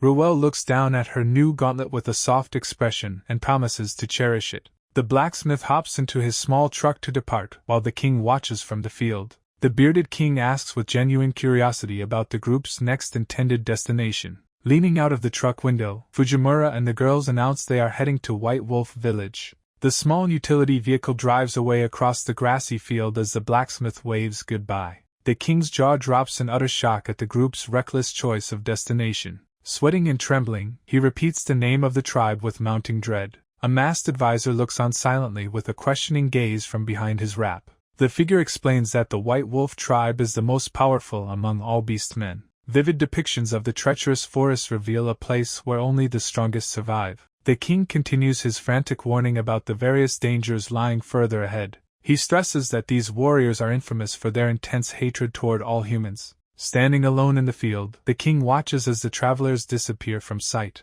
The small truck weaves through a dense thicket of oversized and exotic jungle plants. The vehicle's tire screeches to a sudden stop against the rough forest floor. A door pops open as the sound of a mechanical latch echoes through the trees. Fujimura hops out and decides they must continue their difficult journey on foot. Ruel observes the humid surroundings while acknowledging they have finally reached the jungle's edge. Exotic flowers and strange mosses cover the ground as they delve deeper into the woods. The companions overlook the massive Great Fern jungle stretching out toward the distant horizon. An ancient map identifies this territory as a demonic realm mostly unknown to mankind. Vibrant birds and strange insects thrive within the lush but high-risk ecosystem. The party enters the woods with extreme caution while keeping their weapons ready. The fox girl's ears suddenly perk up at a suspicious noise in the brush. A massive reptilian predator bearing rows of sharp teeth emerges to confront the intruders. A panicked traveler leaps through the air while a voracious reptilian beast snaps at his heels. The man grits his teeth in terror as he realizes his beast warding stone has failed him. Fujimura suddenly reaches out and catches the fleeing man by his massive traveler's pack. Looking completely unbothered, the blacksmith asks the stranger if he knows his way around the jungle. The traveler screams in frustration and fear while begging Fujimura to let him go before they are both killed. His warning falls on deaf ears as the blacksmith maintains his calm and focused demeanor. The predator lunges once more with its claws extended as the man continues to shriek for his life. With a casual motion, Fujimura brings his hammer down on the creature's head with a heavy thud. The beast's skull takes the full force of the blow as its long tongue lolls out from its mouth. Wide-eyed and speechless, the rescued traveler stares up at his nonchalant savior in disbelief. Fujimura tells the man to be quiet so he can finish dealing with the situation. The massive reptile collapses onto the jungle floor while the two men stand amidst the tropical flora. The blacksmith's tool makes direct contact with the monster's snout, sending it reeling backward. Looking on in a daze, the traveler struggles to process the incredible display of strength. A massive swarm of armored beast bugs suddenly crests the nearby ridge and surges toward the group. Sweating with renewed dread, the traveler identifies the oncoming insects as a far greater threat. Lafra leaps into the air and readies herself to intervene with a powerful technique. Fujimura watches the approaching horde with a steady gaze while preparing for the next encounter. A devastating wind-based kick from the elf warrior scatters the insect swarm in every direction. The sheer force of the blow causes the very earth beneath them to crack and buckle. Lafro fixes her gaze on the surrounding swarm with a cold and calculating intensity. Noticing her focus, Fujimura pauses to observe the reaction of their new companion. The elf warrior smirks confidently even as dozens of voracious insects crawl over her body. Witnessing this, the traveler grips his blade in a panic while fearing for her life. Fujimura reassures the man by explaining that their specialized gear provides ultimate magical and physical protection. He proudly identifies his high-performance creation as the Fujimura Kuromo line of enchanted garments. The stranger can only stare in mute shock at the absurdity of their superior equipment. Meanwhile, Lafro remains completely unfazed as predatory beasts circle her in the dense jungle. Laughing heartily, the blacksmith admits he collaborated with master craftsmen to perfect the clothing's design. The traveler's mind reels as he questions the sheer impossibility of embedding such powerful magic stones. A mental diagram illustrates Fujimura's complex process of extracting cores to create lightweight plate mail. Struggling to comprehend the technique, the man realizes he is in the presence of a genius. He calculates the astronomical value of such a treasure and nearly collapses from the thought. Turning his attention back to the combat, Fujimura casually instructs his young assistant to engage. The girl immediately levels her heavy magical firearm and prepares to unleash a devastating shot. A colossal explosion tears through the clearing, instantly vaporizing the remaining threats in a blinding flash. The traveler watches the resulting devastation with wide eyes while his jaw drops in total disbelief. A heavy silence descends upon the scorched jungle as the smoke slowly begins to clear. Fujimura and his companion share a light-hearted moment while casually dismissing the overwhelming display of force. The rescued man can only sweat in silence as he accepts the terrifying reality of his savior's power. The traveler stares in utter confusion as he demands to know the identities of his eccentric saviors. After the chaos settles, the group gathers in a small clearing to discuss the situation. Bridge inspects a large magic stone in his hand, which has clearly shattered from exhaustion. Sitting dejectedly, he admits that relying on cheap beast-warding stones was a nearly fatal mistake. The man reveals his name is Bridge, a traveling blacksmith and peddler who roams the continent. While poking at a dead creature, Fujimura questions why a merchant would risk such a deadly forest. Bridge explains that his business thrives on information networking and distributing rare products between regions. He highlights the unique appeal of this unexplored land and its various underdeveloped cultures. With a sly grin, he notes that the area is particularly rich in undiscovered magic stones. Letting out a heavy sigh, the peddler takes a moment to recover from the recent ordeal. He emphasizes how fortunate their arrival was given the importance of his current mission. The traveler proudly declares that he has spent 2 years mapping a route to the White Wolf village. However, he expresses frustration at needing to retreat to town now that his protective charms are gone. Fujimura interjects with a confident smirk while calling the peddler a lucky man. The master blacksmith proposes a deal where they provide protection in exchange for a guided path. Bridge narrows his eyes as he carefully weighs the benefits of this sudden offer. He realizes that this might be the perfect opportunity to finish his long journey. A devious smile creeps across his face at the thought of having such power on his side. Bridge and Fujimura finalize their agreement with a firm handshake amidst the jungle foliage. The newly formed group begins their trek together toward the elusive village of the White Wolves.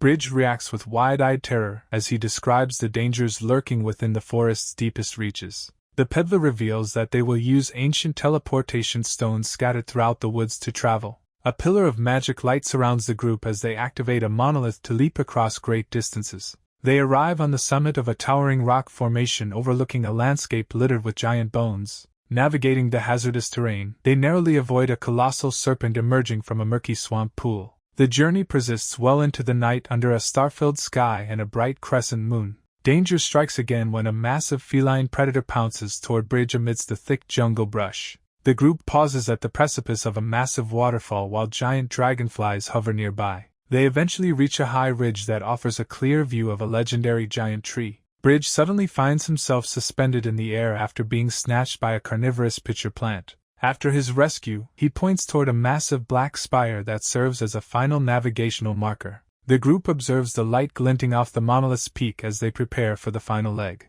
They weave through the dense, prehistoric-looking jungle as the atmosphere grows increasingly tense and quiet. A hidden civilization finally reveals itself with intricate tree towers and a gateway made from a skull. Bridge beams with pride while officially announcing their arrival at the long-sought White Wolf village. His expression quickly darkens as he warns the group about the wolves' notorious hatred for humans. He urges everyone to move slowly and follow strict cultural protocols to ensure their safety. The merchant suddenly stops talking when he notices a suspicious lack of presence by his side. Fujimura ignores every single warning and begins sliding down the steep slope toward the village entrance. Bridge erupts in a frantic scream as he begs the reckless blacksmith to stop before causing trouble. Fujimura firmly declares that he has no intention of wasting another second standing around. Bridge's eyes widen in disbelief as he watches the blacksmith's reckless and sudden advance. A sudden realization washes over the merchant as he assumes Fujimura possesses a secret strategy. His fear quickly transforms into a confident grin while trusting his companion's apparent hidden guts.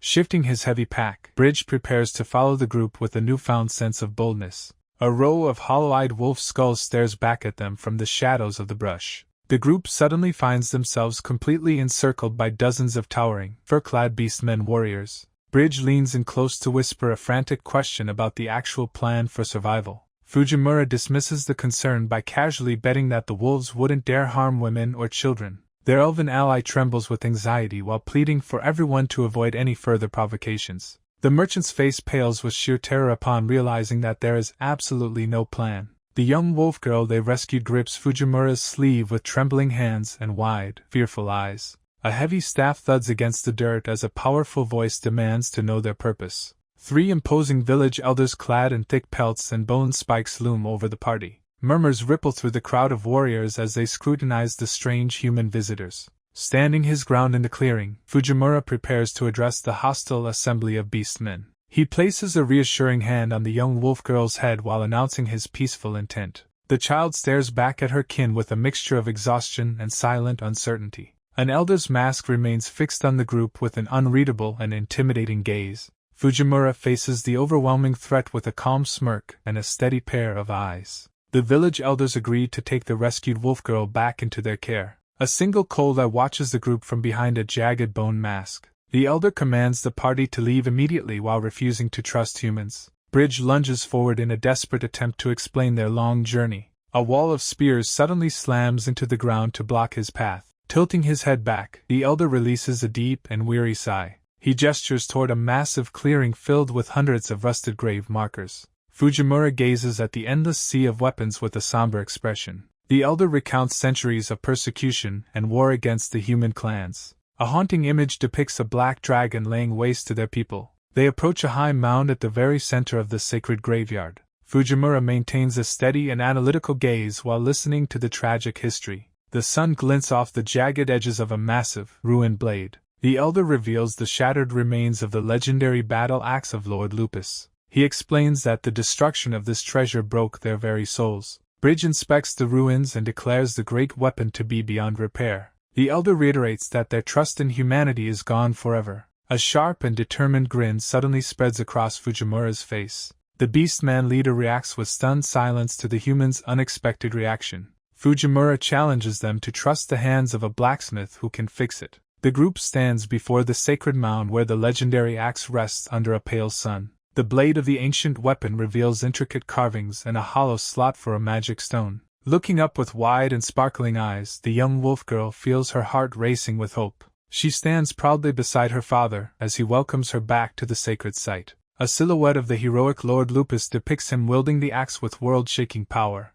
The father looks toward the horizon while explaining the axe's significance as their tribe's guidepost. Beneath the jagged bone mask, his voice wavers slightly as he speaks of his life's dedication. The young girl clenches her fists and vows to become a warrior worthy of their treasure. Her father places a gentle hand on her head and encourages her to grow strong. Turning his attention back to Fujimura, the elder stares at the human with a piercing gaze. Standing his ground, Fujimura repeats his bold promise to restore their broken sense of pride. Bridge gestures toward the massive, rusted heap and questions if a repair is even possible. He argues that the metal is far too damaged and would require being recast from scratch. Looking closer at the hilt, he points out that the central magic stone is utterly shattered. Fujimura ignores the skepticism and activates his eye of analysis to see the weapon's truth. His magical vision pierces through the rust to reveal the weapon's complex internal energy patterns. He identifies the specific alignment of the broken stones and the ancient enchantments hidden within. Stepping forward, Fujimura firmly grabs the jagged edge of the axe to begin his assessment. A nearby elder baring his teeth reacts with sudden rage at the human's disrespectful touch. The leader reaches out a hand to stop the elder while sensing Fujimura's genuine determination. The bone-masked elder questions how a mere human could possibly understand the complex nature of their sacred magic stone. Smirking with confidence, Fujimura reveals that his special eye sees all and promises to finish the repairs within a single day. The surrounding tribesmen erupt in a wave of skeptical chatter, doubting that such a feat could ever be accomplished so quickly. Staring back with an unreadable expression, the leader remains silent as he weighs the blacksmith's audacious proposal. The young wolf girl watches with sparkling eyes and a wide grin, her heart filled with absolute faith in her friend. Granting permission with a grim warning, the leader declares that the human must pay a heavy price if he fails. A nearby elder cries out in shock at the sudden agreement, feeling the weight of their tribe's pride at stake.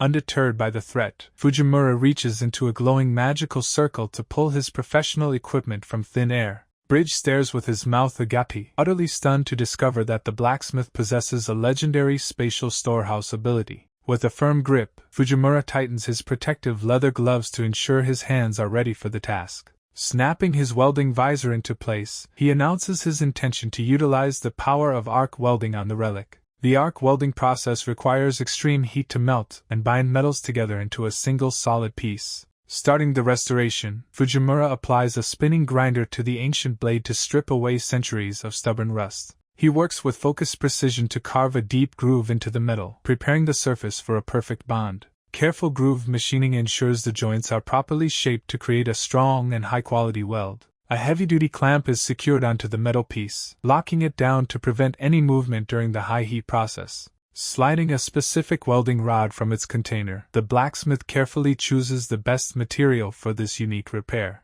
Observing the strange techniques from the sidelines, Bridge breaks into a cold sweat while trying to process the spectacle. He is mesmerized by the human's incredible dexterity as he watches the master blacksmith handle his tools with ease. Fujimura issues a final warning for everyone to stand back before unleashing a blindingly bright flame upon the sacred axe. Tossing 3 protective welding masks onto the ground, Fujimura offers them to anyone who wishes to watch the work. The tribesmen quickly take up the strange tools, holding the masks firmly over their faces in silent anticipation. Crouched over his equipment, the blacksmith turns a dial to increase the electrical current for the thickest sections. A detailed diagram illustrates how a single stroke along a joint constitutes a single weld pass. The metal rod descends toward the target, its tip nearing the surface as the tension in the room rises. A violent explosion of brilliant light and smoke fills the area as the arc strike begins. Surrounding onlookers recoil in amazement as Fujimura remains steady amidst the blinding white glare.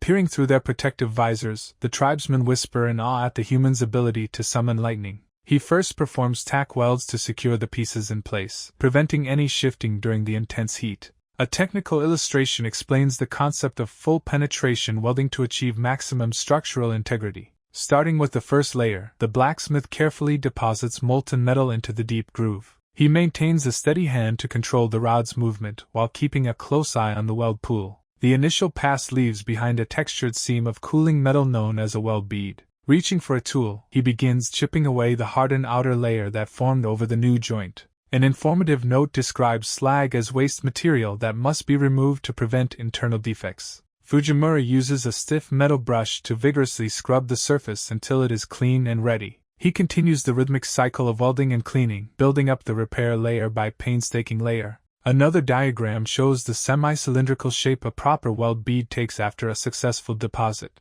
With a series of sharp clangs, the final bits of waste are hammered off to reveal the solid bond. Bridge stares at the finished work with wide, sweat-beaded eyes, completely overwhelmed by the mastery on display. Fujimura casually dismisses the difficulty of the task after laying down a perfectly uniform weld bead. He immediately moves to the next phase, applying precise tack welds around the circumference of a cylinder. A mechanical polisher hums as it strips away every trace of rust from the base metal. Switching tools, the blacksmith begins carving swirling decorative patterns into the surface for a professional finish. He remains deeply focused on the intricate machining, ignoring the sweat dripping down his face. Nearby, the young boy confidently displays a wrist-mounted transceiver while announcing backing from the Kingdom of Bonus. The magical device emits a steady hum as it facilitates a remote communication link. Elsewhere, the elder goblin relaxes in a fruit-filled hot spring until a voice suddenly emanates from his earring. He splashes wildly in a panic, struggling to understand where the sound is coming from.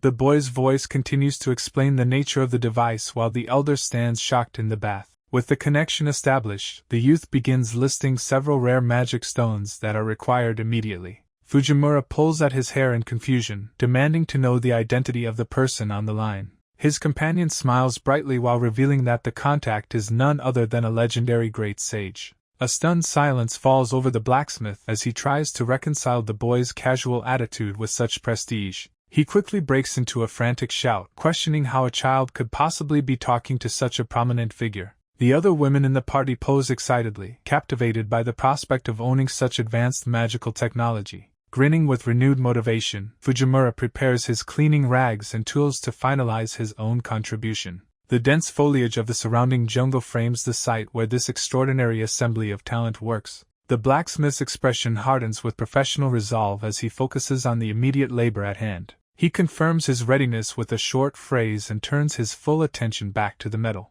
Fujimura holds up the completed weapon with a triumphant smile, announcing the work is finally done. The leader of the White Wolf tribe stares in absolute silence at the finished craftsmanship. His gaze intensifies as he carefully examines the flawless restoration of the ancient relic. The legendary axe shines brilliantly atop the hill, leaving the young beast girl in awe of its radiance. Framed by the setting sun, the restored weapon stands as a majestic symbol among a circle of swords. The elder warrior reflects on the heroic image of his youth being perfectly recreated before his eyes. Grinning broadly, the blacksmith explains that the extra gilding was just a personal bonus for the job. His companion watches him with wide, trembling eyes, completely overwhelmed by his impossible skill. She reflects on the godly techniques required to finish such a complex restoration in a single day. Her mouth quivers as she struggles to find words for the master-level display she just witnessed. Suddenly, the man drops to the ground in a deep bow while shouting for the master's attention.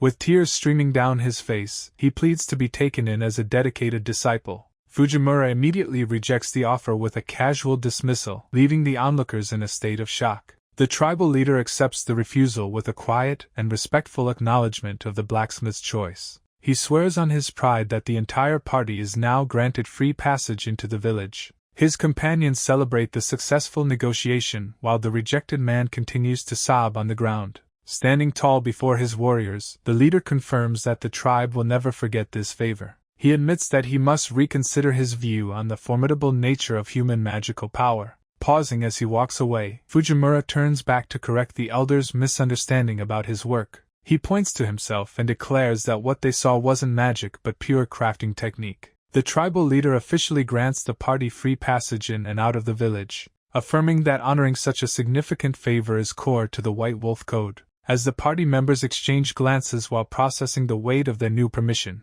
though the masked elder suddenly falls into a deep and pensive silence, eventually ordering the group to depart immediately because their arrival coincides with dangerous events, prompting the man on the ground to shout a frantic plea for them to stay and listen, while the master blacksmith looks on with a skeptical expression regarding the leader's vague warning, who then explains the violent rift between the village's peaceful traditionalists and power-hungry radicals, causing the young beast girl to withdraw into herself upon hearing of her family's radical affiliations, until a messenger warrior suddenly arrives with a loud shout to interrupt the tense conversation, revealing the grim news that 2 of their warriors have fallen into enemy hands, which leaves the master's assistant staring in wide-eyed horror at the escalating tribal conflict, as a vision of a defeated warrior and a broken weapon emphasizes the brutality of the struggle, driving the leader to grit his teeth in pure disgust at the radicals' despicable behavior, while the small girl remains silent with a look of profound sadness on her face, until a comforting hand reaches out to pat her head and settle her nerves. Standing silhouetted against the sun, the blacksmith notes that the radicals seem quite foolish, before coolly requesting that the warriors lead him straight to the enemy's location, leaving the tribal guards in a state of utter shock at the audacity of his proposal, as the leader sternly advises against it by claiming it will only lead to his death. The leader speaks of a legendary Saluan known as the Flame Princess residing among dragon slayers, causing the master's assistant to break into a cold sweat at the mention of her name, as she repeats the title under her breath with a look of sheer disbelief, while the elder clarifies that this former hero has turned into the leader of the radicals, suspecting that even her past victory against the dragon was merely a deceptive ploy to gain trust, which only strengthens the blacksmith's resolve to meet this mysterious woman face to face, flashing a sharp and confident grin as he declares they have business with her as well, leaving the village leader to wonder if the group is already acquainted with the dangerous warrior, before the blacksmith makes it clear that no one will be standing in their way,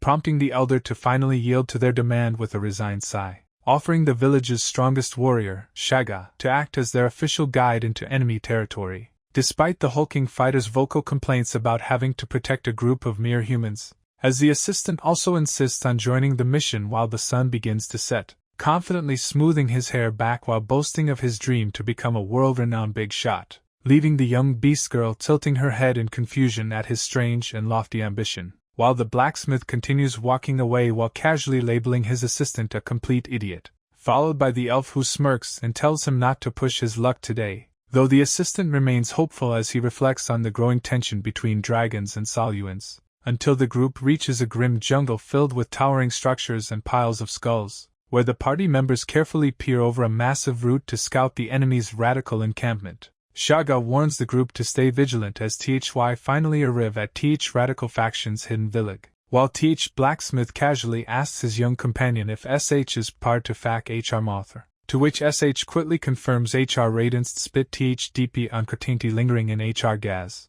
as Fujimura observes HR with a steady and calculating expression will THY proc DPR, leading TH Girl to express HR Bliff that an impostor is exploiting HR Lat Mothra S Packful LGND. Though SH admits this SLF proclaimed Flam Prinks must hold some vital information about TH Ral Ro, prompting TH Master Blacksmith to flash advice Smil after fully understanding TH situation. For HSDPS forward with his oversized WRNCH to fork TH and MY to revolve their true entity, suddenly launching a spinning metallic projectile through TH air to provoke an immediate response. Ping his YS fixed on TH target as H prepares for TH invitable retaliation, swinging his massive tool with Grat fork as TH initial Dursion draws out a powerful strick, until a heavy blad weapon thuds violently into TH ground just inches away from TH group, causing Th Blacksmith to catch his breath after narrowly avoiding Th Thou Surprise attack. While a mysterious masked figure draped in thick furs apars PRCHD atop a massive forest root,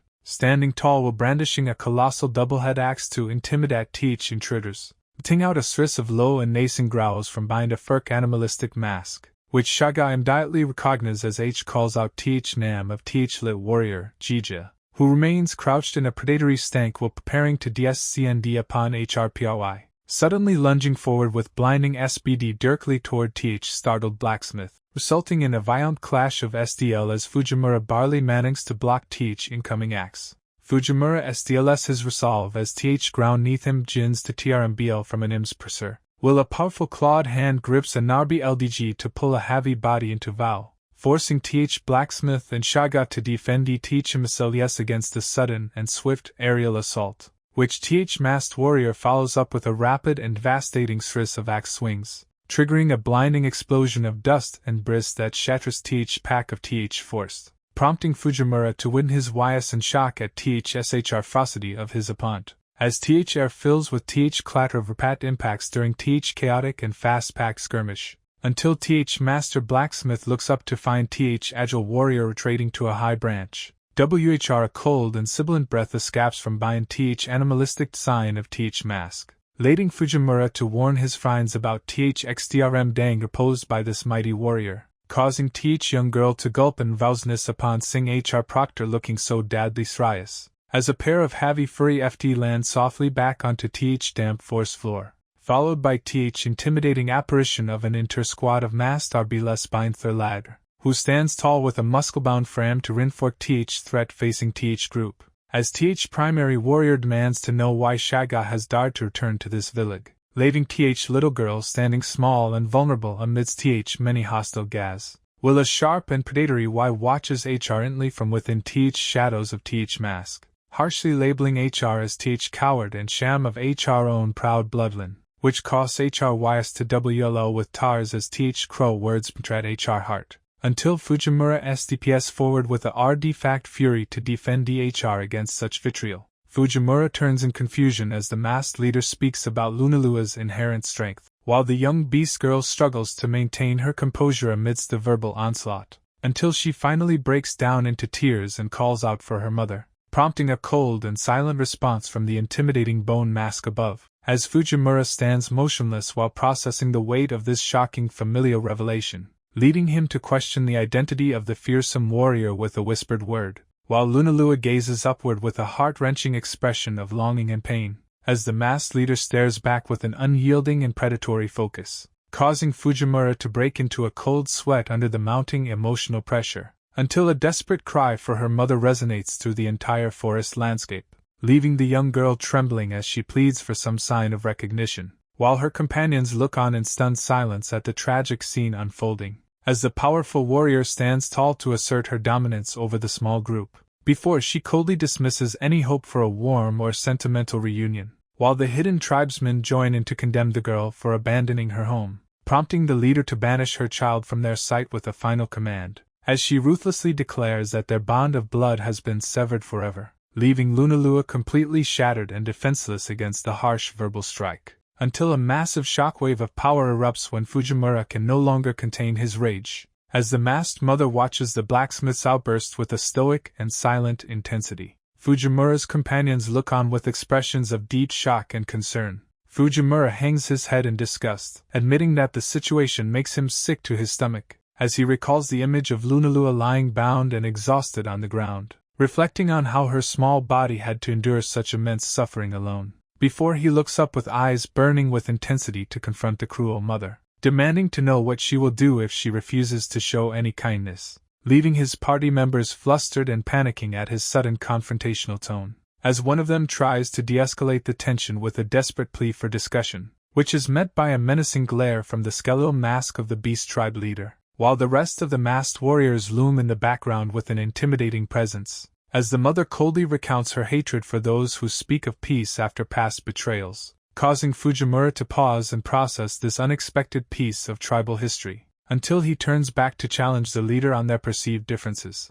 prompting a stern retort about the survival of the fittest in the harsh forest, leading the leader to declare that their groups are fundamentally incompatible as they turn to leave, leaving Fujimura completely stunned as he tries to grasp the finality of their words, while the masked warrior promises a future trial to determine the true strength of their clan. As the massive figure shrugs off the conversation and begins walking away into the trees, forcing Fujimura to signal a retreat to his still shaken companions, as a crescent moon hangs silently over the darkened canopy of the dense forest. Fujimura sits quietly by a small campfire deep within the forest, as he clenches his jaw and speaks through gritted teeth, suddenly breaking into a loud and frantic outburst about the forgotten Flame Princess, though the Beast Tribe leader merely assures him that all representatives will eventually appear, causing a companion to watch in stunned silence with her eyes wide open, while the leader explains the rules of the contest under the watchful moon, warning that the situation is likely to turn into a violent bloodbath regardless.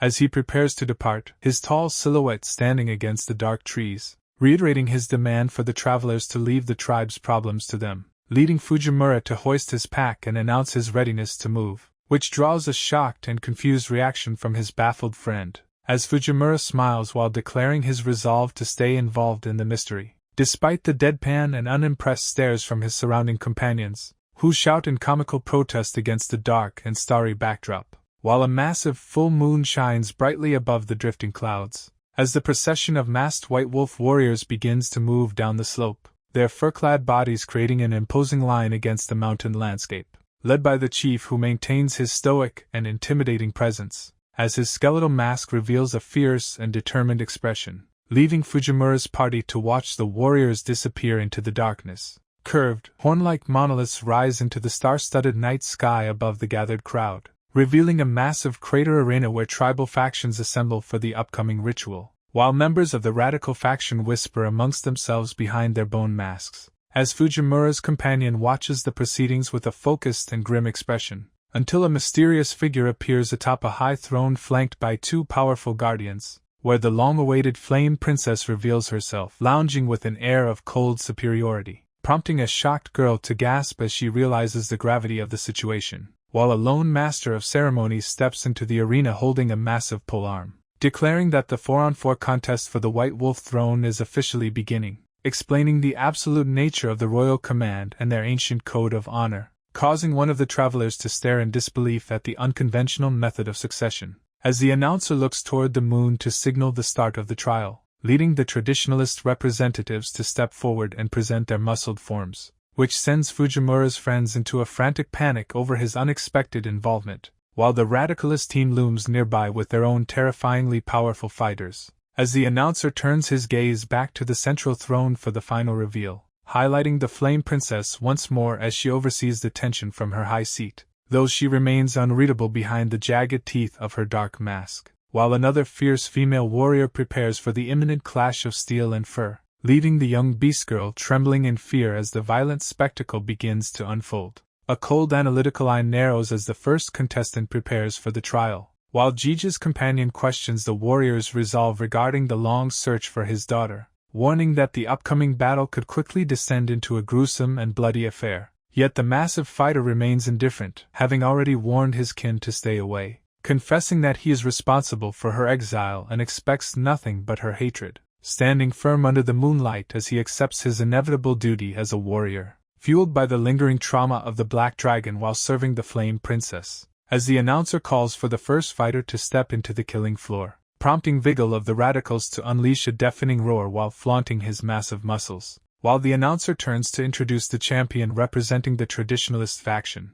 when the unexpected representative of the Traditionalists lands in the dirt with a heavy slump, drawing the focused gaze of the entire arena toward the center of the crater, as a bone-masked warrior observes the small intruder with a mixture of doubt and curiosity, and the radical faction members look on with growing irritation at the strange human's arrival, where Fujimura strikes a defiant pose while casually resting a heavy pipe wrench on his shoulder, leaving his traveling companions completely speechless and paralyzed with total shock, as Vigil mocks the snotty little runt for intruding upon the White Wolf's sacred ground, only for a sudden and heavy impact to resonate across the arena with a dull bonk, sending the massive Vigil crashing face first into the dirt in an embarrassing one-hit defeat, while the remaining radicals stare in wide-eyed fury at the blacksmith who just humiliated their champion. Fujimura declares that he will not let this pointless battle continue any longer, swinging his massive wrench into position while rewriting the rules to include everyone, narrowing his eyes as he warns the crowd that he might end up king,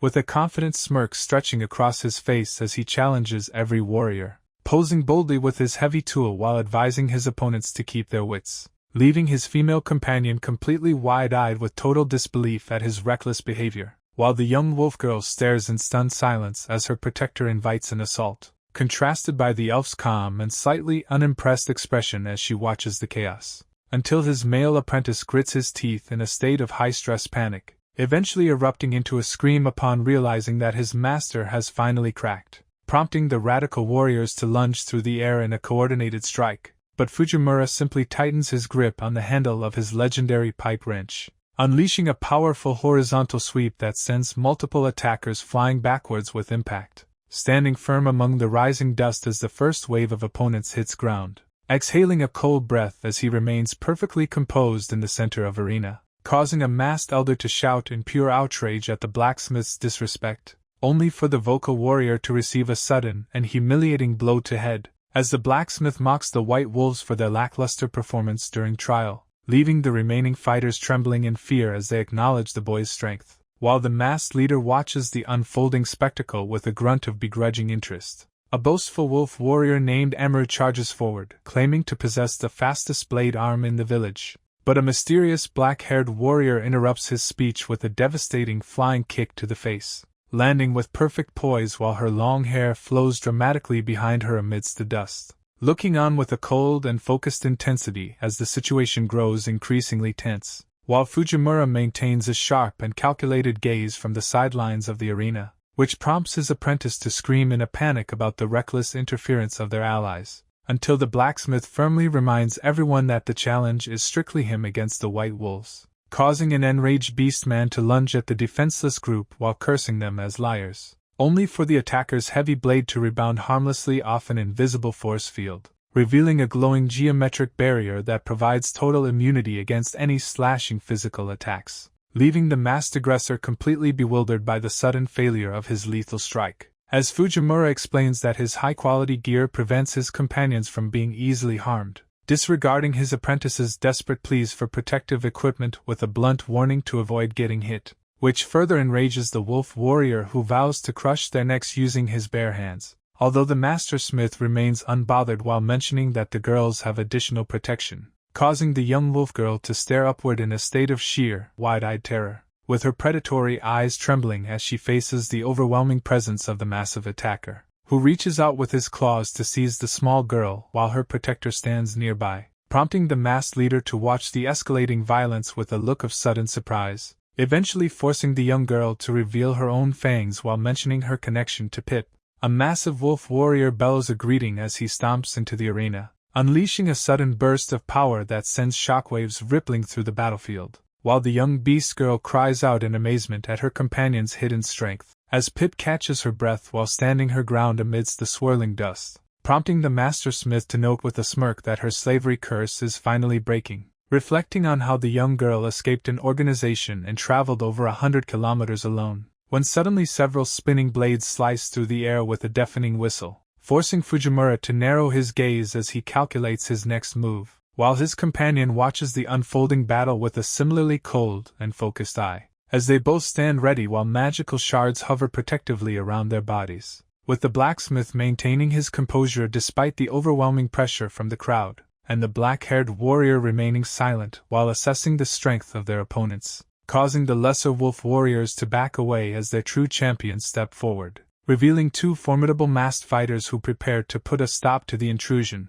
as the one named Jaga admits he never expected to join forces with his old partner again, to which the warrior Jija responds that they must fight for the future of their clan, leaving the onlookers in awe as the two legends finally stand side by side once more, while the physical tension in the air causes the ground to vibrate under their feet, sparking a massive roar of approval from the bloodthirsty crowd as the duo prepares to attack, which leaves the apprentice in a state of shock as the enemy's morale reaches a fever pitch. A wolf's clawed hand clenches tightly, showing intense focus and preparation. Jaga and Jija crouch low, announcing their intention to end the fight with a combined attack, Fujimura looks on with a skeptical expression while questioning the name of their secret technique. Hardened rocks begin to form and crackle around the tips of the warrior's claws, as the density of the stones increases to fuse into a jagged, lethal projectile, prompting one masked champion to explain how their mana-infused rocks reach diamond-level hardness, until a massive explosion of energy launches the specialized shot directly toward the intruders,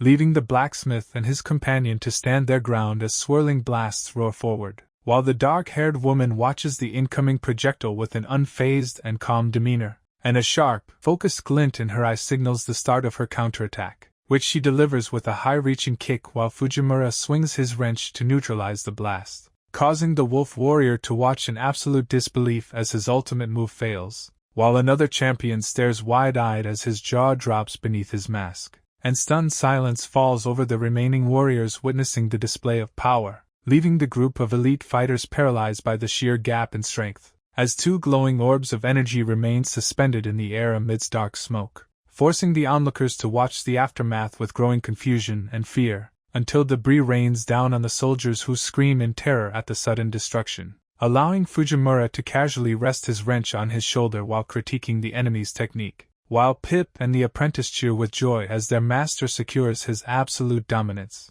Fujimura stands beside Lafrel, confidently telling his opponents they need to try much harder to beat them. A brief technical explanation defines a burr as an unnecessary protrusion found on machined metal surfaces. Dismissing his enemy's threats as mere dreams, the blacksmith watches a small creature twitch in the distance. He casually strolls across the battlefield while noting that the current situation feels like it's missing something. With a deliberate motion, he swings his heavy wrench toward the distant throne where the enemy leader sits. The masked woman on the throne listens intently while questioning the rumors of the blacksmith's legendary strength. Fujimura continues his approach, accusing the seated figure of being nothing more than a troublemaking cult leader. A sharp glint appears in the woman's single visible eye as she focuses on the approaching intruder. Demanding a direct confrontation, the blacksmith challenges the leader to descend from her high seat and face him. The heavy metal wrench clacks loudly as Fujimura adjusts the tool to prepare his next big move. He points the wrench forward with a mischievous grin, promising to provide a fresh lump of iron.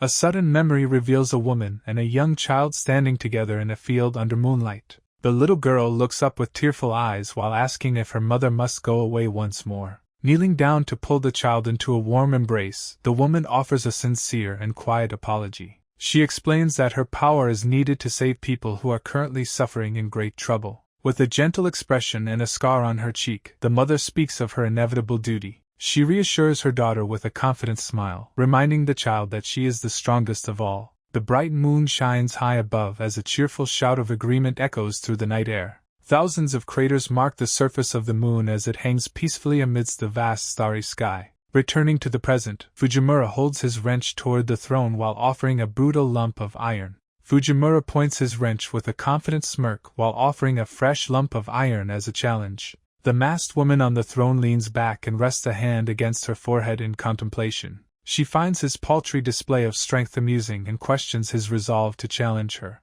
The air around her bristles with energy as her long hair begins to sway violently. A look of pure shock washes over a young woman's face as the situation takes a dark turn. Removing her mask, the leader reveals a prominent scar on her face and commands the intruder to know his place. The blacksmith stares in disbelief as the mysterious identity of the cult leader is finally unveiled. She lets out a wide, toothy grin that contrasts sharply with her previous cold demeanor. The scene fades to a black screen where a whispered cry for a mother lingers in the air. With wide, crazed eyes, the scarred woman explains that facing him is almost a waste of her time. Fujimura responds with confusion as she declares her intent to show him the power of the White Wolf tribe. A violent explosion of force suddenly erupts behind the blacksmith, sending clouds of dust into the air. He glances over his shoulder with a serious expression as the true battle begins to take shape. Out of the shadows emerges a small beast-man wearing a tribal mask and heavy furs. The masked creature glares at the group while silently labeling them all as fools. Viscous fluid leaks from the creature's mouth as its physical form starts to change rapidly. The beastmen activate a forbidden beastification technique that transforms them into hulking, savage monsters. This powerful transformation grants them overwhelming strength but gradually erodes their capacity for reason. The young beast girl looks on with trembling eyes as she realizes the horrific nature of the technique. A final warning emphasizes that staying in this state too long results in the permanent loss of one's sanity. Fujimura stands back to back with his allies as several transformed beastmen crouch menacingly in the shadows. He rests his heavy wrench over his shoulder with a bored expression while preparing for the coming assault. A close-up reveals the character's eye widening in sheer terror as a monstrous presence draws near. One of the hulking, fur-covered monsters leaps into the air with its claws extended for a lethal strike. The ground shatters into countless pieces under the incredible weight of the monster's powerful landing. Massive columns of dust and debris erupt around Fujimura as he stands his ground against the impact. Two beastmen in bone masks snarl with predatory hunger while closing in on their target from both sides. Dozens of sharp, black projectiles rain down from above as the enemies coordinate a lethal barrage. Fujimura remains composed and focuses his gaze on the incoming threats while assessing the battlefield's chaos. A group of masked warriors cheers wildly from the sidelines as their champions press the attack. A sharp clicking sound echoes through the air as one of the beastmen prepares its next move. The transformed monsters converge on the lone blacksmith from the sky and the ground simultaneously. From a high vantage point, the scale of the four-way ambush becomes clear as it closes in. A close-up on a mask's eye slit emphasizes the calculated nature of the inescapable coordinated strike. The beastmen lunge forward with incredible speed, their forms becoming blurs of fur and bone. One monster's head moves dangerously close to Fujimura's position as it attempts a biting attack. Another masked attacker twists its body in midair to gain more momentum for a crushing blow. Fujimura suddenly leaps high into the air, expertly maneuvering between the converging monsters with a smirk. He tosses a small metal bolt toward one of the attackers while suspended in mid-flight. The metallic bolt strikes a beastman's mask with precise accuracy as Fujimura executes his counter-strategy. Fujimura slams two beastmen into the cratered ground with a single, earth-shaking blow. The impact is so violent that it shatters a bone mask into bloody shards. Jagged pieces of the mask fly through the air while the enemy is driven down. Nonchalantly walking away, Fujimura rests his heavy wrench over his shoulder without looking back. He pauses amidst the falling debris and turns his head to see who remains. A trio of masked beastmen observes the battle from the darkness with growing apprehension. A woman with silver hair watches the blacksmith's every move with a sharp, calculating gaze. Another beastman wearing a round mask stares ahead in a state of complete shock. Beads of sweat appear on the mask as the enemy realizes the overwhelming gap in power. The large beastmen stand together in the moonlight while assessing the damage to their forces. A towering, muscular warrior looms over a smaller armored ally while a sharp sound rings out. One of the defeated attackers remains motionless on the ground as blood pools nearby. A young girl's eyes widen in total disbelief at the sight of the blacksmith's victory. Another onlooker stays frozen in place while processing the speed of the recent exchange. The armored beastman suddenly slumps to the earth as the large warrior watches on. Coughing up a spray of dark blood, the beastman in the round mask struggles painfully. An extreme close-up of a single eye through a mask captures a moment of intense focus. The massive beastman leader speaks with a menacing tone while staring down his opponents. A young man with a fierce grin dashes forward after receiving a command from Fujimura. The armored beastman lies prone on the parched ground while a giant blade rests nearby.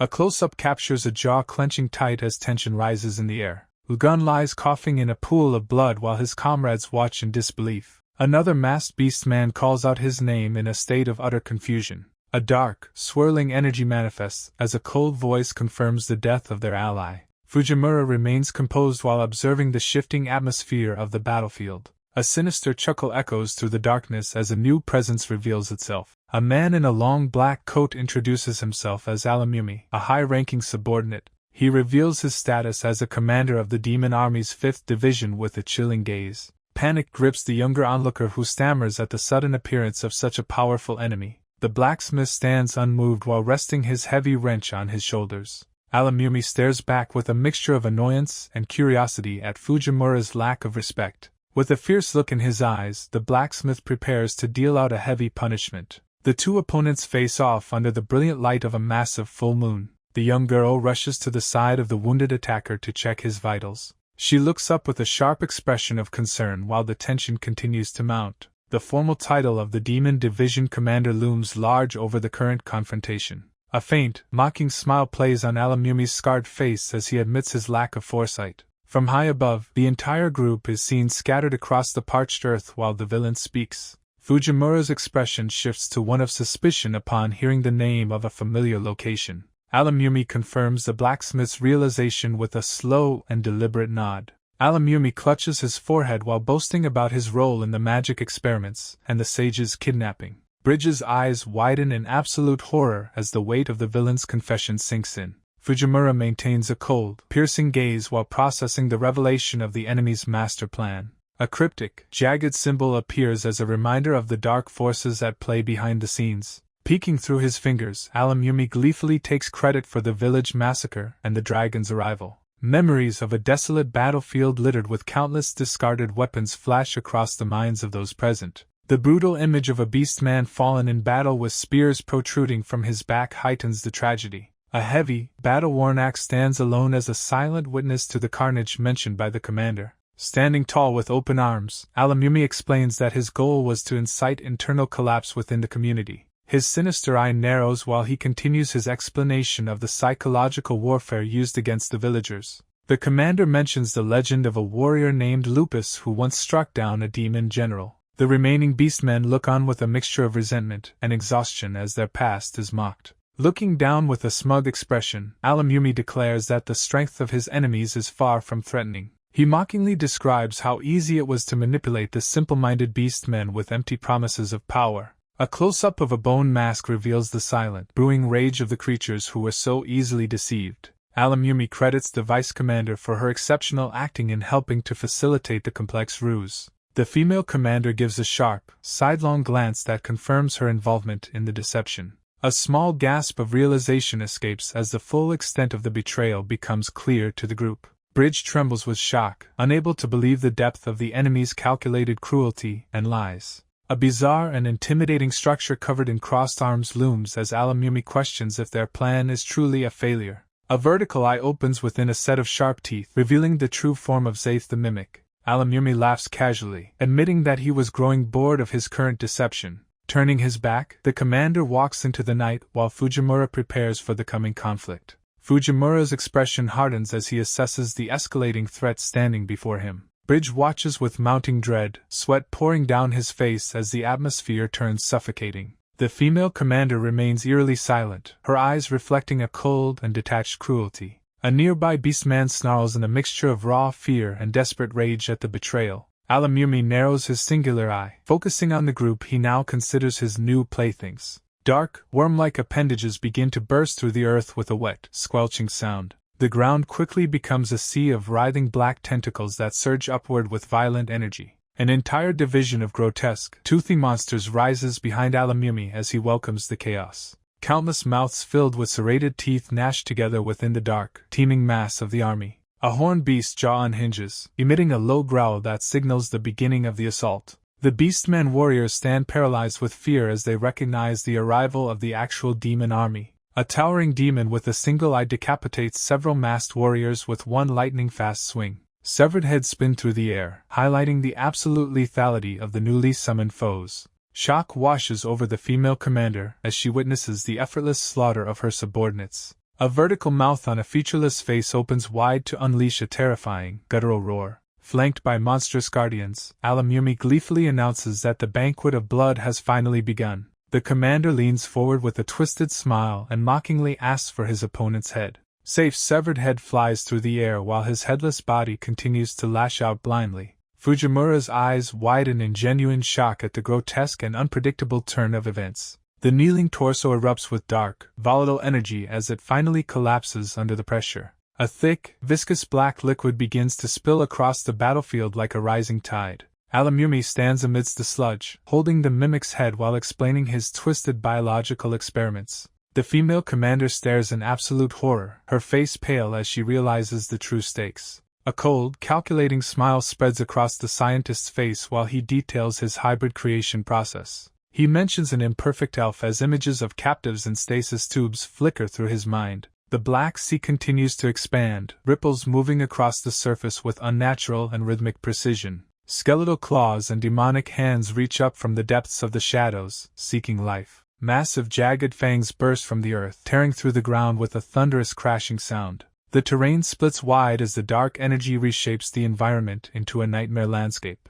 A masked, fur-clad beast-man stands frozen, its hollow eyes and toothy grin masking internal terror. A colossal wing spreads out against the starry sky, casting a shadow over the entire valley. A singular, massive eye dilates as it focuses its malevolent gaze on the tiny mortals below. The demon dragon Roniga fully manifests, a multi-limbed monstrosity that once destroyed this very village. The masked warrior watches in stunned silence as the ancient engine of destruction looms overhead. A long, barbed neck arches back toward the full moon, silhouetted against the dark night sky. The beast unhinges its petal-like jaws to release a deafening roar that shakes the very heavens. Nearby subordinates tremble uncontrollably as the ground vibrates under the weight of the dragon's presence. The beast-man slumps down in total despair as the situation turns hopeless. He laments the certain destruction of his village while collapsing onto his hands and knees. Fujimura ignores the hopelessness and resolutely steps past the fallen warrior, hoisting a massive pipe wrench onto his shoulder while facing the looming threat.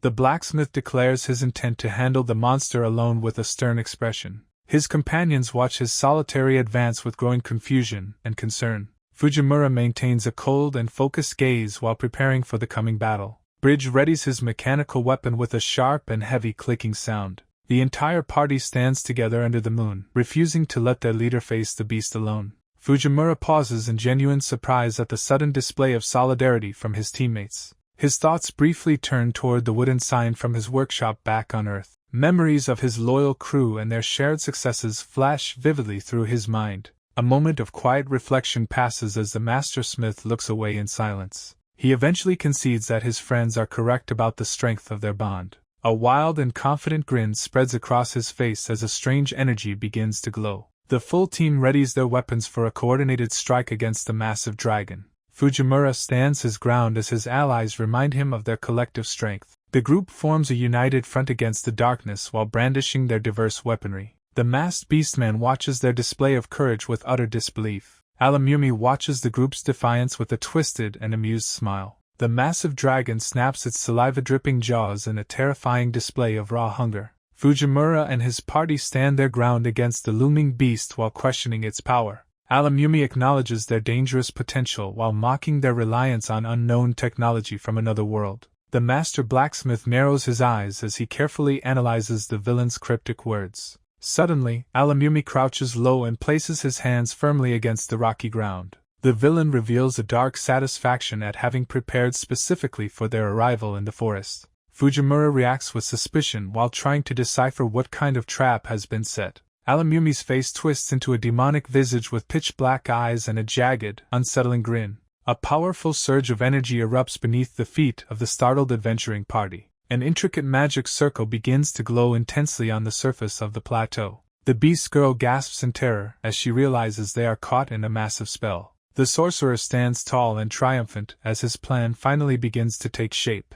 The night sky witnesses a massive dome of energy engulfing the group on the cliffside. A blinding flash of light consumes the party as the transfer magic is triggered. The group reappears among ancient jungle ruins dominated by massive stone pyramids and weathered statues. Fujimura looks around in confusion at the unfamiliar landscape of crumbling pillars and starry skies. The blacksmith finds himself standing alone near a towering stone column while a shadow approaches. He quickly realizes that the division is complete as he faces his opponent in the ruins. Scanning the area, the smith demands to know exactly where they have been sent. Alamumi casually explains that they remain within the jungle despite the sudden change in scenery. Giant mushroom structures tower over the landscape as the villain's voice echoes about successfully isolating the group members, while a young woman glances sideways with a look of growing concern written across her face. Her companion with light hair and a dark tear-like mark stares forward with intense focus. Nearby, two masked warriors stand ready while observing the shifting environment of the ancient ruins.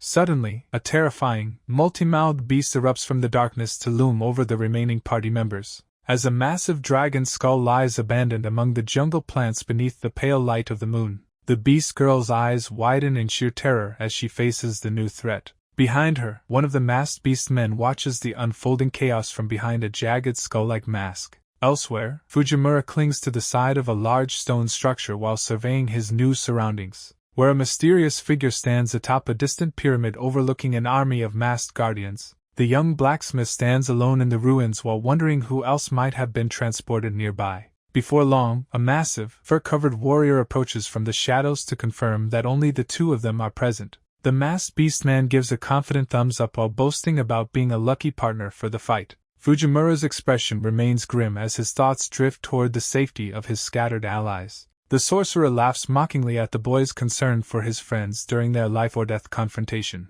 Alami warns that the only way to save the others is to overcome him in battle first. The blacksmith stands silently under the starry sky while preparing himself for the inevitable clash. He firmly grips his weapon as a mechanical device on his wrist begins to glow with energy. Fujimura speaks into the communicator to inform his team that they must handle things on their own for now. His companions listen to the urgent message as he tells them to retreat if the situation becomes too dangerous. The cat-haired girl cries out for Fuji as the master watches from the background. Fujimura stretches his muscles while preparing to wield his heavy blacksmithing tools. He questions the cloaked demon about his actual strength and ranking among the others. The division commander confidently declares himself to be the strongest one of all. A sense of relief washes over the young man as he hears this boast. The villain stares back with a curious eye at the blacksmith's strange reaction. Fujimura grips his tools tighter while explaining that taking out the biggest threat is ideal. A determined grin spreads across his face as he prepares for the ultimate challenge.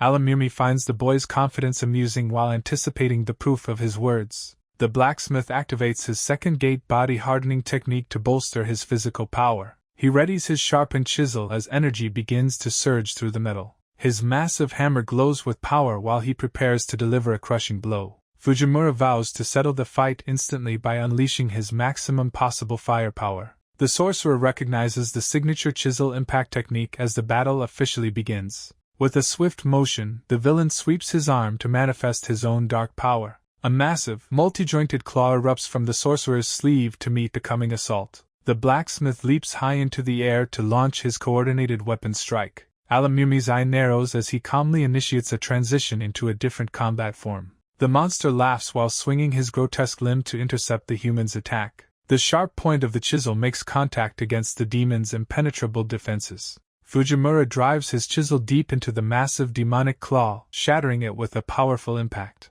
He maintains a sharp and unwavering focus as debris from the shattered limb flies past him. A colossal shockwave from the strike ripples across the stone structure under the pale moon. The masked sorcerer winces while gripping his own wrist in response to the devastating blow. A look of utter disbelief crosses the observer's face as he witnesses the boy's raw strength. Alami looms in the shadows while a sinister glow begins to emanate from his severed shoulder. Fujimura stands his ground and keeps his chisel ready for the next move. The villain chuckles at the boy's ability to destroy such a high-level demonic weapon. Dark energy swirls around the commander as he reveals his horrifying regenerative capabilities. The master watches in silence while the enemy's body begins to repair itself instantly. The blacksmith notes that even a direct hit failed to permanently maim his opponent. The demon commander reveals a twisted smile while asserting his status as a top-tier threat. Fujimura cracks his neck to relieve the tension as he reassesses the combat situation. He acknowledges the reality of the situation and prepares for a prolonged battle of endurance.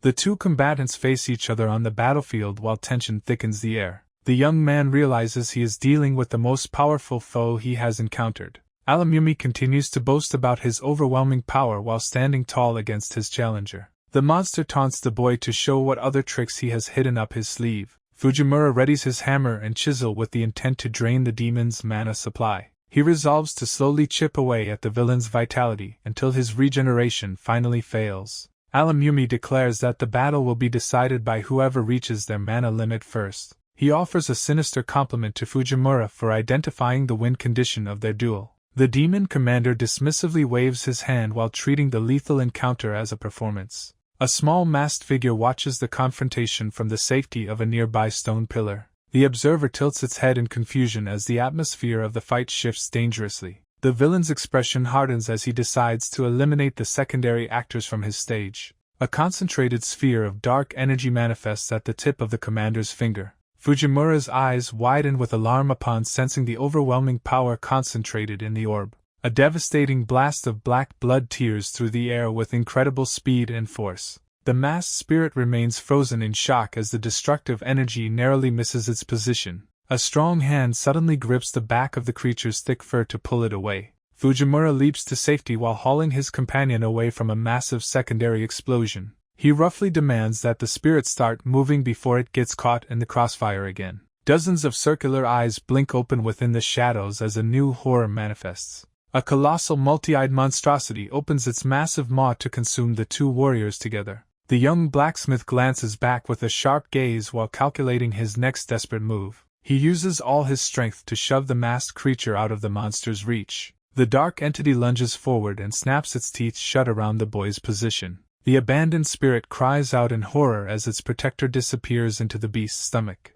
Alami laughs while noting that he knew the boy's protective instincts would lead to his demise. Alami taunts his opponent about the ridiculousness of humans while holding a mysterious artifact. Meanwhile, a mass of dark liquid and ice collapses into the ground with a loud splash. Nearby, the masked spirit looks on with wide-eyed terror as the battlefield changes once again. Consequently, intricate black markings ripple across the young warrior's cheek in response to the pressure. Fujimura realizes with a grimace that no one mentioned the existence of two such creatures. Suddenly laughing maniacally, the commander stands confidently among a cluster of sharp, black tentacles. Continuing his boast, the villain explains with a sinister smile that his power deprives targets of mana. In the silence, the spirit stands motionless while listening to the explanation of the enemy's curse. Leaning forward, Alamumi's face twists into a dark smirk as he challenges the boy to destroy the source. In response, a strange, wavy aura begins to emanate from Fujimura as he gathers his resolve. Moments later, a sharp flash of light erupts behind the warrior as he focuses his remaining energy. Internally, he acknowledges that the mana-draining effect has completely cut off his ability to teleport. Standing under a bright full moon, the two adversaries maintain their distance among the ancient ruins. Breaking the silence, the demon commander mockingly inquires if his foe plans to utilize a transition technique. Fujimura remains quiet while the sunlight patterns on his skin pulse with hidden power. The villain further admits that the boy's ability to flee is the only thing that worries him. With a menacing glare, the commander boasts that he would catch any escapee in the forest anyway. The young fighter stares ahead with a stoic expression while assessing his limited combat options. A jagged fragment of energy suddenly flickers into existence over his left eye. Finally, he determines that his ocular abilities are still active and must be his path to survival. Alami raises his hand high, signaling the beginning of a devastating new phase of his attack, while two massive spheres of light materialize against the dark, star-studded sky, leaving the female spirit and the young warrior paralyzed with growing dread. As the boy grits his teeth in a desperate attempt to resist the overwhelming pressure, Fujimura looks upward in silence, his skin rippling with unsettling, eye-shaped patterns. Meanwhile, the commander gloats about isolating his targets for a more thorough investigation, mockingly observing the boy who has been stripped of his primary combat abilities. The masked spirit lets out a pained sound while struggling to remain standing. Showing no mercy, the villain's gaze sharpens as he dismisses the relevance of their struggle. Suddenly, a colossal, fanged plant beast looms over the gathered fighters like a nightmare. Undeterred, the white wolf warriors surge forward with their blades drawn to defend their home. However, the flower-like head of the towering creature begins to swell ominously. Fleshy lumps ripple and expand along the length of the massive stalk. Noticing the imminent danger, the spirit woman's expression shifts to one of pure panic. She screams a frantic warning for everyone to flee the area immediately. Without warning, the beast unleashes a concentrated torrent of darkness known as the Black Breath. The brave warriors find themselves frozen in the shadow of the apocalyptic energy beam. A titanic explosion subsequently erupts, carving a massive crater into the forest landscape. The intense flash of the blast completely erases the front line from existence. Finally, a heavy silence falls over the ruins as smoke rises toward the indifferent moon. The White Wolf warriors tremble as they witness the terrifying scale of the enemy's power, prompting the young boy to step forward and level his mechanical handgun at the threat, while the nearby tribal fighters question what such a small object could possibly achieve. As the plant beast's fanged mouths twitch and prepare for another strike, the winged adversary flaps its dark wings and ascends into the star-studded sky, causing the lead wolf warrior to realize that the creature has taken flight. Suddenly a blinding light begins to coalesce inside the boy's specialized weapon. He releases a monumental pillar of fire named the Bakuin Fujimura toward the target. Meanwhile the plant beast's petals ripple violently under the heat of the approaching energy. The warriors on the ground watch in awe as the landscape is bathed in white. Fujimura's expression remains grim as the eye-like tattoos on his skin pulse. A sharp eye focuses intently on the target to track the enemy's movement. However, the agile flying creature twists its body through the air to evade the beam. The boy's eyes widen in absolute shock when he sees his ultimate attack miss. A heavy realization falls upon the group that the enemy has successfully dodged. The plant monster's head contracts and lets out a strange sound amidst the smoke. Fearing the next attack, the spirit woman Elto grabs the boy to move him. She carries him away just as a secondary wave of darkness incinerates the ground. They accelerate through the air in a desperate blur of motion to escape. Finally, they come to a halt as Elto's leg begins to smoke from a grievous injury. A massive fungal structure collapses under the pressure, sending debris falling into the dark night. While the grinning antagonist expresses immense confidence in his subordinate's superior evasive maneuvers, Fujimura watches the unfolding chaos with a sharp, calculating gaze as his tattoos glow. The apprentice and Elto huddle together in disbelief at the escalating destruction surrounding them, as the villainous mastermind laughs and predicts the total annihilation of his enemies. He turns his attention toward the battlefield to witness the vice-captain's combat display. Meanwhile, the young wolf girl stares in horror at the carnage unfolding before her eyes. Colossal, shadowy limbs stomp across the wreckage-strewn ground with terrifying force. The mastermind observes the desperate struggle and notes that the heroes are barely surviving. Suddenly, the beast woman snarls and prepares to unleash her second primal transformation. The wolf girl's eyes fill with tears upon learning her mother may be lost forever. The smug observer relishes the sight of the woman succumbing to her animalistic side. She trembles with grief and anger while processing the grim reality of the curse. The transformed mother lets out a blood-curdling roar through her skeletal skull mask. Viscous drool leaks from her gaping maw as she loses all sense of humanity. A frantic eye snaps wide as a buried memory suddenly resurfaces within the madness. Darkness momentarily clouds her vision during the internal struggle between instinct and past. A bright, peaceful image of flower petals drifting in the breeze flickers through her mind. The memory shifts to a stern warrior reprimanding a young Delna for neglecting her mask. He reminds her that for a white wolf, the mask is a sacred symbol of warrior pride. A man with scarred cheeks questions the necessity of the stifling mask in private. He suggests that they both remove their masks while they are alone together. Delna reacts with shocked surprise at the suggestion, while the man laughs heartily. This man, Delna's husband, is revealed to be the village's strongest and most heroic warrior. Later, a pregnant and masked Delna rests her hands on her stomach with a weary sigh. She playfully warns her husband not to let their child, Linalua, grow up like him. The narrative confirms that he was indeed her beloved husband and life partner. Tragedy strikes as the village is engulfed in smoke and debris from a sudden attack. Delna's husband lies dead in the wreckage after sacrificing himself to protect his family. Overcome with grief and desperation, Delna screams for him to wake up and stay with her. Beside her, the infant Linalua wails loudly as if sensing the profound loss of her father. With his final breaths, the dying warrior expresses his relief that his family survived. Delna forces a pained, tearful smile while trying to urge him to escape with them. She cradles his weakening body in the pouring rain, pleading for him to stay. A close-up reveals a single, sorrowful eye witnessing the light fading from her husband's life. Her expression collapses into utter devastation as the reality of his death sinks in. She swears over his body that she will raise their daughter to be a hero. In that dark moment, she vows to make Linalua stronger than any other warrior. The sun shines brightly over the forest as the memory begins to fade away. Back in the present, a massive tree trunk is severed by a powerful, swift strike. The massive trunk topples over, kicking up dust as the masked mother watches from afar. Young Linalua runs toward her mother with a bright smile, shouting for her attention. A heavy foot plants itself firmly on the ground, initiating a sudden and brutal lesson. Delna stands impassively with crossed arms as her daughter is sent flying by a powerful strike. The small girl slams into a hard surface with a bone-jarring impact. Gasping for air, the child coughs repeatedly while struggling to recover from the blow. Showing no mercy, the masked woman coldly orders her daughter to get back up. The internal conviction that only the strongest can survive drives her ruthless training methods. Under a torrential downpour, the exhausted girl leans on her heavy blade while her mother watches. Delna justifies her cruelty with the belief that making the child strong is her sole purpose. She reflects on how she became a terrifying embodiment of hatred toward any perceived weakness. Linalua's eyes well up with tears of terror as she looks upon her mother as a monster. Suddenly, a nightmarish creature with a gaping maw looms over them to snatch the child away. In the present, Delna's eye widens in a sudden jolt of intense realization and pain.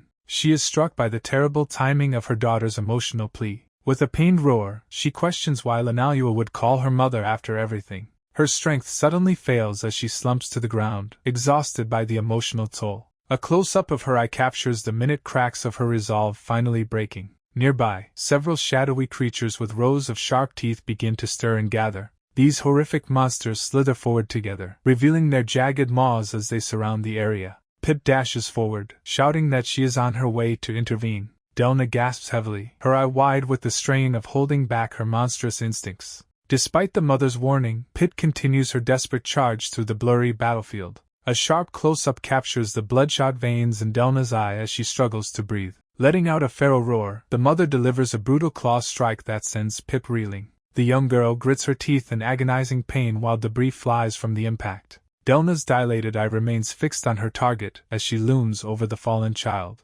Fujimura shouts out in shock, questioning why she would strike her own daughter so cruelly. Standing against the backdrop of a full moon, Delna desperately warns the girl to stay away. She admits her sanity is failing while viscous drool leaks from her jagged jaw. Lanalua stares back with a face contorted by pure, trembling terror at the sight. A tall, white creature with a mouth full of sharp teeth observes the conflict. It is joined by a thin, dark monster as they wait for the tragedy to unfold. The creature's vertical mouth opens wide as it describes the mother's inevitable failure. They stand together under the moon, discussing the mother's desperate quest for her child. Pip looks on with wide, tearful eyes, paralyzed by the horrific turn of events. The dark entity raises its multiple arms, calling for all to witness the pitiful tragedy. Delna glances down at the hand that struck her daughter, her resolve visibly cracking. Fujimura speaks up, noting that the mother knows nothing of the girl's hardships while apart. The mother's jaw trembles as she finally admits to herself that she is a hopeless fool.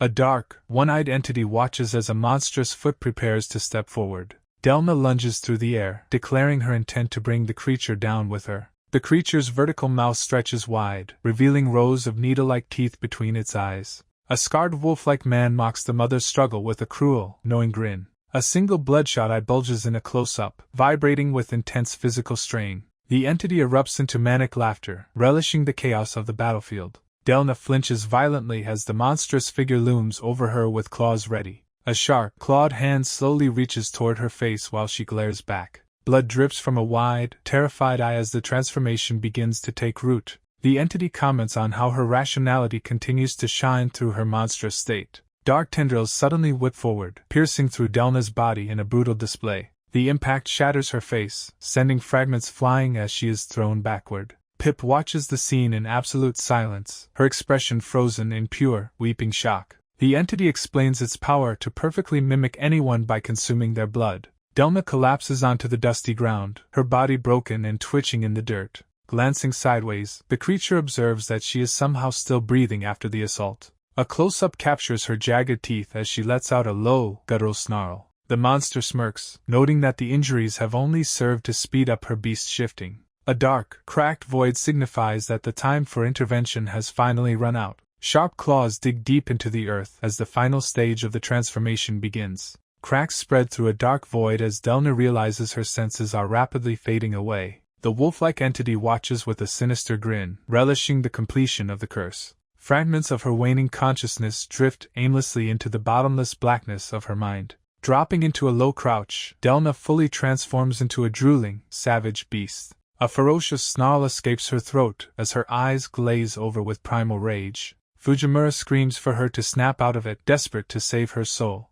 The multi-armed monster mocks his futility, claiming her ears are closed to all human voices. Her jaw tenses with a violent grit while her bestial instincts take full control. The creature orders the carnage to begin as the transformed wolf lets out a roar. Rows of needle-like teeth chatter excitedly in anticipation of the coming bloodshed. Pip watches the horrifying spectacle with a face frozen in absolute dread. Suddenly, the young girl lunges forward, determined to wake her mother from the nightmare. She sprints across the dusty ground while winged mouths shriek through the air around her. A sudden realization flashes in her eyes as she maneuvers through the dangerous battlefield. The villainous wolfman looks on with weary annoyance at the messy frenzy of his subordinates. Several sharp barbs shoot out from the hovering monsters with a rhythmic series of pops. A tiny, glowing dial appears within a close-up of an eye, signaling a deep memory. The mental image focuses solely on a singular, pulsing core of lost humanity. A faint, psychic plea for a mother resonates through the dark silence of the void.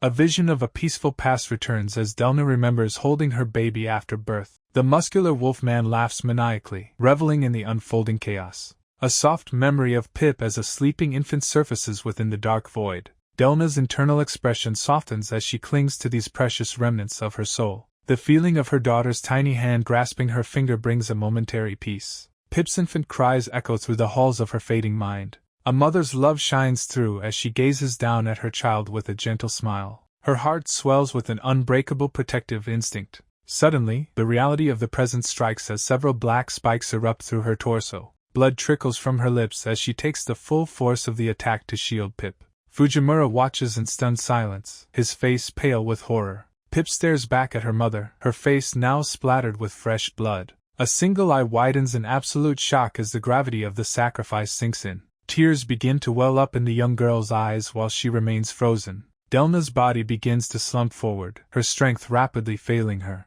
She collapses onto the dusty ground, leaving her daughter standing alone over her broken form. The monstrous creature chatters its teeth, finding a sick amusement in the tragic display. The wolfman wears a wide, jagged grin as he witnesses the maternal act. He mocks the mother's devotion, calling the act of love magnificent. Pip's gaze remains fixed on her mother, her spirit shattered by the sudden tragedy. Delna gasps for air in a growing pool of blood, struggling to stay conscious. Delna utters a faint apology as she slips further into darkness. Confused thoughts swirl in her mind as she questions her own final words. The masked adversary remains motionless, watching the scene with cold indifference. Internal guilt weighs heavily on the observer who realizes their own role in this tragedy. Pip trembles violently, her face wet with tears as the reality of the situation hits. A desperate internal monologue reflects on the impossibility of seeking forgiveness now. The young girl collapses onto her knees beside her mother's blood-soaked body. She reaches out with both hands to clutch onto her mother's limp arm.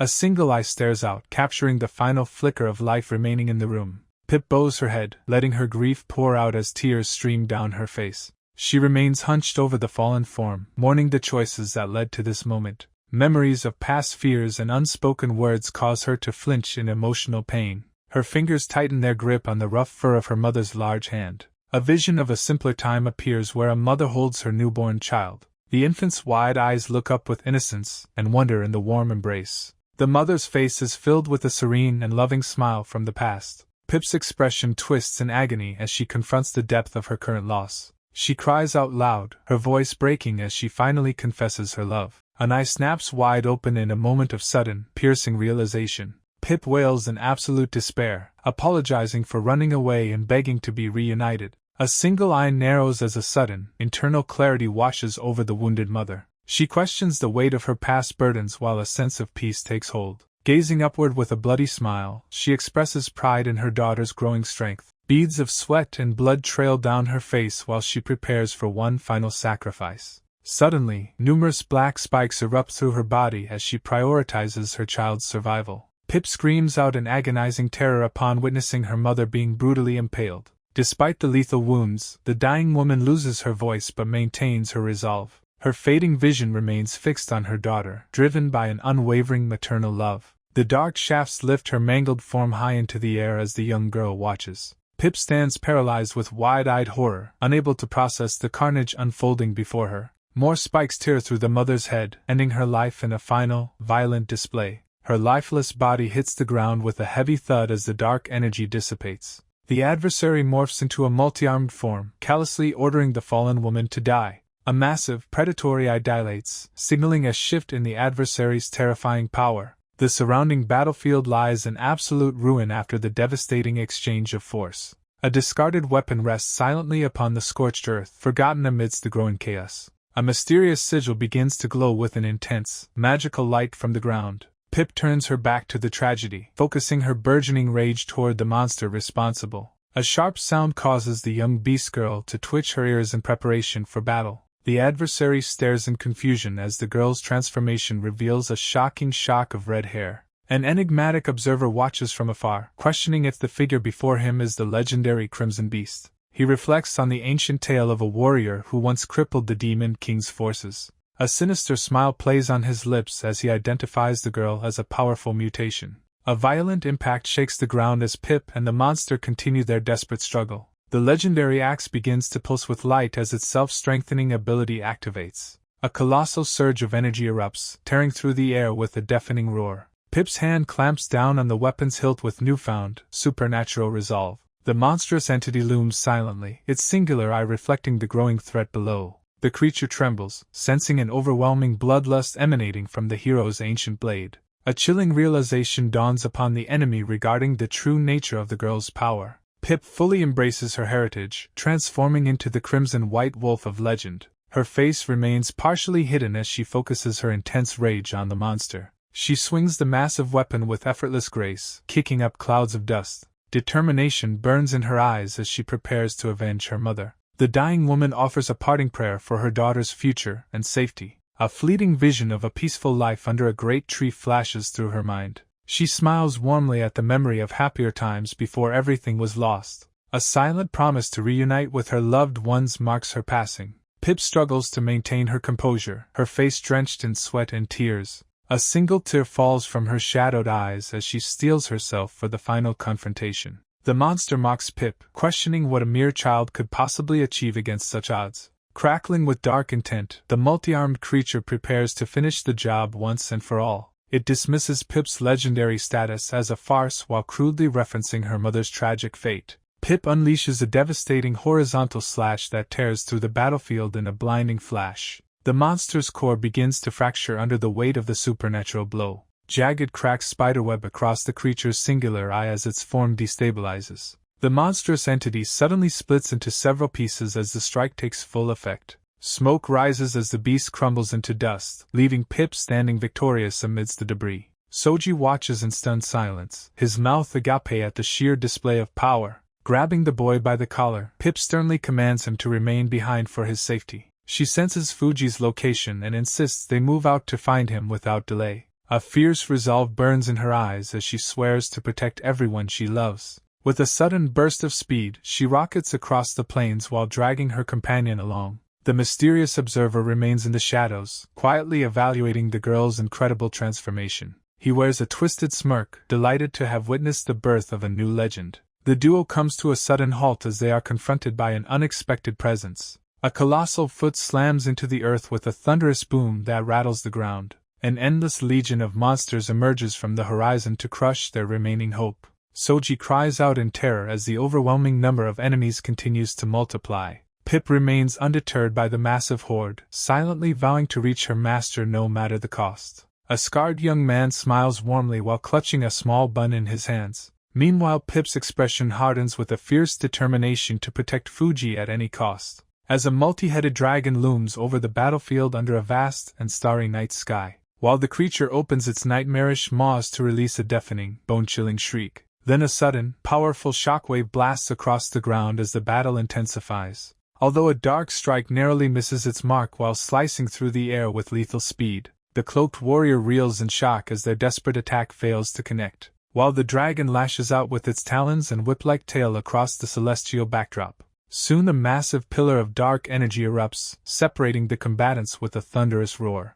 In the midst of the carnage, Elto gazes downward with a look of profound sorrow, as her companion cries out her name in a frantic attempt to reach her through the chaos. The monstrous beast glides through the air as the terrain below begins to crumble and fail, and a strange, dark pod pulses ominously against the twinkling stars of the midnight sky, before a warrior clad in a wolf mask shouts a warning as the next assault begins, followed by a colossal wave of shadowy force surging forward to engulf everything in its path, and a torrential rain of sharp energy needles descends to shred the surrounding monster horde, with smoke and debris billowing upward from a distant structure as it finally succumbs to pressure, while the wolf-masked man watches grimly as the platform they stand on starts to disintegrate. Then a spinning figure launches themselves directly at the monster's gaping maw in a suicide charge. Finally, Elto unleashes a piercing scream as one of her eyes fills with an ink-black darkness. Elto executes a powerful superstorm kick that sends shockwaves through the air, while the multi-headed dragon twists its long neck amidst a shower of debris. Then Elto propels herself through the darkness like a streak of luminous energy.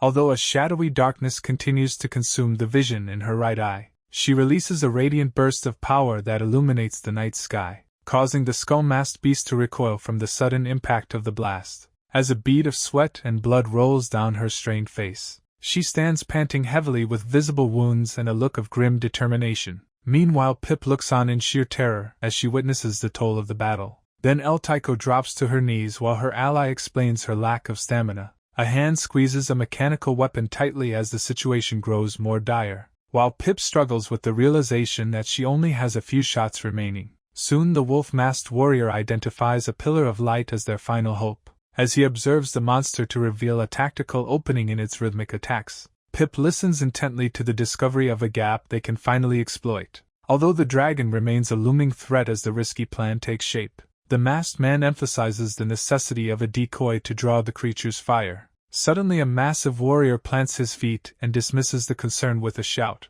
As he beats his chest and declares his intention to act as their living shield, he reflects on his past while vowing to push his limits to protect the village. Vigil looks on with a sweat-beaded brow and a look of deep concern, while Pip stares forward in shock with tears beginning to well up. Elto stands tall against the backdrop of a vast and starry night sky, as the beast's pupil dilates while its jagged teeth remain bared. Then a firm hand claps down onto another in a moment of solidarity. Pip turns her gaze toward her companion with a desperate plea, while fingers dig deep into the hard earth with a sharp cracking sound. A mysterious dark orb comes into focus amidst the chaotic battleground. Elto ruthlessly crushes the monster's limb as it howls in agony. She looks back with a blood-smeared face and claims the next fight, causing Pip to call out her name in a voice filled with worry, as she smiles through her wounds and declares her own immense power. Vigil watches from the shadows while warning her of the incoming threat. Pip's wide-eyed expression reflects the terrifying weight of the current situation.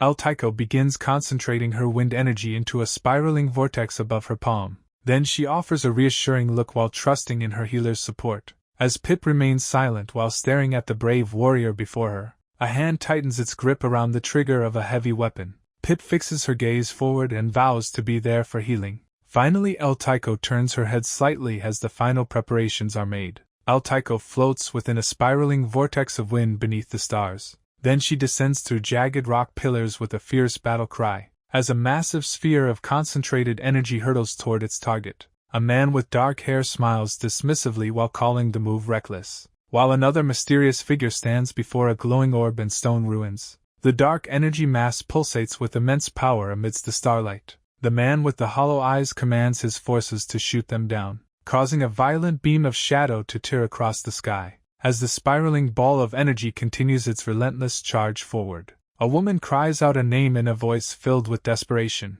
Then a colossal explosion of shadow and light erupts over the landscape. Pip looks on with tears and blood streaming down her face. A solemn declaration of being a protective shield is made. A warrior grits his teeth while enduring a crushing weight of energy. The villainous leader laughs with a wide and manic grin. Blood sprays into the air from a sudden and brutal wound. A final command is issued for Frau to take action immediately. A massive beam of energy is fired from a heavy weapon, as the monstrous enemy howls in agony while the blast hits. Finally, the dark-haired man watches the devastation with a cold and empty gaze. A massive explosion rocks the landscape with a deafening boom, while silhouettes fall through the smoke against the starry sky, as a powerful warrior catches a falling comrade in his arms. Then Frau dashes across the battlefield while calling out a name, reaching the others as the warrior holds the limp woman, whose eyes remain tightly shut in a moment of stillness, revealing Frau's face stained with sweat and desperate tears, until a heavy eyelid flutters open with a faint movement, amidst the chaotic descent of debris from the dark heavens, as a weak smile forms while a quiet victory is whispered, prompting Frau to pull the survivor into a crushing embrace, while a gentle expression of relief washes over a tired face, as thick clouds of dust begin to settle around the fighters, revealing silhouettes emerging from the smoke on the platform, where a group of masked warriors prepares to descend the ruins. But a jagged grin suddenly stretches wide within the shadows, accompanied by a low and menacing growl from the dark, as a massive and predatory eye snaps open with malice, causing Frau to turn back with a look of absolute shock, staring in total disbelief as a new horror unfolds before her. A towering, multi-legged beast with a blooming head of darkness looms over the stunned group. Frau stares upward in pure terror as she realizes their previous attack failed completely. The massive creature clicks its mandibles as it remains entirely unscathed by Fujimura's ultimate strike, Within the desolate landscape, the dark-clad antagonist mocks the pathetic result of their efforts. A cruel smirk spreads across the villain's face while he belittles the hero's failed strategy. Elsewhere in the chaos, a warrior with a massive axe is launched through the air. 3 grotesque, spider-like entities with gaping maws containing human faces prepare to strike. The airborne warrior swings her heavy weapon, slicing through the cluster of bizarre monsters. She crashes downward with a powerful blow, determined to clear the path ahead. A steady hand grips tightly amidst the frantic combat while the environment trembles. A massive, muscular beast suddenly towers behind the warrior, catching her completely off guard. With a single devastating strike, the giant shatters the warrior's large axe into pieces. The warrior grits her teeth in pain and frustration as her weapon is destroyed. A shocked observer stares in disbelief at the sheer power of the enemy. The villain continues his cold analysis, predicting the inevitable exhaustion and defeat of his opponent. A marked woman looks on with growing concern, urging her ally to intervene immediately. The villain questions his captive's usefulness while they struggle against their physical and magical restraints.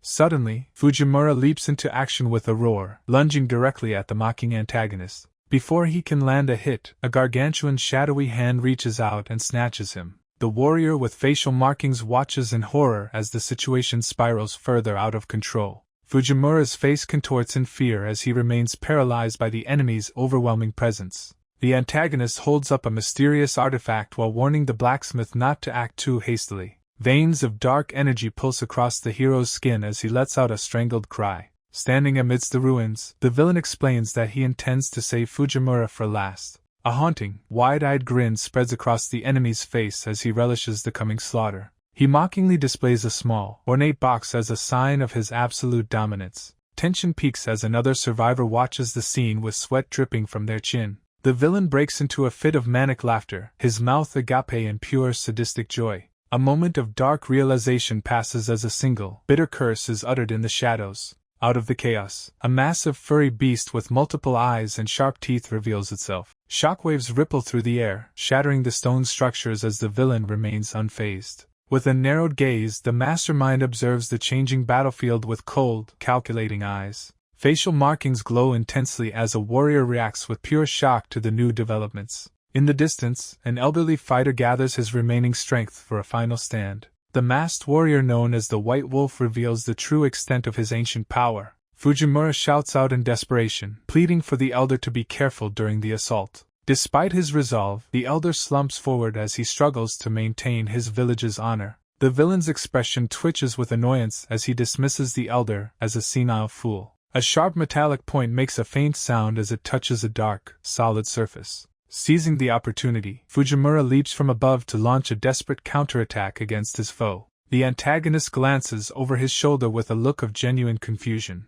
Fujimura slides backward across the stone floor while keeping a firm grip on his hammer. Wisps of steam curl from the warrior's body as he expresses gratitude toward the elder. A confident, wide-eyed grin forms on Fujimura's face as he wields a heavy metal bar. Observing from a distance, the masked warrior remains alert while the dust settles. A dark, clawed hand flexes and clenches with audible cracks of power. The villain admits his surprise at the elderly man's unexpected prowess while readying his fist. Fujimura lunges forward as he triggers the third gate of his body-hardening technique. Taken aback by the sudden transformation, the enemy stares with a look of stunned disbelief. The young blacksmith steels himself for a final desperate gamble to end the fight. An extreme close-up reveals a singular, focused gaze as the hero gathers his power. He delivers a devastating strike that erupts into a blinding explosion of kinetic energy. Stunned by the blow, the villain's head snaps back with a vein, wide eye exposed. The resulting shockwave ripples across the landscape, shattering trees and stone alike. Peering through the haze, the masked beast reacts to the chaos with mild amusement. Fujimura stands panting in the aftermath of his strike while the smoke clears. Exhausted and covered in sweat, the boy prepares to transition to his backup plan. A mysterious, pulsating eye suddenly manifests in a blinding flash of light. Fujimura falls to the earth while letting out a series of blood-curdling screams. The masked ally approaches the writhing hero to ask what has happened to him. Fujimura grimaces as the agonizing strain of the third gate tears at his very sinews. While the masked beast warrior looks on in shock at the toll the technique takes, the young blacksmith realizes with dread that his hearing is beginning to fail him. A suffocating silence descends as his senses continue to fade into a gray haze. He notes his consciousness slipping away as the darkness of a total blackout approaches. The world vanishes into an absolute void of nothingness for a brief moment. Suddenly, he finds himself suspended in a vast, empty expanse as a gong resonates. He drifts aimlessly through the strange dimension while trying to make sense of the silence. Inner confusion reigns as he questions the nature of this bizarre and quiet realm. A massive door suddenly slides open with a powerful rush of air within the void. His eye snaps open with a sharp sound as a new awareness takes hold. The beast warrior cries out in alarm while witnessing the boy's sudden and startling reaction. Fujimura abruptly bolts upright, causing his masked companion to recoil in sheer surprise. He scans his surroundings with intense focus while wondering about the mysterious voice he heard. Standing amidst ancient pillars under a star-strewn sky, he remains poised for whatever comes. The young man firmly plants his palm against the ground to test his renewed strength. He crouches low on a grid platform as a surge of energy ripples through the air. A look of quiet realization crosses his face as he feels his power return in full. Instructing the elder to hold on tight, he prepares for an explosive burst of movement. The beast warrior grabs onto his shoulders while anxiously questioning his next course of action. Fujimura declares their escape before the adversary can recover, tightening his grip on the ground as he prepares to launch into the air. The young blacksmith vows to shatter every obstacle currently hindering their progress. The pair hurtles through the air in a sudden and rapid descent. Pip gasps for breath as the physical toll of the struggle becomes apparent. They fall toward the jungle floor while trying to maintain their coordination. A swarm of multi-limbed monsters with gaping maws closes in on the duo. Fujimura shouts a frantic warning for Pip to watch her back. A hand clenches the hilt of a weapon with desperate intensity. They carve through the demonic creatures in midair as they fall. Both fighters hit the ground with a heavy thud, kicking up dust. Pip lies battered and bleeding on the earth, gasping for air. Fujimura realizes with a start that she has been protecting him this entire time. The exhausted beast warrior struggles to stand by leaning on her weapon. He stares at her small frame while feeling a surge of guilt and admiration. A massive, muscular behemoth looms over her like an unstoppable force. She looks up at the monster despite the blood streaming from her eyes. The giant raises its powerful arms to deliver a final, crushing blow. Her sharp gaze remains fixed on the enemy with unwavering determination. Fujimura flashes a confident grin as he prepares to take his turn in battle. A dark void fills the air as a faint call for Fujimura resonates. The young blacksmith unleashes a devastating impact that sends a shockwave through the area. Pip stares at him with a battered and bloodied face as her energy wanes. He stands amidst the settling dust and offers a humble apology for his delay. She looks up at him with a single, focused eye while he offers reassurance. Fujimura gives her a confident grin and promises a warm meal after the battle. She remains frozen in place as the weight of her emotions begins to surface. The warrior finally loses her composure and lets out a loud, pained cry. She suddenly lunges forward and wraps her arms around him in a desperate hug. He looks down with a gentle smile while she clings to his chest. Fujimura tests the strength in his fingers as a mysterious power surges through him. A vertical stream of energy erupts around him like a shimmering wall. He remembers a voice declaring that his allies must not perish in this place. The blacksmith clenches his fist while marveling at his ability to unlock internal gates. The companions gather atop a ridge to prepare for the journey ahead. Fujimura sets his sights on rescuing their remaining friends who are still in danger. Thick smoke and debris rise from the distant landscape where more fighting occurs. Across the jungle, two weary fighters gasp for air while facing an unseen foe. A group of masked beastmen surrounds the pair with a menacing presence. A strange, organic pod pulses with an eerie light amidst the dark sky. Massive energy blasts erupt across the jungle and shatter the ancient trees. The sheer force of a nearby explosion hurls a fighter through the air. A bloodied warrior gasps for breath while struggling to stay conscious in the chaos. The young woman realizes with panic that their crumbling platform is about to collapse. A masked fighter sheds a single tear while looking down in somber resolution. The beastmen charge forward and urge the humans to flee to safety immediately. Shaga declares that the injured elf will be enough to guide the retreat. Shock washes over the girl's face as she listens to the warrior's plan. The White Wolf clan stands united and ready to atone for their mistakes. She watches in awe as Shaga credits her group with reuniting his people. The beastmen vow to repay their debt of gratitude by holding the line. A man approaches the stunned girl and demands that they all survive. She stares ahead with a tear forming in her wide and expressive eye. Fujimura and his companions stand firm as they prepare for the final stand. The young woman turns in surprise toward the determined warriors standing beside her. Pip looks forward with a serious expression as she is hailed as a hero. The man with the bun prepares to face the massive enemy alone. She holds her firearm tightly while trying to process the changing battlefield. The girl desperately warns that standard weapons are useless against their foe. A hand reveals a specialized bullet that gleams with a sharp metallic click. Fujimura explains he crafted a special bullet from a fundamental core material. The young woman gasps in disbelief upon hearing about a material even more powerful than a core. She questions why he didn't mention this hidden trump card earlier in their desperate struggle. He reveals the bullet is a double-edged sword that could destroy the gun or explode in her face. The man holds out his hand and says he cannot give such a dangerous responsibility to a child. She squeezes her weapon tightly with a sweat-covered face while contemplating the massive risk. She explains the magic stone was a memento from her mother and insists on firing the shot herself. Fujimura reacts with a surprised look as he listens to her firm and emotional resolve. Holding the firearm with both hands, the girl declares her dream is to become a true hero. She shouts that backing down now would mean losing her will to move forward altogether. Her determined gaze accompanies a desperate plea for him to let her handle the weapon. Fujimura remains silent with a stoic expression as he considers the weight of her words. With a sudden flick of his thumb, Fujimura tosses the specialized ammunition high into the air. She catches the projectile in surprise as he finally decides to trust her with the shot. He gives her a confident grin and promises to clean up the mess if things get messy. The young woman looks down for a moment of quiet reflection before taking the final step. She looks up with tears of joy and shouts her sincere gratitude to her companion.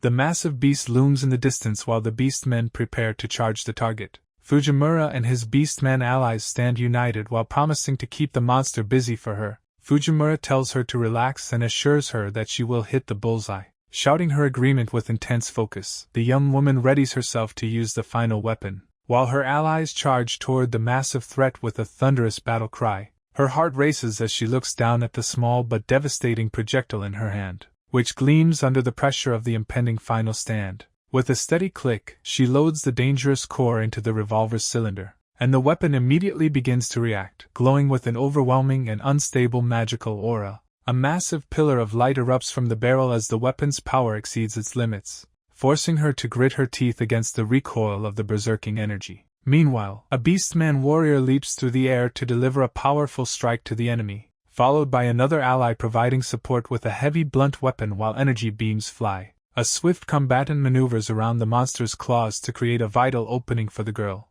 who takes a deep breath to steady her nerves and find a moment of calm. Fujimura watches from the sidelines while noting the weapon might shatter upon firing the shot. Yet, she acknowledges the possibility of an explosion and refuses to falter even for a second. Sweat drips down her cheek as she focuses every ounce of her willpower on the target, drawing strength from the image of her staff and the precious mementos she holds dearly. She envisions herself standing in a quiet hall while clutching her mother's magical relic. The magic stone embedded in that staff pulses in sync with her determined heartbeat. With eyes full of resolve, she prepares to overcome her deepest fears for the coming victory, committing her entire soul to the final strike for the sake of everyone she loves. Fujimura expresses his desire to stay by his ally's side while carrying his blacksmith tools. The monstrous plant-like enemy unfurls its jagged petals to reveal a terrifying maw. It quickly retracts its appendages into a dense bud to prepare a deadly counterstrike. Meanwhile, the skeletal beastman senses the coming impact and warns the others of the danger.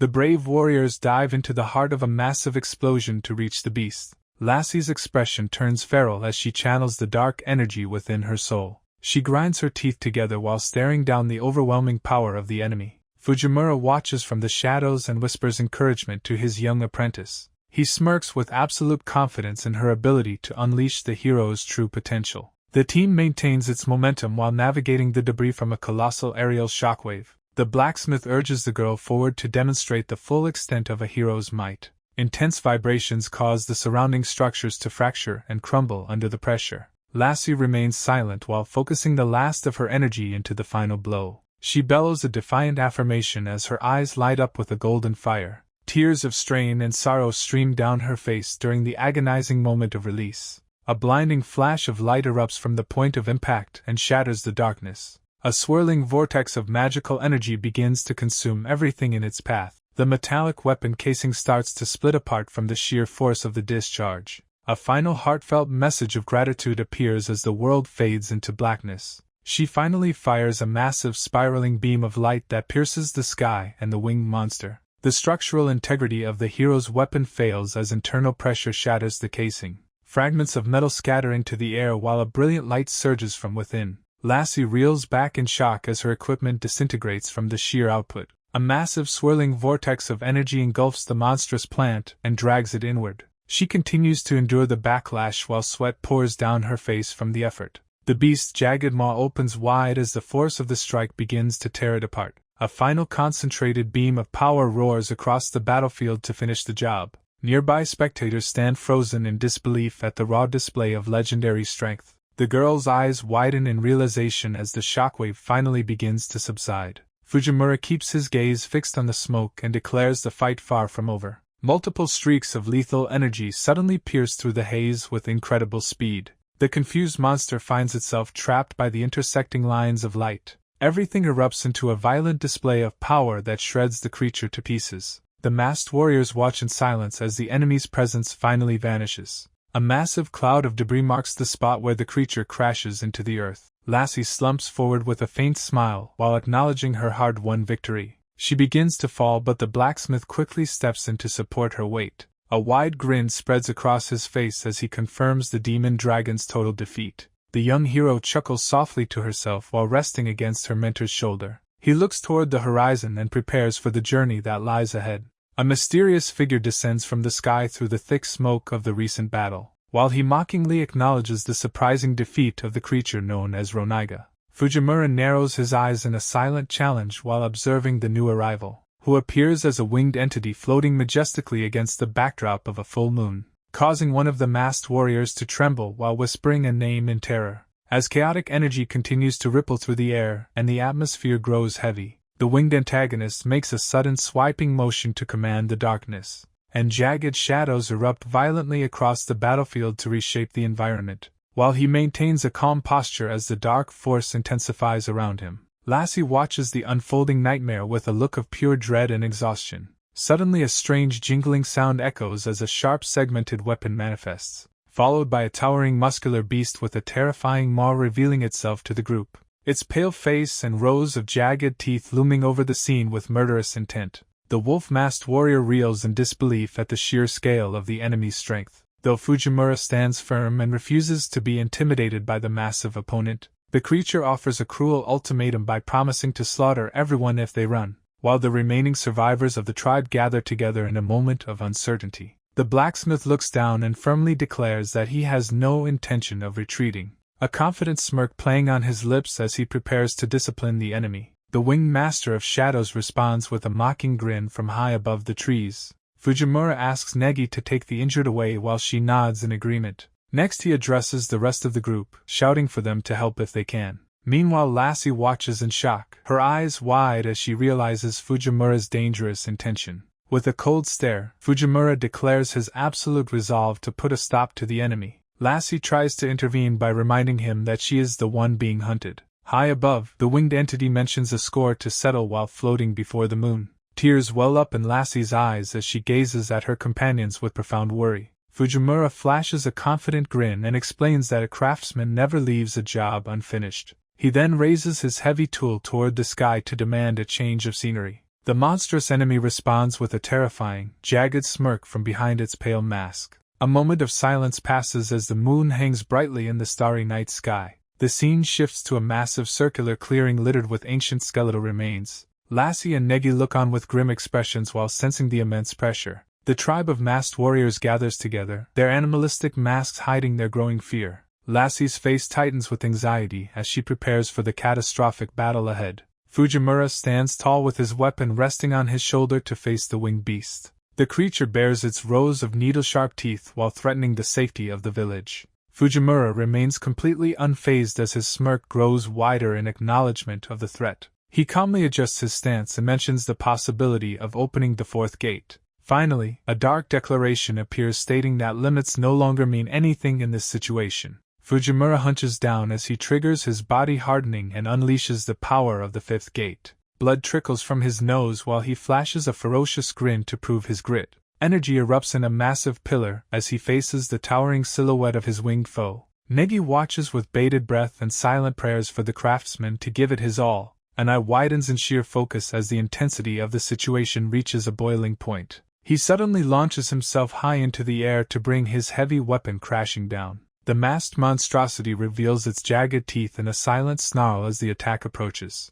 With a powerful swing, Fujimura delivers a devastating slice straight through the center of his opponent. The creature's mask splits open to reveal the dark and hollow nature of its being. A shocked cry escapes the beast as it reels from the unexpected force of the blow. However, gross organic tendrils quickly begin to knit the creature's mangled flesh back together. The entity mocks his efforts by praising his cutting ability while its wound vanishes completely. Fujimura realizes with a grimace that a direct vertical strike will not be enough to finish it. The monster unhinges its multi-layered jaw to declare that his previous attacks are now useless. A colossal void of dark energy expands outward to engulf the entire battlefield in shadow. Fujimura stares in disbelief while tightening his grip on his trusty pipe during the onslaught. A massive shockwave tears through the clearing and sends jagged debris flying in every direction. Negi screams his name in a desperate panic as she fears for his safety. Thick plumes of smoke rise into the air to hide the aftermath of the cataclysmic explosion.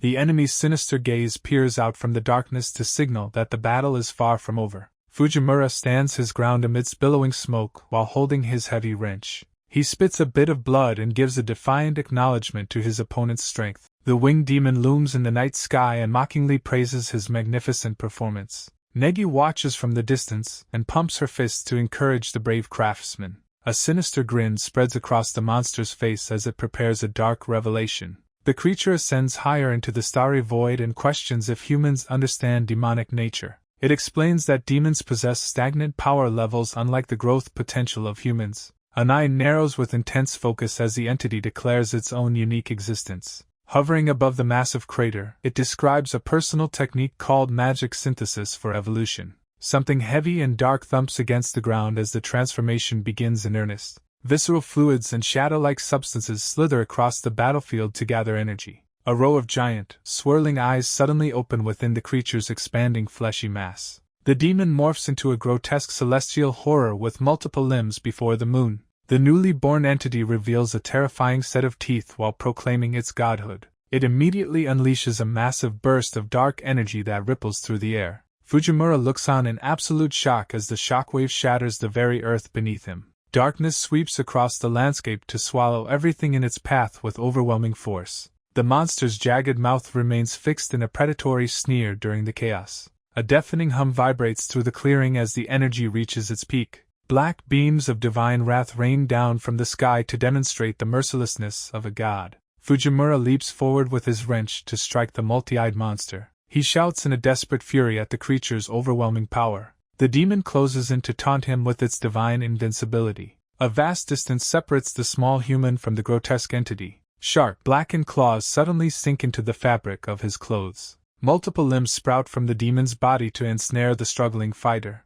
Terror washes over Fujimura's face as he realizes his movements are restricted. The monster boasts about its superior speed and godlike reflexes. Its massive form bulges outward to reveal an endless sea of blinking eyes. Negi watches the unfolding nightmare with sweat pouring down her brow. The creature prepares a devastating move to test the human's endurance. Strange black fluids begin to bubble and pulsate across its horrific skin. Fujimura screams a final warning while trapped in the tightening grip. A colossal orb of dark energy known as the Black Blood Ball manifests. Rows of fanged beastly skulls look on as the divine power stabilizes. A young woman stares into the abyss of the impending catastrophe. Swirling clouds of smoke and debris rise high into the starry night. The energy sphere detonates with a force that lights up the heavens. Jagged remnants of the explosion scatter across the empty white void. Dark cracks spread like a spiderweb to signal the end of the battle. The moon hangs over a desolate landscape as silence follows the explosion. Wide eyes stare blankly as the reality of the situation begins to sink in. A single tear wells up while the shock of the defeat paralyzes the observer. The grotesque monster looms large with its many eyes blinking in triumph. The metal wrench lies abandoned on the cracked earth as a symbol of failure. Fujimura remains motionless on the ground as the demon mocks his human efforts. His companions rush forward with desperate cries to reach his fallen body. Dark shadows and blood drip down a face twisted by physical and mental agony. A heavy shroud of darkness descends over the battlefield to conceal the wounded fighter. Jagged strands of hair or shadow flutter in the chilling wind of the void. Memories of a woman walking away surface as she abandons their shared dreams. A younger version of himself sits alone while exhaling a cloud of cigarette smoke. The concept of love lingers as a bitter reminder of what was lost. He stands solemnly among mourners while clutching a framed photograph in his hands. The face of a departed loved one stares back from behind the funeral ribbons. The weight of losing his close family members crushes his spirit once more. Former colleagues turn their backs and apologize for their inability to provide support. He wears a tired smirk while the smoke from his cigarette drifts upward. The word friends appears as another hollow connection that eventually faded away. He collapses face down on the cold pavement outside a quiet industrial workshop. He reflects on the inevitable loss of his own identity as his consciousness fades into the void. His mind wanders through a lifetime defined by endless separations and the people he left behind. A small broken figure huddles alone in a vast white expanse of absolute emptiness and despair. The sound of labored breathing echoes through the silence while his physical strength completely deserts him. He contemplates how human happiness remained forever out of reach despite his constant forward momentum. A distant memory of a peaceful village nestled between towering cliffs surfaces in his final moments. His younger self stares down at his hands with a look of profound and quiet realization. The realization that even a second life resulted in the same tragic cycle of mistakes haunts him.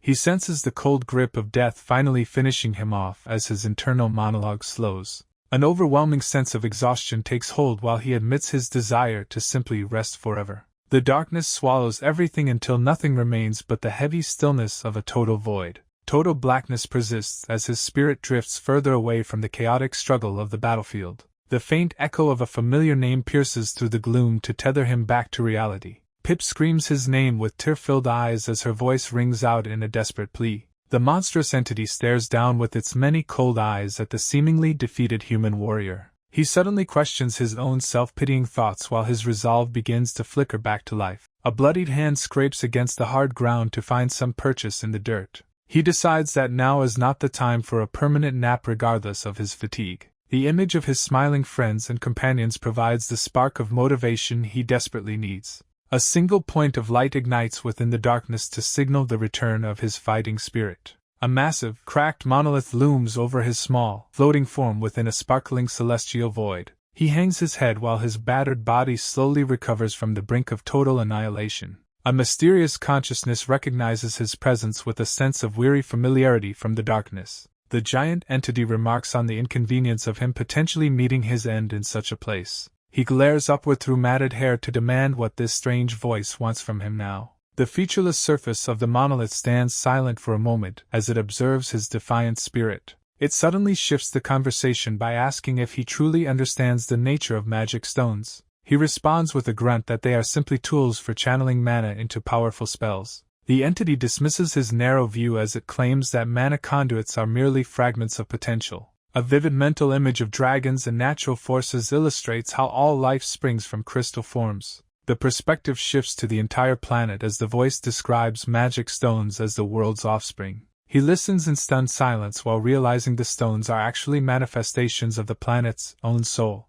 The monolith further explains that mana is the catalyst used to bring a person's feelings into reality. It reveals that his unique magic eye serves as a direct gateway to the planet's raw energy. The connection becomes clear as the entity links his healing and hardening powers to this primal source. Swirling lights surround him while he learns that he has been specifically chosen to hear the planet's voice. The entity finally proclaims his true identity as the reincarnated Grand Dwarf tasked with fulfilling a divine will. He stares into the void with wide eyes as the weight of his forgotten legacy begins to sink in. The voice offers him the absolute authority to transcend causality and reshape the principles of the world. He looks down at his hands while contemplating the terrifying power now resting within his grasp.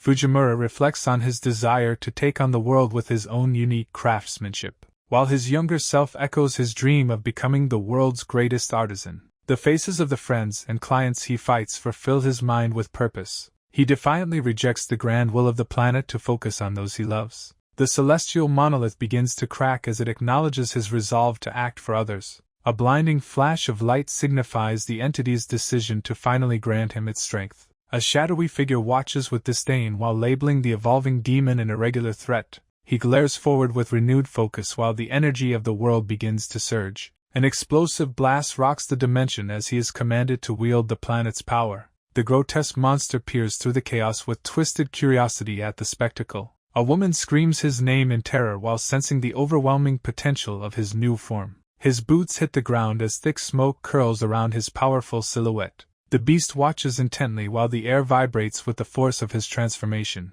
A steady hand reaches out to ignite a cigarette despite the surrounding destruction. He stands fully healed and ready for battle while gripping his massive signature hammer. Exhaling a plume of smoke, he stares down his opponent with a cold and focused intensity. His stunned allies gape in utter disbelief at the sight of his miraculous return. He adjusts his attire while noting that his new power has even mended his clothes. A smirk plays on his lips as he contemplates the absolute control of material creation. The surrounding energy wraps around him as he prepares to unleash his full might. Fujimura gazes ahead with a stoic expression while casually smoking his cigarette. The towering monster declares him a massive threat and vows to eliminate him. Massive hands suddenly wrap around his body as the beast attempts to crush him. He remains completely unfazed while asking about the location of the Flame Princess. A young ally watches the scene unfold with wide eyes and total shock. The creature bares its rows of jagged teeth as it prepares to answer. It reveals that she is held captive deep inside the Demon King's castle. Despite the confession, the monster admits its memory has been severely damaged.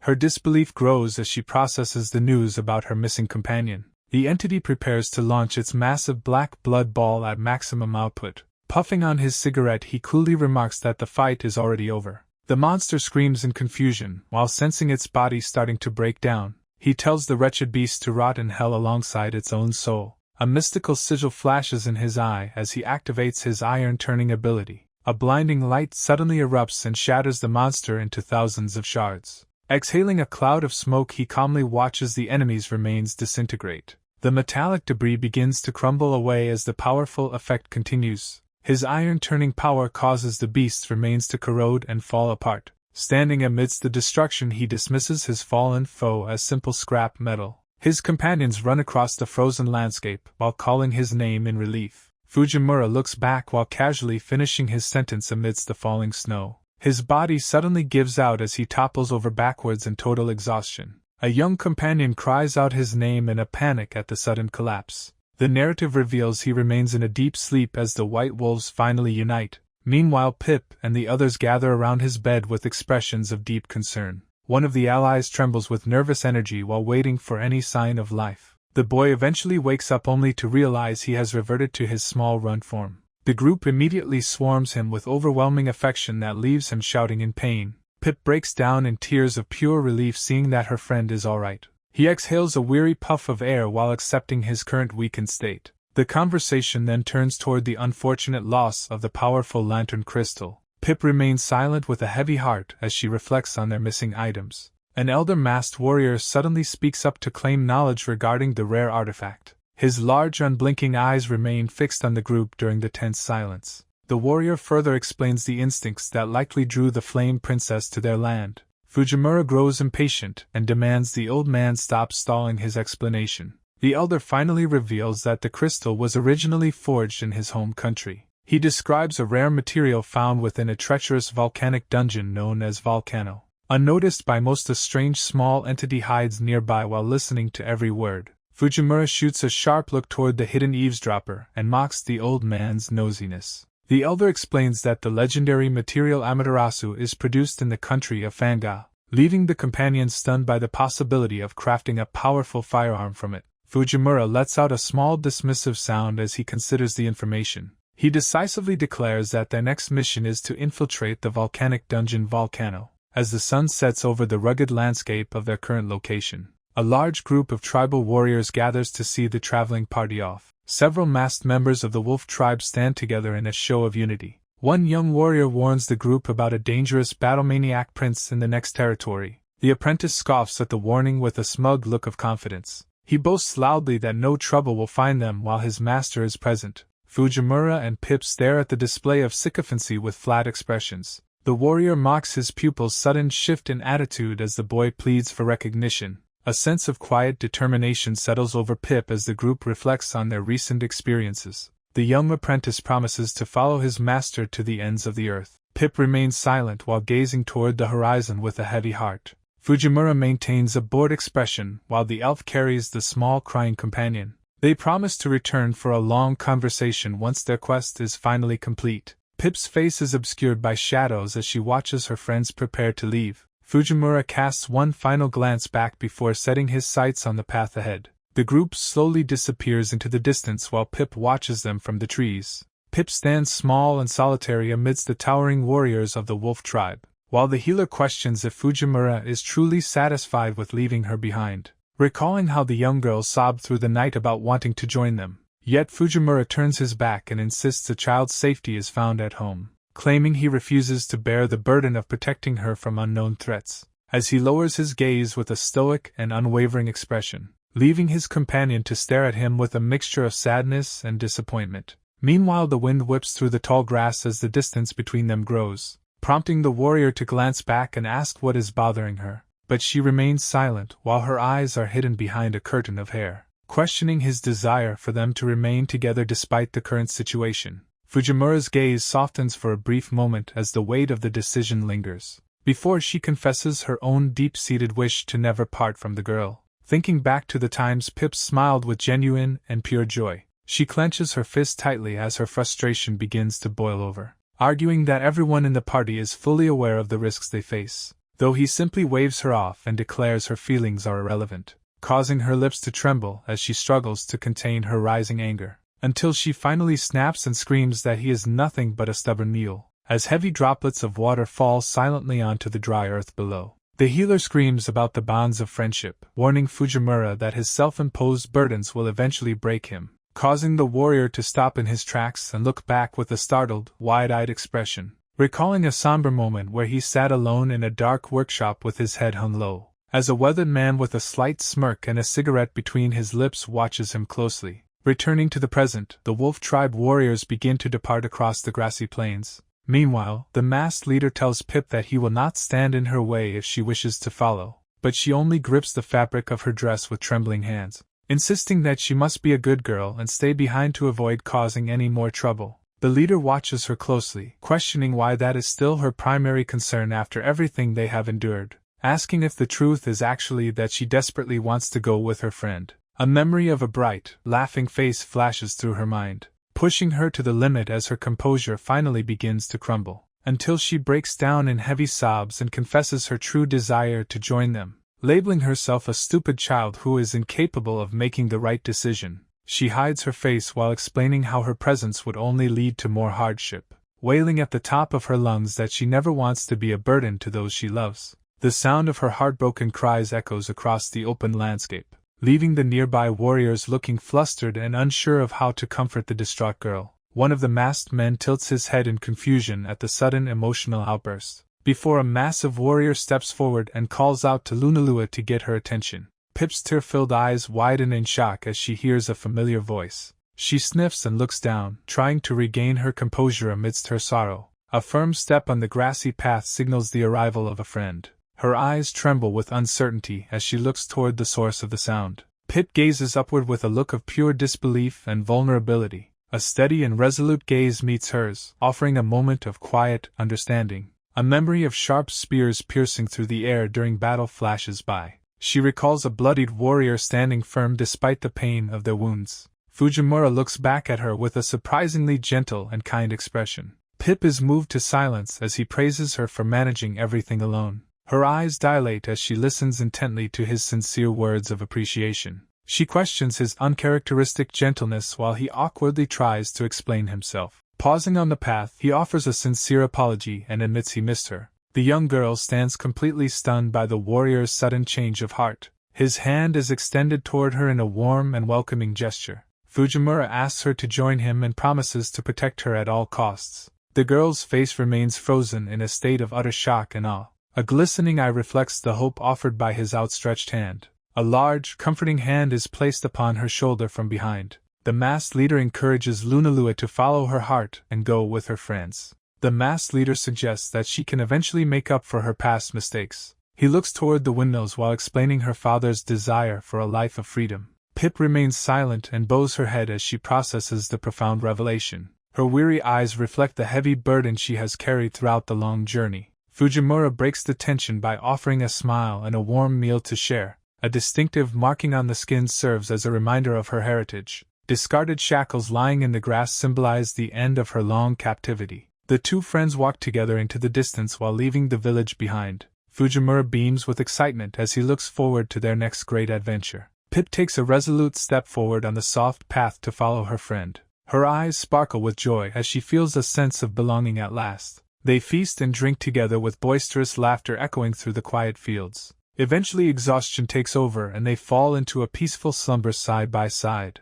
The silence of the night brings back the memory of her mother's ancient words. She envisions sitting on a hill with her mother while watching the clouds pass. The realization that they can never meet again brings a brief moment of sorrow. She remembers being told about the true nature of the father she never knew. A steady eye watches through the mask as the family's legacy is revealed. The memory of her mother's gentle look provides comfort in the dark of night. Her mother's scarred face illuminates the vision with a warm and encouraging smile. Soft leaves drift through the air above a quiet, grassy hillside. Pip suddenly leaps forward to pull Fujimura into a joyful embrace. He looks down with a peaceful expression as he accepts the hug. Overwhelmed by the moment, Pip and her friends shed tears of relief. Even the nearby beastmen are moved to tears by the touching scene. Fujimura holds a tiny, weeping creature while reflecting on the lovely story. Pip turns back with a serene smile as the wind picks up. The breeze continues to sweep across a vast and open sky. Pausing in the tall grass, Pip looks toward Fujimura in the distance.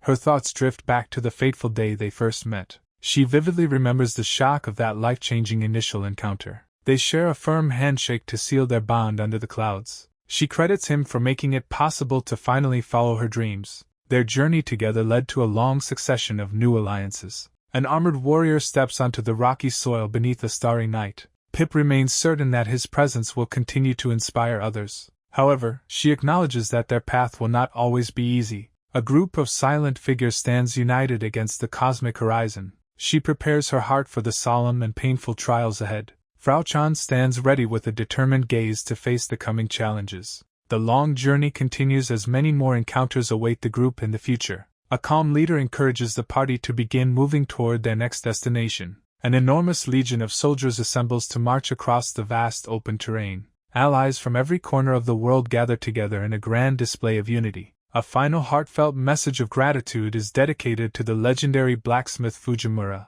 Several close companions stand beneath the twinkling stars to celebrate their shared victory. Fujimura rests his sword on his shoulder while checking if his companion is ready. A heavy metal case is gripped tightly as the party prepares to depart once more. He dismisses the praise with a modest smile while closing his eyes in peace. A caped hero stands alone under the infinite cosmos, reflecting on the profound bonds they formed.